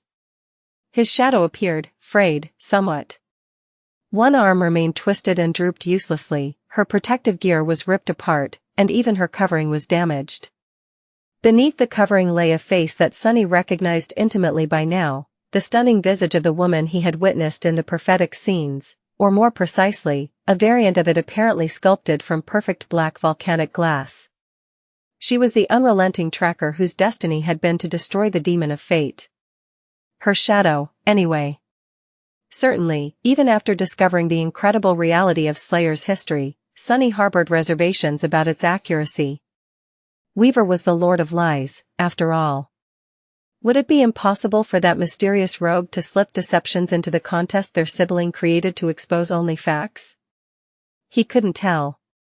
Not that it was important. With a breath, Sunny cast one final glance at Slayer and ordered the darkness to part, drawing her into their black void. A moment afterward, she disappeared from the ruined mountainside. Exactly as the ghostly pathway linking it to the far shrine of truth collapsed into dust, her elegant form materialized in the distance, atop the angled ceiling of the sinking temple. Kai touched down on the earth beside Sunny as the peak trembled, streams of molten rock pouring from its broken summit to herald the conclusion of the ash domain's shift. He stared westward with a shocked look. Sunny? Sunny released another breath and rose, massaging his face with his working hand. He stayed quiet for several heartbeats, then grinned wearily. Don't panic. I'm not abandoning our local maniac to perish. With the shift complete, he couldn't feel the darkness blanketing the molten lake anymore. He also couldn't spot Slayer from this range, but he understood that she was there, standing isolated on the ancient temple's ceiling and watching him. I have a strategy, so calm down. Kai paused for several moments, then breathed out and settled beside Sunny, setting his bow down with a shaking hand. He appeared completely drained, having pulled its massive string repeatedly with incredible velocity. Kai wore an odd look, so Sunny inquired casually. What's wrong? You look somewhat distracted. His companion waited briefly, then gestured dismissively. Oh, it's simply that we destroyed another god. The earlier occasions, it was mainly your achievement, but this evening, Lady Slayer and I played the primary parts. Obviously, it was only achievable due to your will and the offerings we provided to the altar of truth, but nonetheless. We slaughtered a deity. Sunny observed him for a short time, then grinned. That you accomplished. Kai breathed out gradually. I simply feel like I ought to be amazed and horrified by that reality, but truthfully, I'm not even troubled. Seeing gods perish has become ordinary, it appears. Incredible as that may seem. He released an unsteady chuckle. Sunny watched him quietly, then moved his head. I mean, aren't you the person who battled a group of spire messengers as a sleeper? And then leaped into the throat of a transcendent dragon as an awakened? Oh, and then there was the crazy act you performed in Verge. Why would you be amazed, much less horrified? Kai grinned bashfully and rubbed his nose tip. Well, correct. Still, this disgusting horde of rodents was a deity. Sunny chuckled, then surveyed the area, wincing at the smell of rat hair burning in the flowing magma. Speaking of that, hey, how about we grill some divine flesh? Kai's expression changed, becoming almost sick. The rodents? Consume them? Appreciate it, but no way. Sunny burst out laughing. Huh? Why refuse? You realize, we mainly consumed standard meal packages in the outskirts, also called rodent packs. It was all artificial paste and the most dry, flavorless biscuits you could picture, plus a throwaway water cleaner. So, I actually always desired to try a genuine rodent. Real rodents were a scarce resource, though, the tougher children caught them before the rest of us could. Glancing around, Sunny breathed in the awful smell of burning hair and grinned. See how far I've advanced. Aspirations do become reality. Kai examined him for a while, then managed a courteous grin. They're completely yours, then. By every means. I'd prefer not to interfere with achieving your aspirations. Sunny snorted. How selective. Kai hadn't desired to consume the shredded pieces of the cursed monster because the way it died had been too unsettling, and both sections of the monstrous body were too revolting. And now, he was declining to eat completely acceptable, if slightly cursed, rodents too. There was simply no satisfying that person. Sunny gave Kai a disapproving look, then rose and brushed off his torn garments. Well, do as you wish. I'm starving, though. Sunny might have shared Kai's opinion regarding the disturbing body of the cursed monster, but he wasn't going to restrain himself tonight. The unfortunate Rat King had never succeeded in satisfying its appetite, so it was only fitting to respect its cursed memory by satisfying his. He discovered the beast figurine while searching for rodent meat. And a bit later, he located the single soul fragment left by the Rat King, too, it had been hidden beneath the rockslide, which was now covered in magma, but Sunny recovered the small crystal without much difficulty. The rodent meat proved to be infected, and possibly even cursed. It was still tasty, though, and Bloodweave quickly dealt with the toxins. Looking back, it was likely fortunate that Kai had declined to participate in eating the fallen deity's flesh. There was more remaining for Sunny. Is his survival sense really keen, or have mine become totally numb? Full and content, Sunny went back to the western slope of the newborn volcano and sat beside Kai to observe the sun climb. The closing scene of Ariel's game was going to be determined once it appeared. There used to be 12 snow figures arrayed against the 3 figures of ash on the game board. Now, only 3 of them remained: 2 devils and the tyrant itself. And Sunny was half a step ahead of the devils, as well. The path to the tyrant was almost clear, but there was still a chance that the devils would pursue him. If they did, the vaguely human-shaped tree devil would be of no concern, since it was further south than Sunny and his companions. The dragon, however, was north of the Shrine of Truth, so, if it moved east, they would have to clash with it eventually. Sunny wanted to avoid fighting a cursed devil if he could. In fact, he dreaded that battle even if there were 3 sacred shades under his command now. So, he left Slayer in the Shrine of Truth. It was unclear how cunning the Snow Tyrant was and how well it knew the figures of the Ash Domain. However, it had shown at least some ability to act strategically. So, it would most likely be unwilling to leave the square of the shrine in the hands of the adversary. Not only because the power of the Ash Domain would grow the more squares belonged to it, while the power of the Snow Domain would diminish accordingly, it was also because Sunny could easily return to the shrine if his path to it was not cut off. The truth of the matter was easy: the Snow Tyrant did not possess enough figures anymore to catch its adversary unless its adversary wanted to be caught. Sunny could wander the board indefinitely, playing a perilous game of cat and mouse with the 2 snow devils. He could stall for as long as he wanted, until his wounds completely recovered, for example, or until all of his shades restored themselves.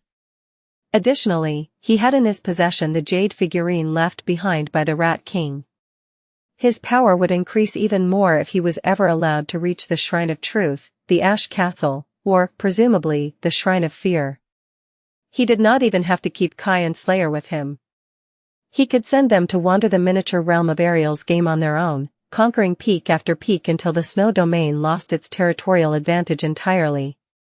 So, Sunny was betting on the fact that at least one of the devils would waste a move to conquer the Shrine of Truth. And to make it even more alluring for them, he left one of his figures, Slayer, on the roof of the Drowning Temple. Sunny and Kai sat on the stone slope and watched the sunrise silently.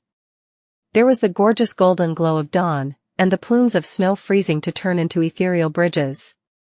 Neither of them spoke, still drained after the battle against the Rat King, and although a lot was going to be decided by what the devils chose to do or were commanded to do, both felt peaceful. Even if there were alarming battles ahead, they were not going to happen until numerous days later. And although they were still imprisoned in Ariel's game, the board was almost entirely empty of horrible nightmare creatures, which meant that they would not be surrounded and attacked unexpectedly. For the first time since the death game commenced, Sunny did not feel like a cornered beast. He inhaled deeply, enjoying the view of the radiant sun. Come on. Finally, the glass bridges were fully formed, and the devils moved. Sunny held his breath, feeling his heart skip a beat. Yes. A wide grin split his soot-covered face. His prediction was coming true, and in the best possible way. The tree devil is moving east. Kai's voice was subdued. The human-like fiend was walking across the glass bridge, moving to the mountain directly south of their position. It was being sent on a hopeless pursuit. The dragon, however. Sunny did not need Kai to tell him, because he could see the dragon flying across the sea of clouds himself. The great beast glanced like a tiny dot from the distance, but there was no mistake, it was flying south, toward the Shrine of Truth. Which meant that nothing stood between Sunny and the Snow Tyrant anymore. He smiled happily. It was odd. Maybe the Snow Tyrant did not care to bar his passage. Perhaps it even wanted Sunny to come as soon as possible, Before he could fully heal from his wounds, in that case, moving the dragon away and opening a clear path served the same purpose as leaving Slayer alone in the Shrine of Truth. It was a lure. Possibly the snow tyrant simply failed to control the dragon. After all, a cursed devil was a being of immense power, not much inferior to its own. In any case, the result coincided with what Sunny wanted. "We're in the clear, Kai. We're in the clear." Finally, the end of Ariel's game was in view. There was only one battle left for them to win, the most dreadful of them all, but still the last one, the battle against the snow tyrant itself.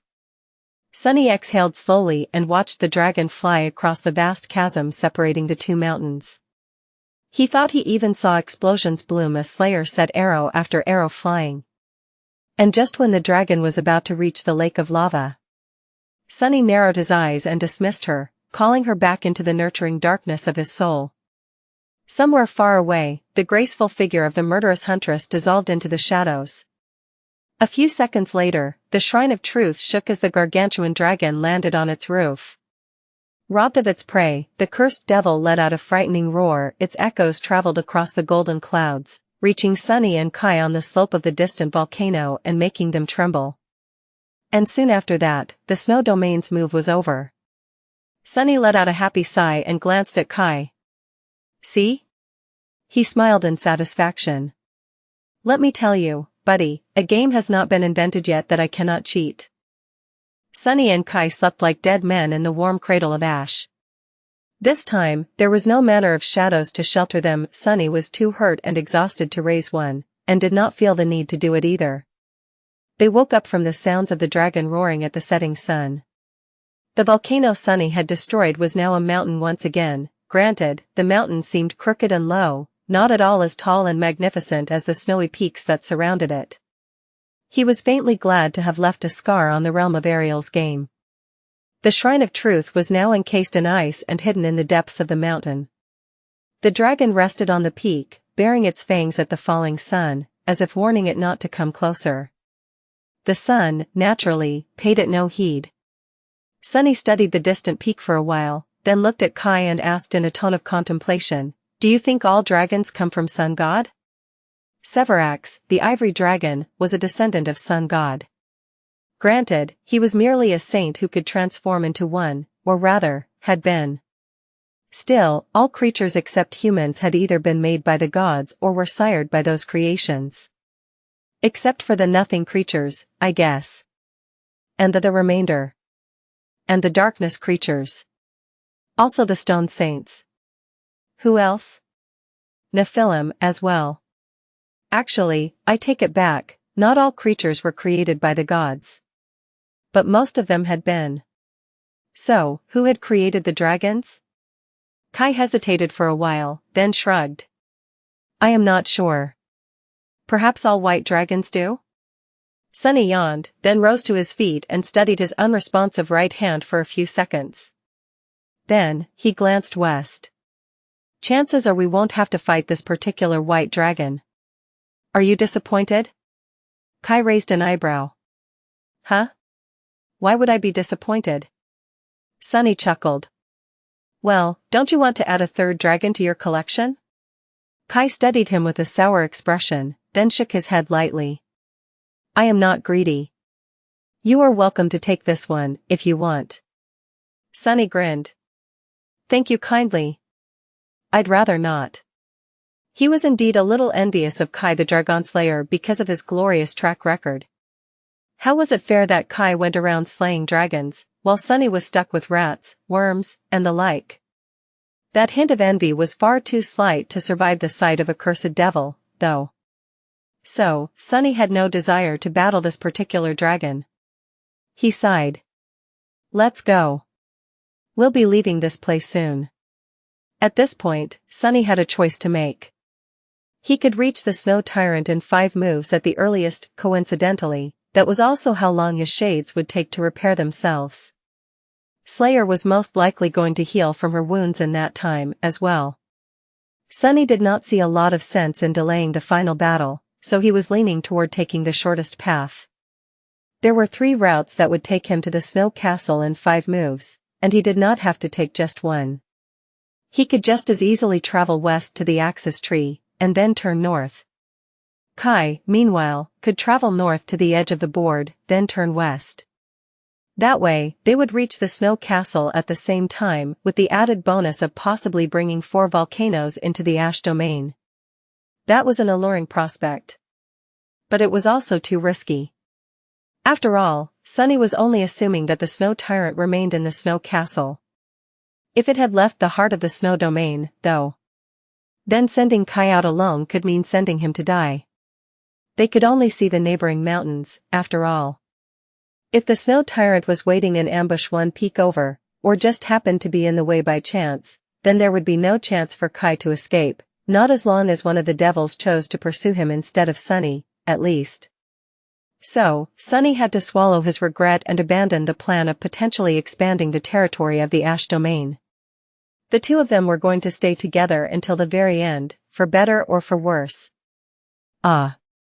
Am I not the best friend in the world? Hearing that sudden proclamation, Kai gave him a sidelong glance, but wisely chose to remain silent. I knew he would agree. Sunny was delighted. They left the volcano at dusk and moved west, coming in sight of the axis tree once again. The mountain where they had killed Abundance was now to their right, to their left was the unexplored half of the game board that belonged to the snow tyrant. In the morning, the tree devil and the cursed dragon both moved east in pursuit.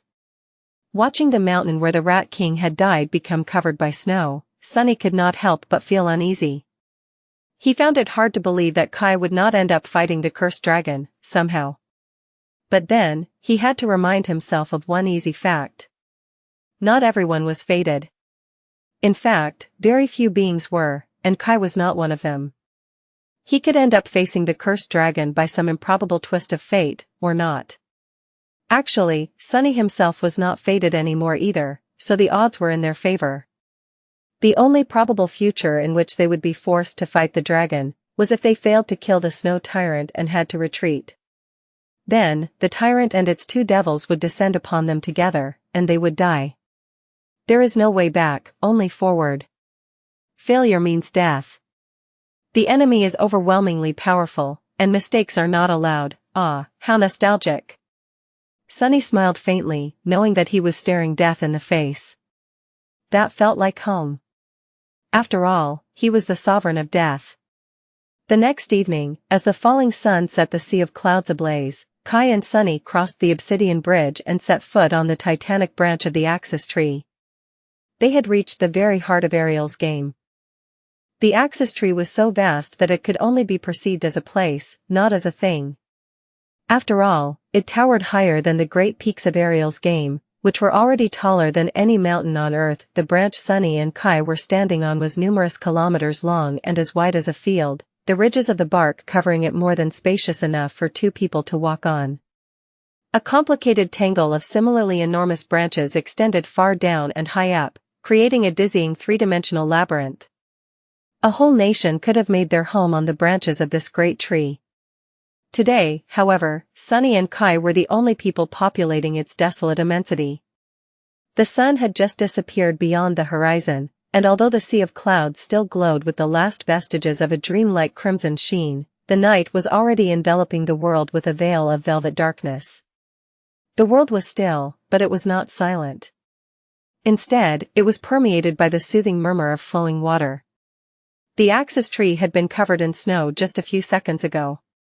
Now, the snow was melting, torrents of cold water cascading down the vast maze of titanic branches in a series of clear waterfalls. Sunny had expected ash and lava to replace it, but to his surprise, nothing of the sort happened.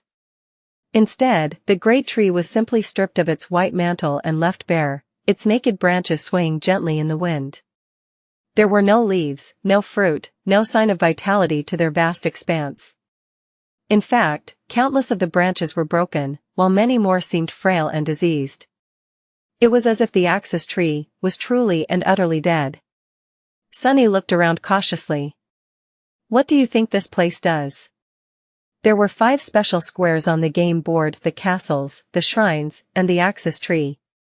Sunny had mostly figured out the purpose of the first 4, but he still had no idea what the function of the central square was. Kai was looking around, as well. I don't see any structures. And I don't feel anything special, either. Sunny contemplated for a while. There had to be some use for the central square, apart from how important it was for traversing the board. The player occupying the middle would definitely have an advantage, but that advantage alone was not enough to make the square special. Granted, there had only been 4 runes carved on the sides of the jade board: ash, snow, fear %2. Still. Let's explore a little. Kai hesitated for a moment, then cleared his throat. Actually, before that, he pointed to the streams of clear water falling from high above. Wouldn't it be a shame to just waste all this water? Sunny stared at him in confusion, then scoffed. Sure, go ahead. Soon enough, refreshed and clean for the first time in a long while, the two of them ventured to explore the labyrinth of branches. Kai was in a noticeably greater mood, even humming a jovial tune quietly, while Sunny found himself feeling like a person once more. It was a nice feeling. They wandered the axis tree for a while, jumping to lower branches or flying up to those that were higher. However, there was nothing special on any of them, and as Sunny and Kai drew closer to the trunk, it seemed less and less probable that they would find something special. In the end, they ascended to the top of the tree and looked north, witnessing the next mountain over. Sunny had hoped that they would be able to see further than usual, considering the height of the tree, but he was left disappointed. Everything beyond the neighboring mountains was hidden by a haze, and even Kai could not see through it. The 3 mountains in the north, however, glanced a little odd. Sunny was not sure what exactly was peculiar about them, but they definitely glanced subtly different from all the snowy peaks they had witnessed in the south. He sighed. No luck here, I guess. He remained silent for a bit, then glanced at Kai. Possibly we should check the spot where the tree devil was staying. Kai was the only one who had seen the cursed devil resting on a branch of the axis tree, so only he knew where that place was located. He led the way. They descended along the immense width of the tree's trunk, eventually reaching one of the lower branches. The rest of them, if there were any, disappeared into the mist of the sea of clouds. This particular branch was incredibly wide, especially at its base, where it connected to the trunk. That was where the tree devil had been sitting on the day they first saw it, surrounded by snow. There was no snow covering the tree now, so Sunny and Kai immediately saw the anomaly. Here, not far away from the cursed devil's resting place, the surface of the axis tree's trunk was viciously broken, a dark portal opening into its eerie depths. Nothing but mist dwelled beyond the portal, and out of it, a river of something seemed to have flowed once, solidifying into an amber mass. From a distance, it seemed as if a river of molten gold had escaped the gargantuan trunk, most of it spilling into the clouds, while a little bit remained on the branch in small frozen puddles. Sunny approached the nearest chunk of amber substance and touched it tentatively. It was smooth, hard, and cool to the touch. Kai asked from behind him, "What is it?" Sunny hesitated for a moment. Eventually, he answered in an incredulous tone, It's literally amber. It's tree sap."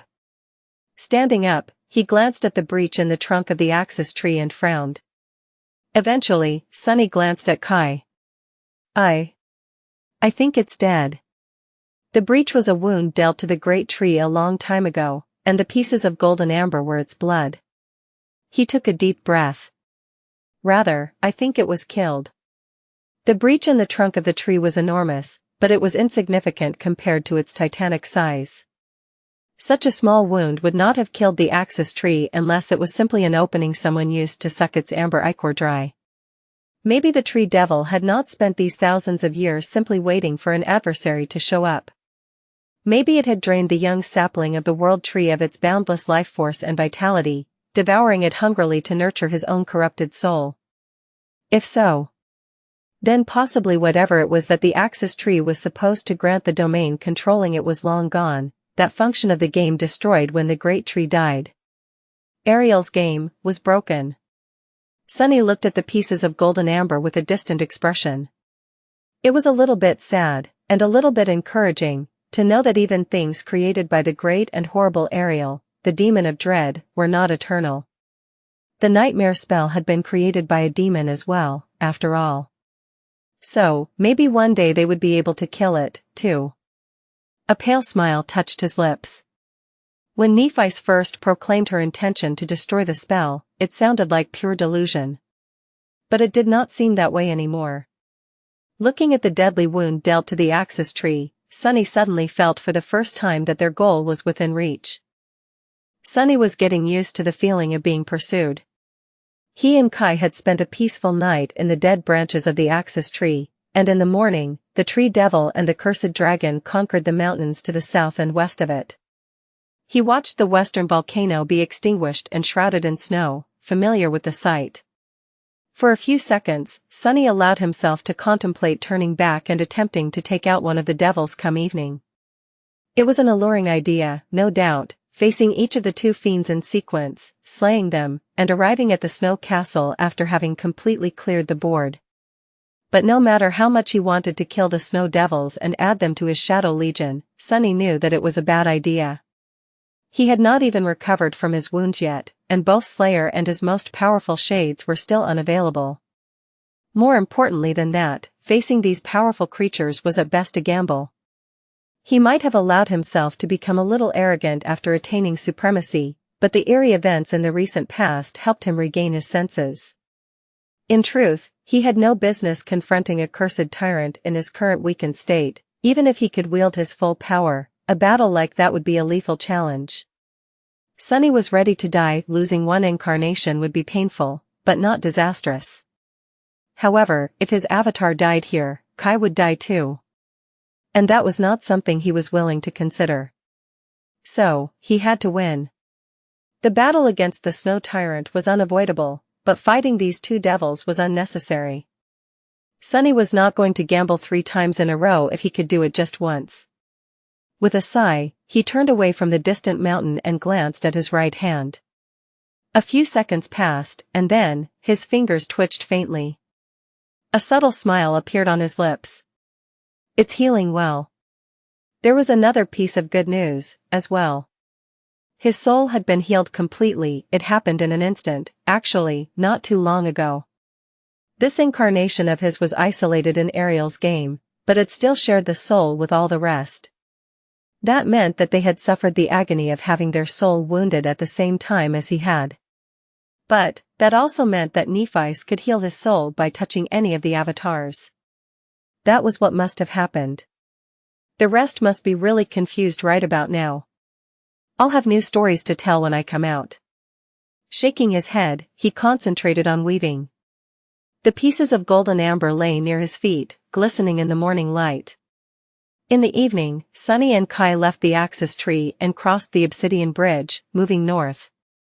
The mountain did not offer them any resistance, its peak exploding in a fiery conflagration of smoke, ash, and lava.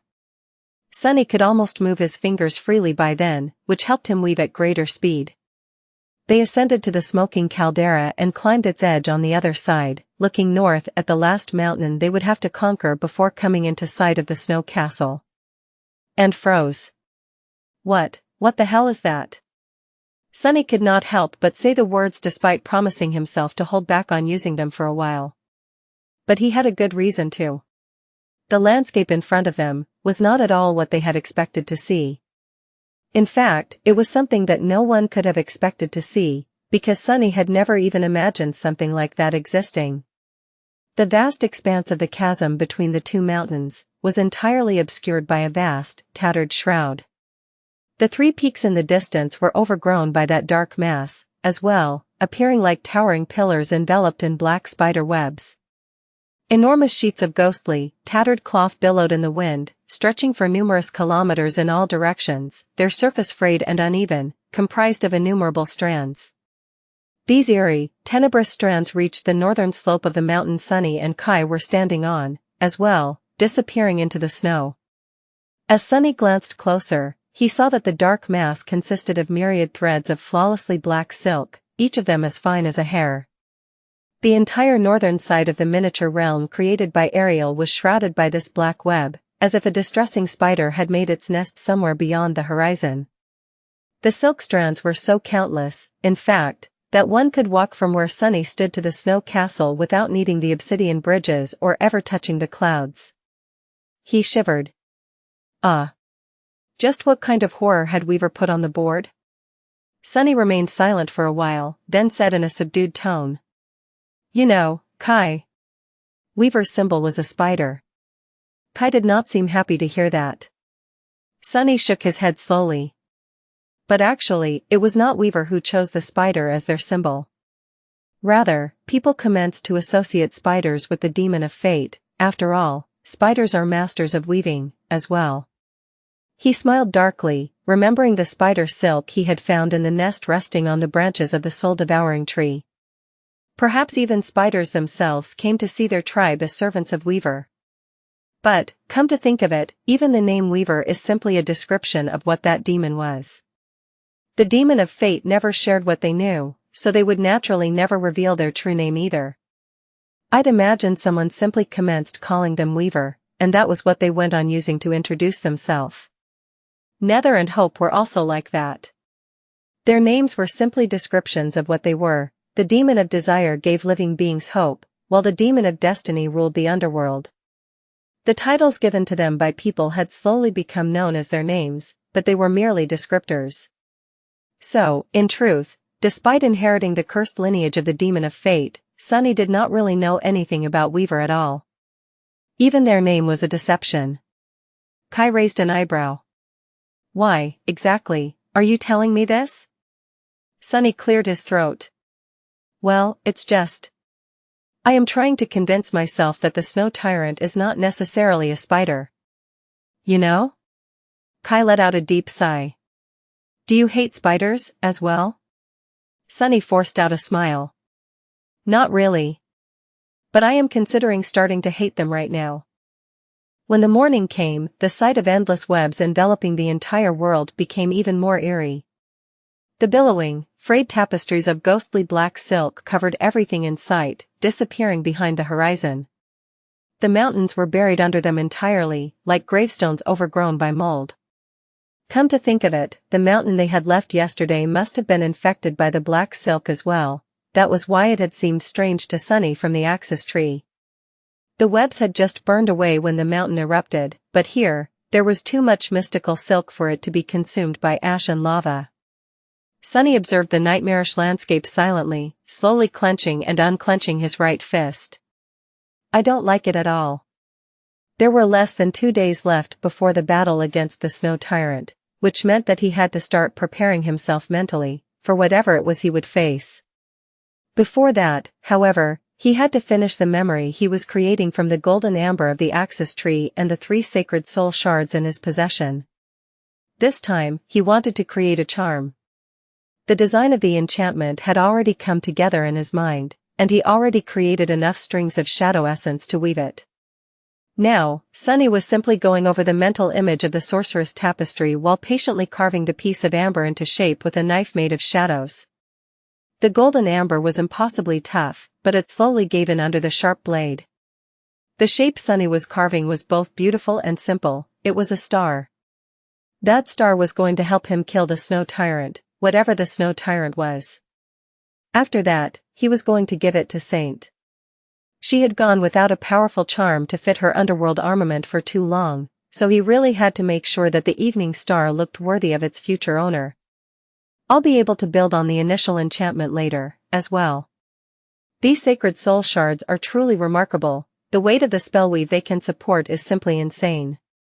This enchantment I envisioned is already more intricate and sophisticated than most of what I have done in the past, and it is nowhere near exhausting their potential. Sunny was pressed for time, so he had to be truly ingenious with the design of the enchantment. The solutions he had come up with to simplify the elaborate patterns, and therefore hasten the process of weaving, were nothing short of inspired. He had even given the evening star a conditional limitation to greatly empower its effect when the proper conditions were met. That was actually an idea he stole from the Sin of Solace, that damn cursed sword. The Crown of Twilight relied on something similar as well, only replenishing his essence in the twilight of dusk and dawn. Come to think of it, many if not most of his most powerful memories had been limited in some way or another. That was what gave them true power. Sunny had always subconsciously understood that principle, but he only fully realized how to make use of it now. There was probably some deep lesson about people and their flaws somewhere in there, but he was too engrossed in his task to go on a philosophical tangent. 2 days, 1 night. That was all the time he had left before facing the snow tyrant. The first day passed in the blink of an eye, and soon, it was dusk once more. The obsidian bridge failed to come into existence. The plumes of ash stretched toward the distant mountain and started to solidify, but got tangled in the billowing webs and crumbled without ever taking shape. Sunny and Kai observed the eerily beautiful scene in stunned silence, then glanced at each other warily. There was no bridge, but the ash domain could still move. So, Sunny manifested a pair of black wings, and the two of them flew across the sea of fluttering black silk, landing carefully atop the northern mountain. From there, they could finally see the snow castle. And the source of black silk, the snow tyrant itself, as well. What? The creature was so immense that even Sunny could see it with a naked eye. He forgot to breathe, looking at the peak of the final mountain with a pale face. Out there, in the distance, a gargantuan black moth was perched atop the silken peak, its tenebrous wings covering the slope. Its legs were like obsidian pillars, and its antennae extended far into the sky, swaying lightly in the wind. The black moth was distantly similar to the nightmare butterflies of Ariel's tomb, but also much more gigantic and harrowing than them. It was not even its outer appearance that was so terrible. Instead, simply looking at it filled Sunny with a chilling, eerie feeling of hopelessness. Something about the titanic moth was so malevolent, terrifying, and deeply wrong that he felt the desire to give up and cease his senseless resistance. He was already doomed, after all. But that was not why Sunny was so stunned. Rather, it was because the sinister black moth felt, strangely familiar. Come to think of it, the black silk felt familiar as well. Sunny shivered, and then whispered quietly. I know it. Kai looked in surprise. What? Sunny raised his right hand and pointed at the terrible creature perching atop the snow castle. I know that creature, or at least its kind. He had never met the snow tyrant, but he knew it well. It was the puppeteer. It was a puppeteer worm, who had become the puppeteer moth after escaping from the chrysalis of human minds it had twisted, used as nourishment, and then destroyed. Sunny remembered the description of the puppeteer's shroud. A worm of doubt once found its way into a righteous king's heart. With time, the king was devoured from the inside and became its puppet. A lifetime later, the puppeteer worm escaped from the king's dead body, leaving behind a cocoon of black silk. No one knows where it went. However, once people dared to approach the silent castle, they found the silk among the mountains of gnawed bones and fashioned it into an armor. He did not know whether the creature he was facing was the same puppeteer worm who had been responsible for the birth of the Mountain King, or simply the most accomplished member of their dreadful kind. All he knew was that the description of his old armor failed to mention what a larva evolved to after leaving its chrysalis. He was looking at what it had become right now. Chapter 2393 Who Puppeteers the Puppeteers Plus, Turn Off Reset. As darkness shrouded the world, Sunny and Kai sought shelter from the eerie gaze of the puppeteer on the other side of the mountain. Sunny sat in the ash, his 6 hands dancing in the air as he wove the complicated enchantment of the evening star. One of them was giving him trouble, but he worked through the stiffness and the pangs of pain. His expression was both focused and distant, as if he was in a state of flow, but also rattled to the core. As the radiant patterns of the sorceress tapestry took form, he could feel his shades being mended. The obsidian wasps were restored first, then the shadow wolves and abundance. The wolf was going to recover soon, too. Slayer was close to being fully healed as well. The shade of the Rat King, meanwhile, had never been vanquished, so Sunny could summon it at any second as long as he wished to. The puppeteer moth, really, now? Sunny was a little shaken. Locking these feelings in an isolated partition of his mind, he allowed that part of him to take control of his mouth and spoke quietly. What a splendid coincidence. Meeting a nightmare creature that was connected to his first nightmare here was truly unexpected. Unbelievable, even. what were the chances? It was almost as if someone, a certain nebulous demon, perhaps, had pulled the strings behind the scenes to make it happen.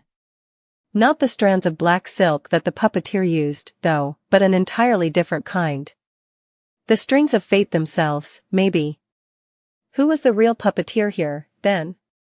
Suddenly, the giant black moth perching on the peak of a towering mountain did not seem so traumatic anymore.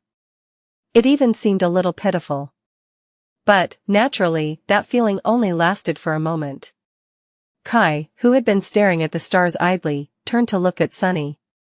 But how do you know that horror? Sunny remained silent for a few seconds, engrossed in weaving, then shrugged. It was mentioned in the description of a memory I owned. It was the second memory I had ever received, actually, and its description was quite memorable. Because of how creepy it was. Who knew I'd meet that creepy nightmare creature myself, one day? He sighed, then shook his head slowly. But, actually, it is a good thing. It is a wonderful thing, even. Sunny glanced at Kai and tried to smile. Knowledge is the origin of power, after all. Few things are more important than knowing your adversary. I thought we would have to go into battle against the snow tyrant blind, but would you look at that? Now, we don't have to. We know quite a lot about it. In fact, we know the things that matter most. He glanced away and contemplated the situation for a while. Eventually, Sunny said, the puppeteer's moth can also be called doubt, I guess. That is the essence of its power. It infects the hearts of living beings with doubt and turns them into puppets. In other words, it is an immensely potent manipulator. I hesitate to say that the puppeteer specializes in mind attacks, because at its level of power, these distinctions are somewhat meaningless, but fundamentally, that is what it does. He took a deep breath, then smiled. Which means that we are actually in a highly advantageous position. These types of nightmare creatures usually rely heavily on their insidious powers and, most of all, on their thralls, but they themselves are relatively weak and frail when it comes to physical confrontations. And what did we do here in Ariel's game? Kai studied him for a few seconds. We killed most of this creature's thralls and put ourselves in a position to attack it when it's alone. Sunny nodded. Indeed. That is what we did. So, in a way, we are incredibly lucky. Of all the cursed tyrants in the world, this one might just be the easiest to kill, considering the circumstances, that is. Not that killing it will actually be easy, naturally. A cursed tyrant is still a cursed tyrant. He exhaled slowly. We got rid of most of its thralls and outran those who remain, true. The puppeteer is huge and monstrous, but it won't be that fearsome in a battle, relatively speaking, I mean. I'd say, between that thing and the wolf would be more furious. There was a long stretch of silence, and then Sunny added in a concerned tone, but that does not mean that facing the puppeteer won't be infinitely more hazardous than facing the wolf was. That is, naturally, because while we did kill most of its puppets, the real difficulty will be not becoming its puppets ourselves. Sunny could not help but shiver. I would imagine that a cursed tyrant can subjugate someone like us in an instant, as long as we give it a chance.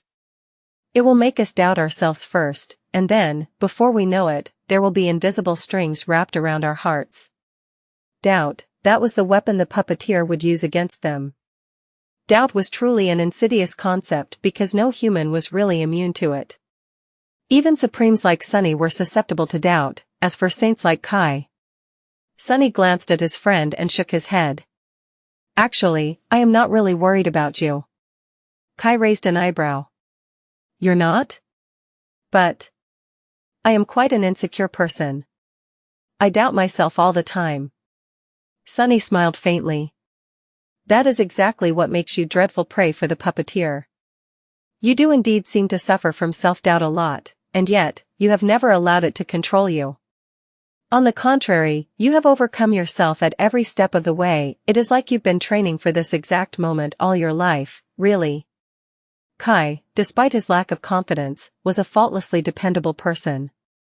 He never failed to rise to the occasion even if he struggled to get there more than the rest of them did. Sunny sighed and shook his head. In truth, I am much more worried about myself. Kai smiled at first, as if assuming that Sunny was joking, then looked at him with surprise after realizing that he was telling the truth. You are worried about yourself more than you are about me? Sunny simply nodded. Yes. I am, especially vulnerable to what that thing has in store for us. Kai remained silent for a few seconds, then shook his head. I find it hard to believe. You are a supreme, after all. Didn't you tell me yourself that a sovereign is someone who dares to bend the world to their will? How can someone be that obstinate and doubt themselves at the same time? Sunny glanced at him with a dark expression and shrugged. Well, what can I say? People are complicated creatures. They can be two different things at the same time. So, I can be sure of myself so much as to force the world to agree with how I feel, but also doubt every single thing I do. He was indeed someone who possessed a will sharp enough to cut the world. But, at the same time, Sunny's existence was deeply ambivalent. He loved Nephice and enjoyed her affection, as well. But, at the same time, he always doubted her feelings for him and questioned his place in her life. The person she knew was only a husk of the real Sunny, after all. So, he wanted to reclaim his fate and make her, and everyone else, remember him. But, at the same time, he wasn't really sure that he wanted it desperately enough to pay the price of becoming bound again. He was determined to resist the horrors of the nightmare spell and protect humanity, but at the same time, he was hiding his existence from everyone, forced into the shadows by the cursed lineage of the forgotten god.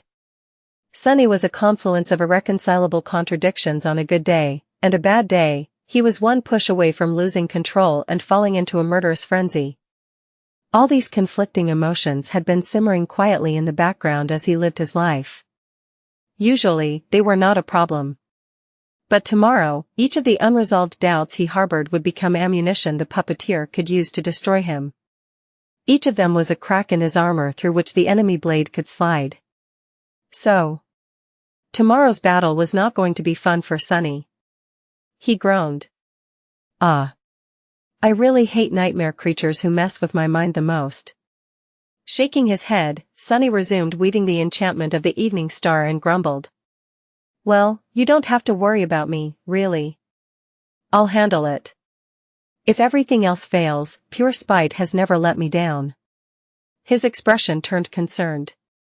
That said, I expect the battle against the puppeteers to be horrible enough to push me to the limit. Far beyond my limit, really.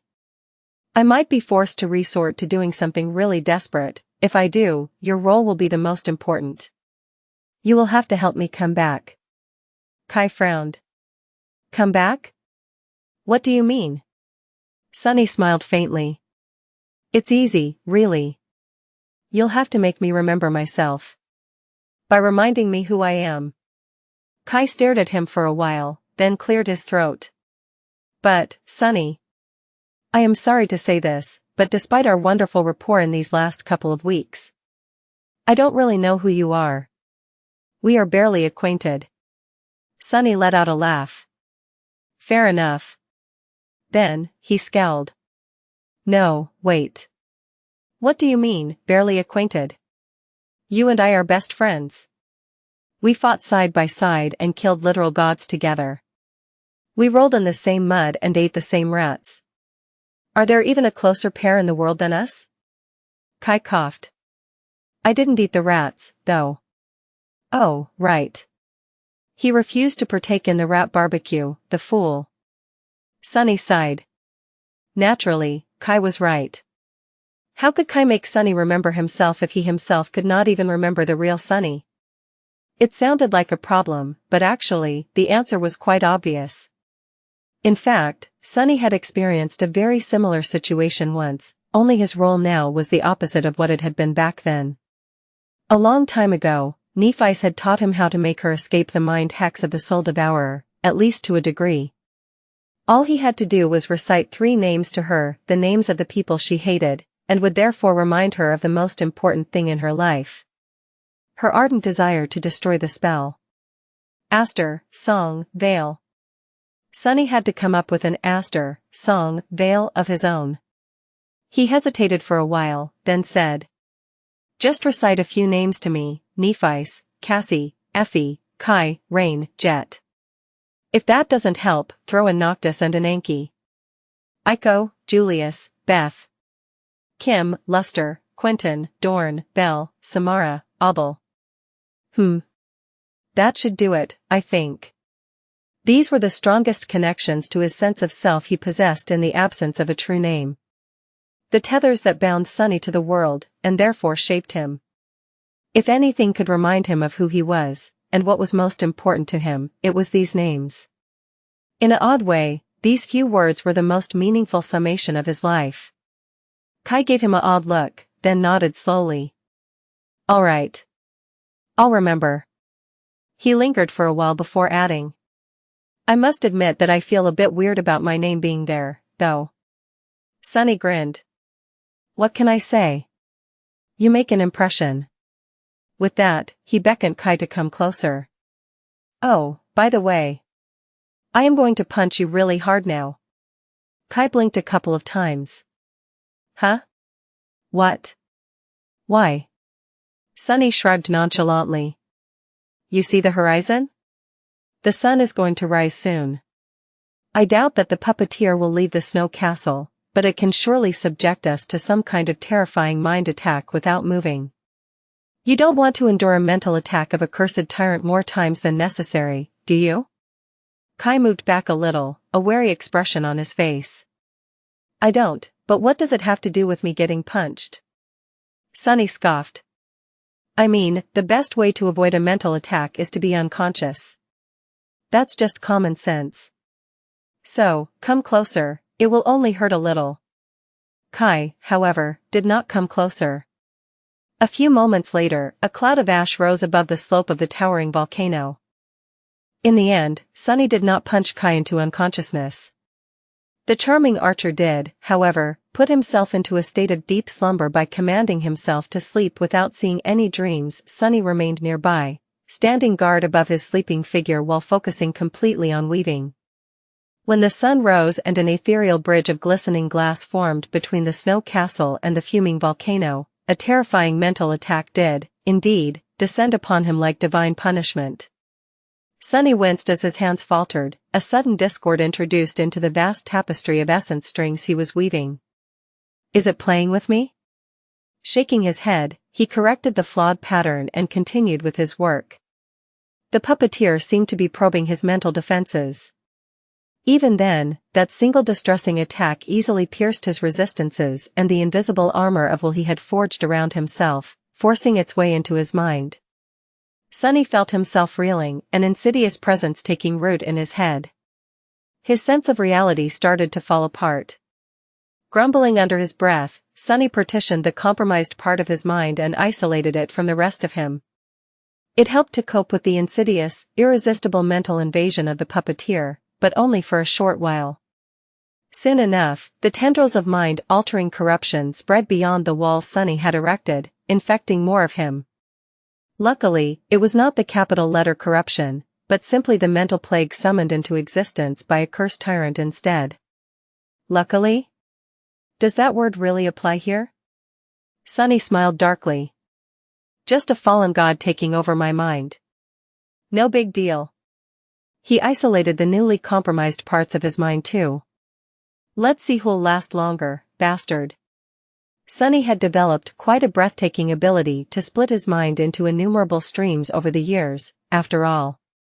From perceiving the world through his shadows, to controlling 7 incarnations, to commanding the vast Shadow Legion and watching over the members of the Shadow Clan, he was quite adept at compartmentalization by now. As the sun was rising from beyond the horizon, he and the puppeteer played an eerie game. The giant black moth slowly conquered more and more of Sonny's mind, while Sonny calmly quarantined the contaminated parts and went on weaving. It grew more and more difficult as time went on, however. His hands slowed down, and the vision of the vast pattern of essence strings he held in his mind turned blurry. By the end of it all, Sonny halted completely, staring into the distance with an absent expression. He was uncomfortably close to starting to drool. Then, the sun separated from the sea of molten gold it had turned the clouds into and hovered above the horizon, slowly climbing up. The ethereal glass bridge evaporated, and at the same time, the foreign presence that had been slowly consuming his mind retreated in an instant. Sunny let out a shaky breath and reassembled his mind into a single whole, swaying lightly as he did. He remained motionless for a few seconds, then resumed weaving with a concerned expression. His lips were pursed, and his voice was subdued. Ah, that was quite unpleasant. And it had been merely a probing attack, at that. Experiencing the full brunt of the Puppeteers' might would be a far more appalling experience. Sunny grimaced. Throughout the day, as the weave of the evening star came together, the things he had been waiting for happened one after another. Kai woke up from his deep slumber. The wolf and its pack were fully mended. Slayer recovered from her wounds almost at the very last moment and rose from his shadow, just as full of malice and malevolence as she had been before. The murderous shadow had been absent for a few days, so he had to fulfill the conditions of their deal and make a blood sacrifice to her once more. Slayer drank deeply of his blood, and once again, her obsidian eyes seemed to ignite with a hint of remembrance for a few fleeting seconds. But then, they slowly reverted to being cold and unfeeling, devoid of their splendid luster. This time, for the first time, Sunny felt disturbed by the subtle change that had briefly happened to his shadow. He could not help but ask himself once again. Did she really kill Weaver? The graceful shadow stood motionlessly by his side, her hollow eyes betraying no emotion. In the end, Sunny had no choice but to look away and concentrate on finishing the last patterns of the vast spellweave he was creating. It was coming together well. The evening star was the first sacred memory he would create. And although it was not entirely finished, still, he could already tell how different it was from all the other memories he had created. That was because of its very nature. A sacred memory was an immensely powerful thing, powerful enough to interfere with causality and bend the laws of existence, even, just like deities could. However, it was just that, a thing. It possessed neither will nor intent, and therefore, it lacked the authority to achieve what it was designed to do. How could it function, then? The same way the lesser memories functioned, naturally, since memories did not have souls, they strengthened by the soul essence of their master. Similarly, a sacred memory had to strengthened by the soul essence, the spirit essence, and, most importantly, the will of its master to realize its potential. Not just anyone would be able to use the evening star to its full extent. Sunny sighed. I still have ways to go. Weaver's mask and the shadow lantern did not have the same problem, after all. They were divine memories that even a mere awakened could use, which meant that whoever had created them infinitely more proficient at weaving than Sunny was. Well, naturally, they were. After all, Weaver's mask had been created by none other than the demon of fate, while the shadow lantern was a replica of Shadow God's relic created by the nightmare spell. I'll get there, someday. Maybe. The sun was already rolling toward the horizon by the time Sunny completed his sorcery. The breathtaking star carved out of golden amber lay on his palm, its intricately engraved surface glistening in the eventide glow. He sighed, then manifested the jade mantle and brought the evening star to the center of his polished black breastplate. Their armor swallowed it, and as the sacred charm drowned in the dark stone-like metal, disappearing without a trace, it was slotted into the underworld armament. Pouring his essence and will into evening star, Sunny felt a subtle power flow into his limbs. Works as a charm. He smiled darkly, deactivated the enchantment, and rose to his feet.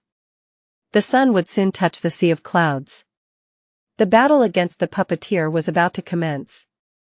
Throwing a look at Kai, Sunny lingered for a few moments and asked. How about it? Are you ready to get the hell out of this dreadful place? Kai nodded calmly. Oh, I am. I've been dreaming of taking a proper shower for a week straight.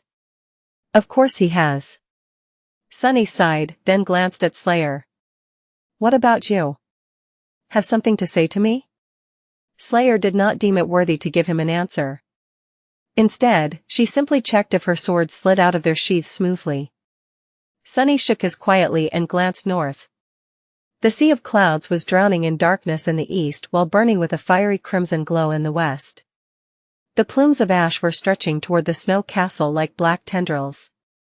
Soon, they turned into an obsidian bridge, its surface glowing as if illuminated by innumerable embers.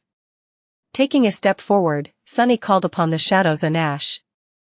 As he stepped onto the bridge, a tide of darkness followed him like a boundless mantle. As Sunny walked across the bridge, bringing the ash domain with him, the huge black moth perching on the peak of the distant white mountain shifted a little. Its size was so immense that, from a distance, it seemed as if the mountain itself moved. Suddenly, he could sense something vast, ancient, and utterly alien gazing at him.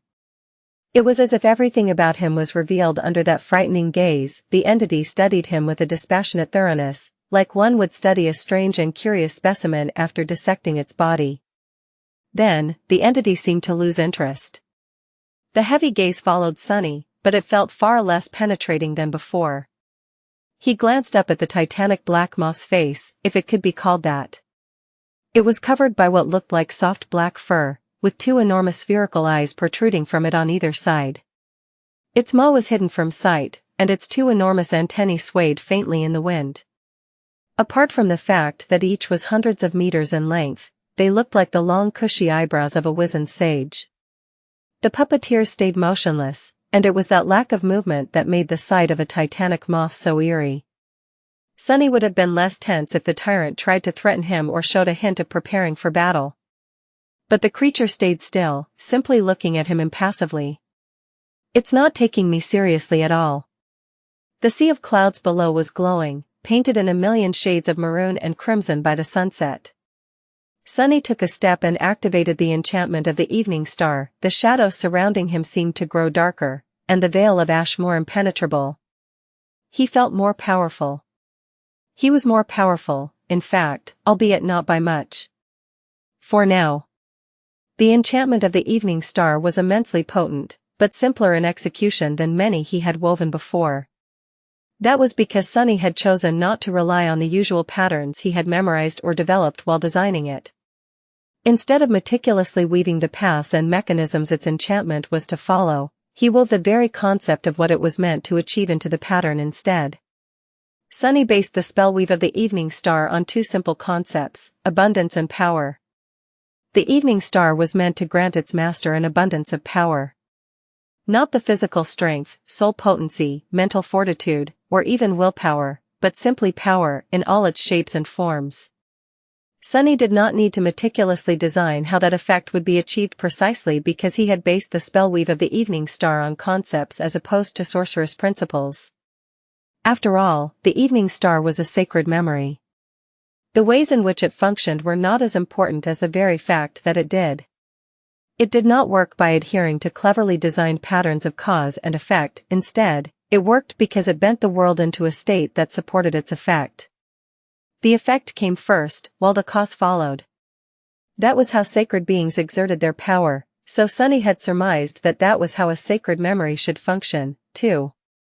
The shift in the approach to designing a spellweave was so different from everything he had done before that it was hard to wrap his head around it. But once Sunny shifted his perspective and saw the foundations of sorcerous mechanics in a new light, the patterns he envisioned were actually simpler than what he had been creating before. Of course, a sorcery like that could only be strengthened by a master whose will could shoulder its burden. But as a supreme titan, Sunny was more than qualified to do just that. Granted, creating a memory that was simply supposed to make its master more powerful would not have been very useful.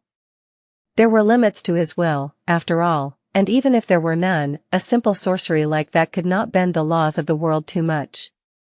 The effect would have been negligible.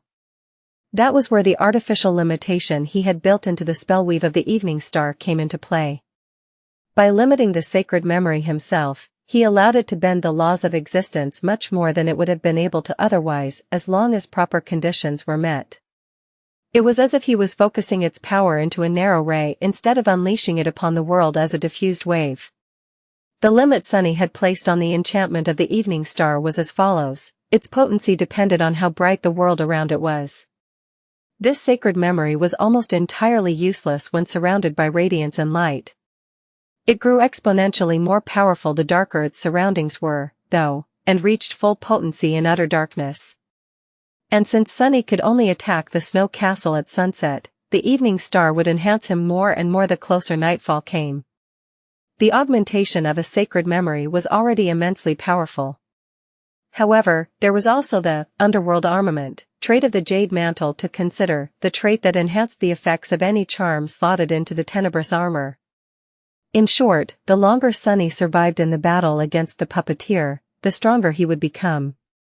Any augmentation was important, but this one, in particular, was especially vital due to the fact fighters usually grew exhausted and weakened by the end of a vicious battle. In that state of fatigue and vulnerability, every drop of power was especially precious.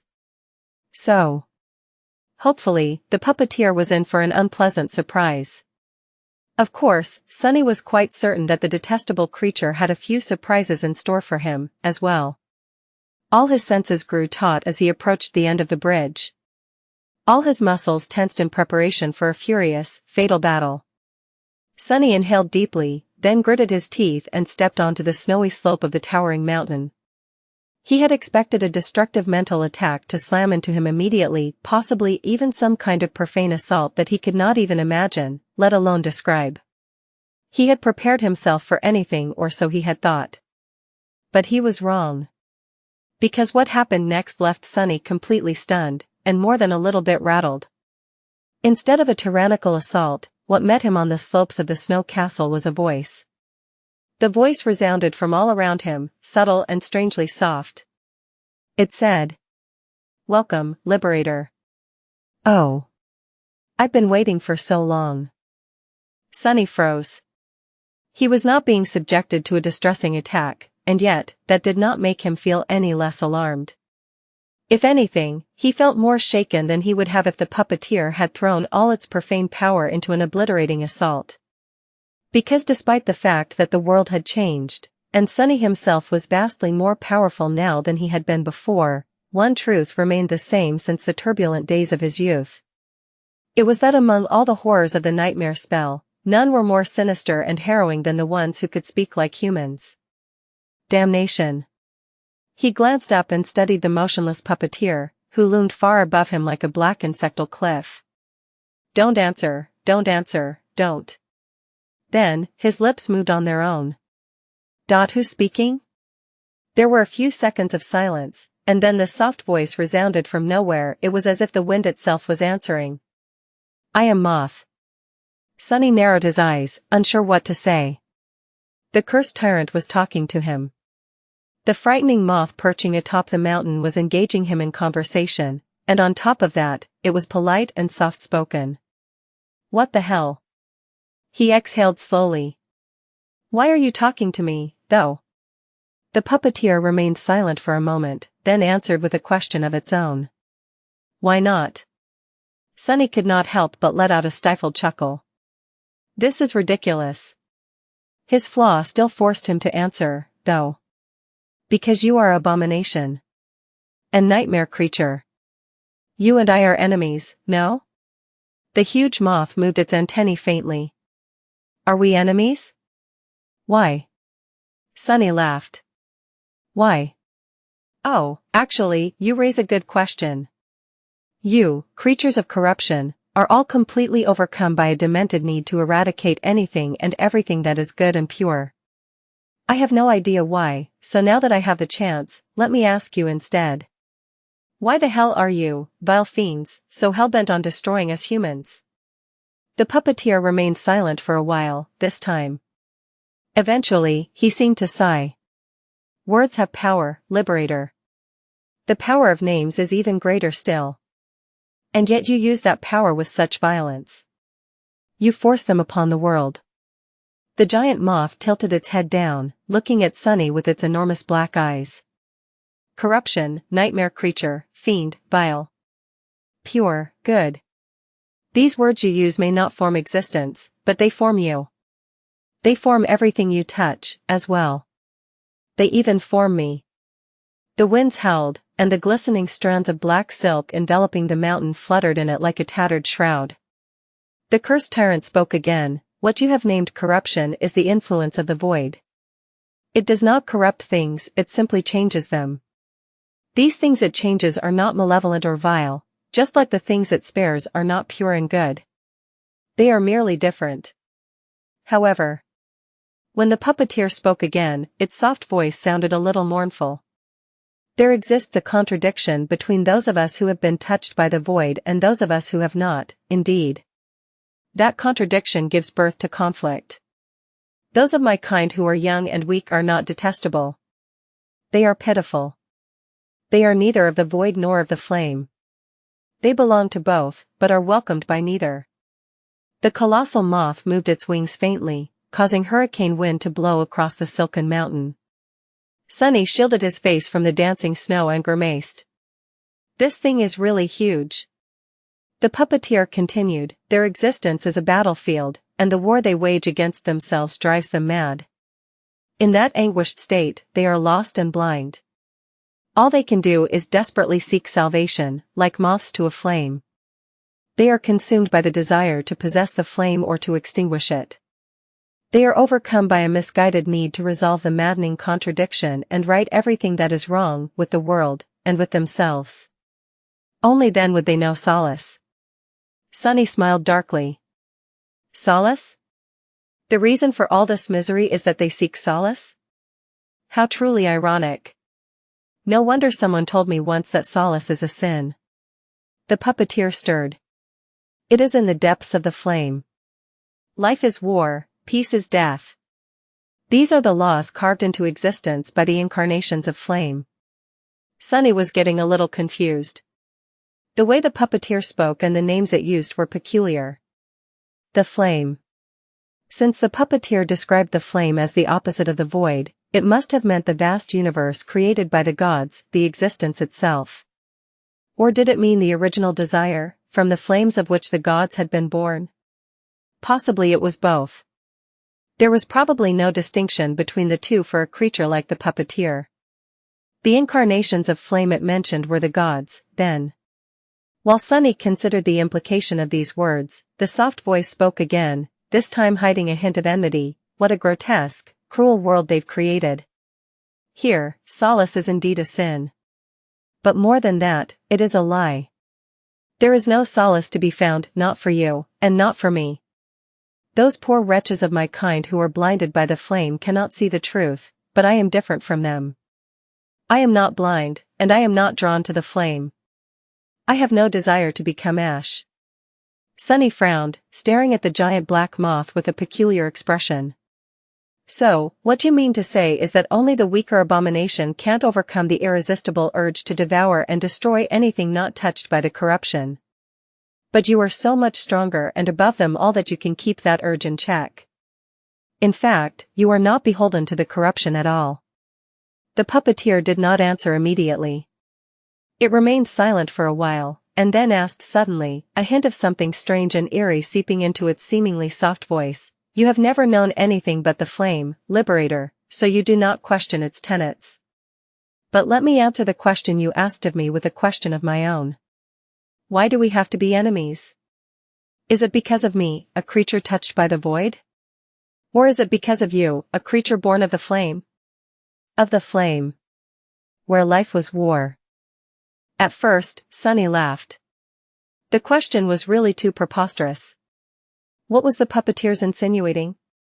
That the horrors of the modern era were caused by humans, and not by the plague and nightmare creatures lusting to destroy and devour the world? Oh, it is definitely because of you. Believe me, I am quite a peaceful person. You can even call me the heir of peace, if you wish. Well, Sunny did have an army of tens of thousands of dead souls dwelling in his own, most of whom, at least, he had personally killed. But that was not because he was a bellicose and violent person. He had just been forced by the circumstances to go on a rampage or two. And while few even among the nightmare creatures had caused as many violent deaths as Sunny had, that was not because he particularly enjoyed slaughter and carnage. Well, he did enjoy them sometimes, but not that often. Very rarely, really. Sunny opened his mouth to say something, but then closed it again. He wanted to explain that humans would have left the nightmare creatures alone if the nightmare creatures did not represent an existential threat to humanity, if they had not attacked first, but that would have been a lie. After all, humans had managed to eradicate most life on Earth and had almost eradicated each other long before the nightmare spell descended. They were full of avarice, violence, and insatiable desire to have more, spread more, be more. They pillaged and plundered anything and everything that was of value relentlessly, repeatedly, and without remorse. So, if there had really been a flock of harmless nightmare creatures grazing peacefully somewhere on a meadow, humans would have probably slaughtered them and dismantled their precious bodies for parts. The soul shards alone would have been a reason to drive them to extinction. Sunny pursed his lips, suddenly unsure of himself. Eventually, he simply repeated. Yeah, it is most likely because of you. The puppeteer seemed to look at him with pity. After a few moments of silence, the soft voice spoke again. There is a far more meaningful question, Liberator. The incarnations of flame, why did they create their cruel world this way? Why must they make life a constant struggle, and deny solace to the beings trapped in the cage of their design? Why is there desperation, desire, hope, and war? Tell me, creature of the flame. Sunny suppressed the desire to scoff, surprised by the sudden philosophical question. Philosophical questions, by definition, had no answer. That was what made them such, to begin with.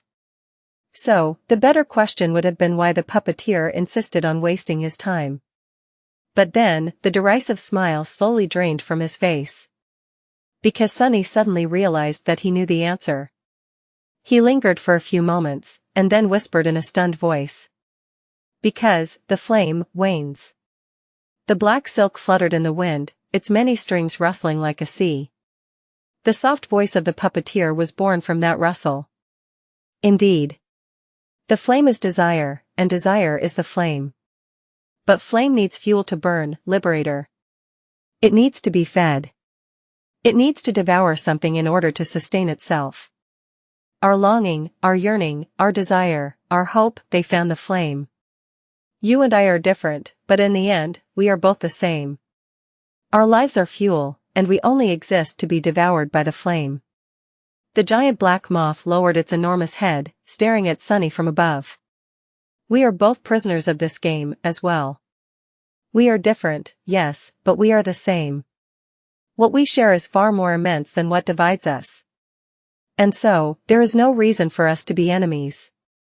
Sunny shifted, engrossed by the truth, a version of truth, at least offered him by the puppeteer. His mind slowly drifted to its last claim, and after hesitating for a short while, he asked in an even tone. We are both prisoners? Is that why you keep calling me the Liberator? The giant black moth's antennae swayed lightly. Yes. A long time ago, the one you call Weaver offered me a bargain. I would help them defeat the demon of dread in the death game, and in return, they would twist the strings of fate to ensure my survival. And if I waited long enough, a being would come to liberate me from my cage. Sunny chuckled.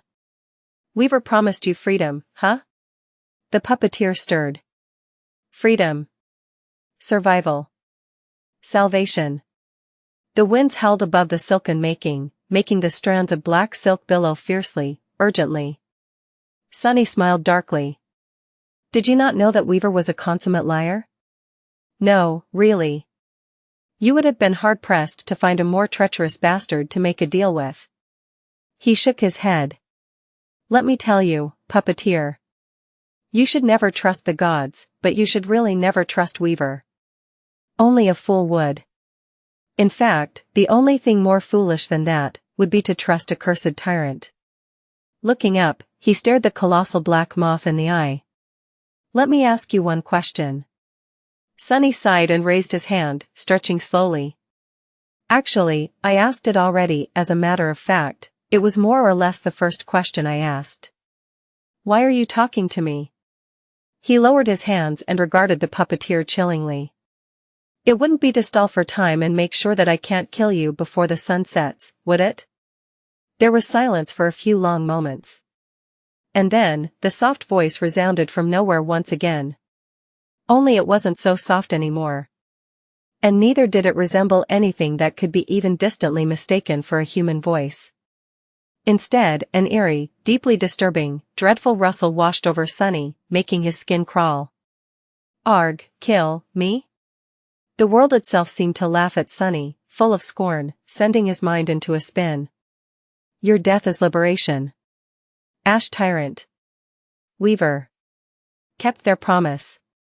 The puppeteer did not speak after that, but moments before they clashed, Sunny thought that he heard a dying echo drowning in the wind. He could barely discern the words. Your flame, so sweet, it's calling.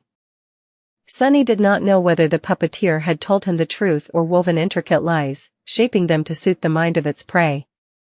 Perhaps it was both, with fragments of truth mixed in between deceit to make it all sound so much more believable and tantalizing. One thing was certain, though. Sunny had not believed even for a heartbeat that the puppeteer was above the malevolent madness all nightmare creatures seemed to suffer from. Maybe nightmare creatures were indeed driven mad by the call of the flame, just like awakened struggled to maintain their sanity when exposed to the call of nightmare. Perhaps the enormous black moth was indeed adept at suppressing its malice, somewhat. But not because it was truly free from the rabid compulsion to destroy and devour anyone and anything not twisted by the void. Rather, it was merely to lure its victims into a false sense of security, just like the puppeteer had attempted to lure Sunny. It had always intended to consume Sunny, at best. At worst, its intention was to turn him into a puppet, infect him with corruption, and make him its thrall. If so, Sunny was not inclined to believe the rest of what the giant moth had told him either. But still. What if the rest of it was indeed true? What if some of it was? What if the world as Sunny knew it, the existence itself, was nothing but a furnace where all of them were doomed to burn? If the purpose of all living things was merely to be fuel? The universe was a cage built to contain the void.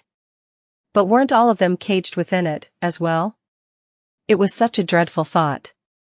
Sunny felt that there was something wrong with that line of thinking. Even if the puppeteer had offered him some version of the truth, though, it had to have omitted something, changing the context and twisting the meaning of everything. But Sunny was not sure. He could not be sure, because the seeds of doubt had already been planted into his mind. Damnation! Even after realizing what was happening, Sunny could not do anything. All he could do was kill the puppeteer before these seeds sprouted into something that could not be contained. Luckily, the wasted time did not only benefit the Eerie moth. With every minute that passed, Sunny was growing stronger. The evening star burned in the dark depths of the underworld armament, bestowing him with ferocious power. Of course, it was hungrily consuming his essence and willpower, as well, but that was a trade he was willing to make. Sunny had been lulled by the conversation with the puppeteer, but now, he shook that enthrallment off. And when he did, he felt a chill run down his spine, realizing that passing time was not the only thing he had been overlooking. In truth, Sunny had failed to notice quite a few things, as well. Come to think of it, he had been behaving peculiarly from the second his foot landed on the slope of the snow castle. Starting a conversation despite knowing better, humoring the puppeteer's suspiciously convenient claims, failing to pay attention to anything about his surroundings except for the billowing strands of black silk. Most of all, forgetting that Kai and Slayer existed at all. What? How did I? Why had Sunny not even thought to question what his companions were doing while he conversed with the cursed tyrant? Curses! Sunny hastily glanced around, casting his shadow sense out at the same time. His eyes widened, and fear grasped his heart with icy claws. Kai was hundreds of meters away. What looked like Kai, at least, in his transcendent form. A giant figure was buried under a slithering mass of black silk, straining desperately to tear itself free. Sunny could hear the muffled cries of a dragon as the great beast tore at the silk, midnight scales glinting through the gaps between the dark strands. Slayer was nowhere to be seen, as if swallowed by the billowing mass of black silk entirely. The puppeteer was still perched atop the mountain, motionless, looming above them like an eerie insectal deity. Most disturbing of all was the fact that, without Sunny ever realizing it, impossibly thin strings had wrapped themselves around his limbs, penetrating his body, and reaching into his very soul. Sunny shuddered. Oh! Throwing a murderous gaze up, at the still figure of the colossal black moth, Sunny lunged forward.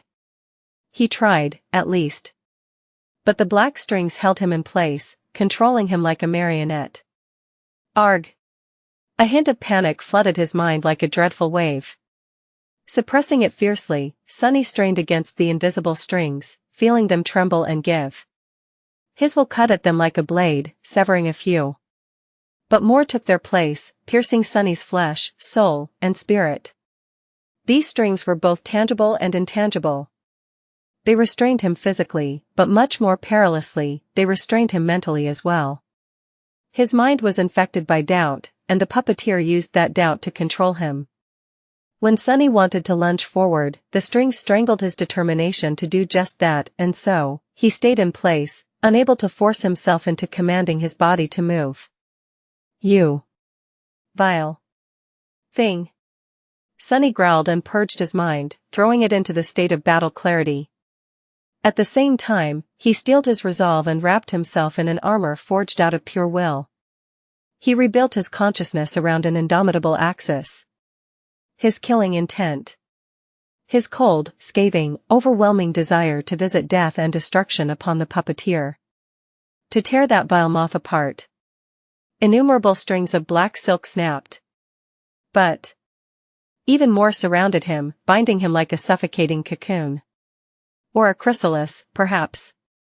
Sunny let out a stifled scream, falling to his knees. The strings cut into his skin, drawing drops of crimson blood. Kill it. I must. Kill it. Kill it. He had to. Kill. Grinning wickedly, Sunny commanded his blood to flow back into the thin cuts left on his body and released his physical form. His body turned into a mass of formless darkness. But he failed to escape the stranglehold of the puppeteer's strings, still, since they bound the shadows just as easily as the bound flesh. The vast shadow struggled and strained, enveloped by the web of black silk. Bound, trapped. Unable to escape. Some distance away, no glimpses of the magnificent dragon could be seen through the billowing mass of glistening strands anymore, and no sound of him could be heard. Kai's figure was buried entirely under a dark hill of silk. Most of the sun was hidden behind the horizon, and the fiery splendor of radiant sunset was slowly turning into the dim twilight of dusk. Sunny could feel his mind slipping. The puppeteer loomed above the world like a dark cliff, the giant black orbs of its eerie black eyes staring down upon the slopes of the silken mountain dispassionately. Kai was still struggling to free himself from under the mass of black silk, but he was almost entirely immobilized by now. Sunny was straining against the puppeteer's strings, as well. But it was pointless. If they were only holding him in place, he could have torn them apart. He could have slithered his way out of their inescapable embrace, at least. But the strings bound his mind just like they were binding his shadow, his very thoughts were restrained, and Sunny could not even fathom trying to break free anymore. Time was running out. The only thought the puppeteer could not poison with doubt was the one Sunny kept repeating silently, using it as an axis that held his mind together and prevented it from falling entirely under the eerie nightmare creature's control. Kill it, I must kill it. His bloodlust was his only salvation. The vast shadow stirred.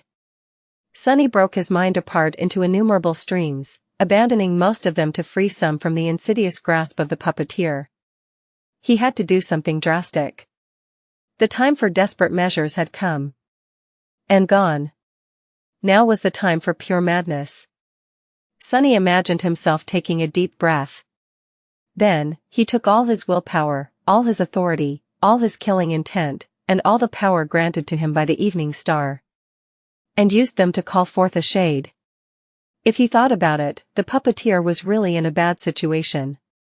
Its true power lay in its thralls, but none of them were here to protect their master. The black moth stayed still and motionless, and that was not because it had no need to move, rather, it was because the snow tyrant was not that ferocious and physically strong.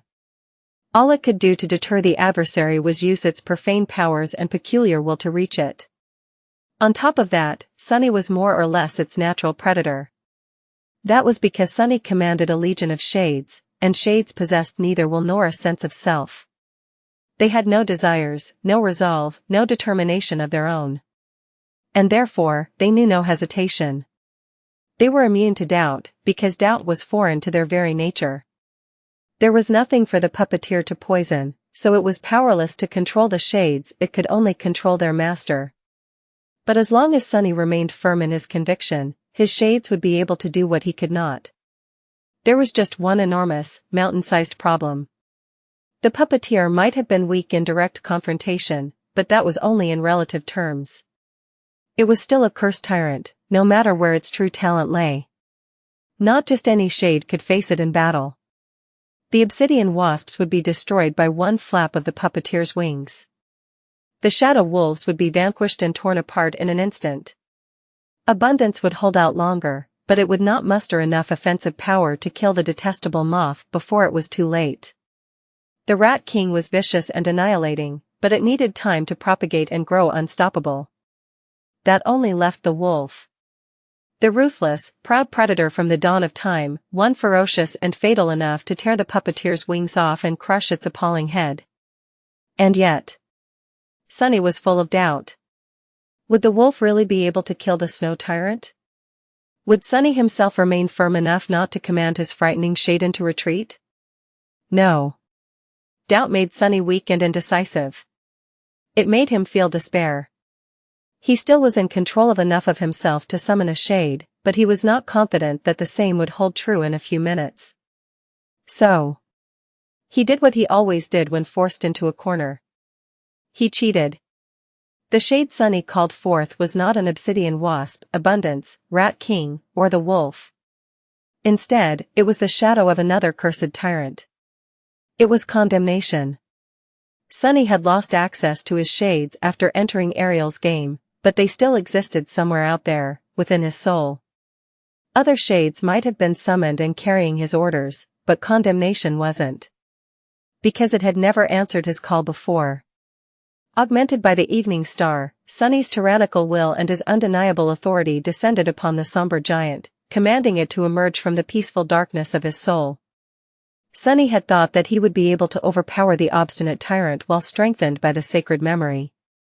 But he was wrong. His will and his authority crumbled against the unfathomable, inert depths of the enormous shade. Condemnation refused to move, just as it always had.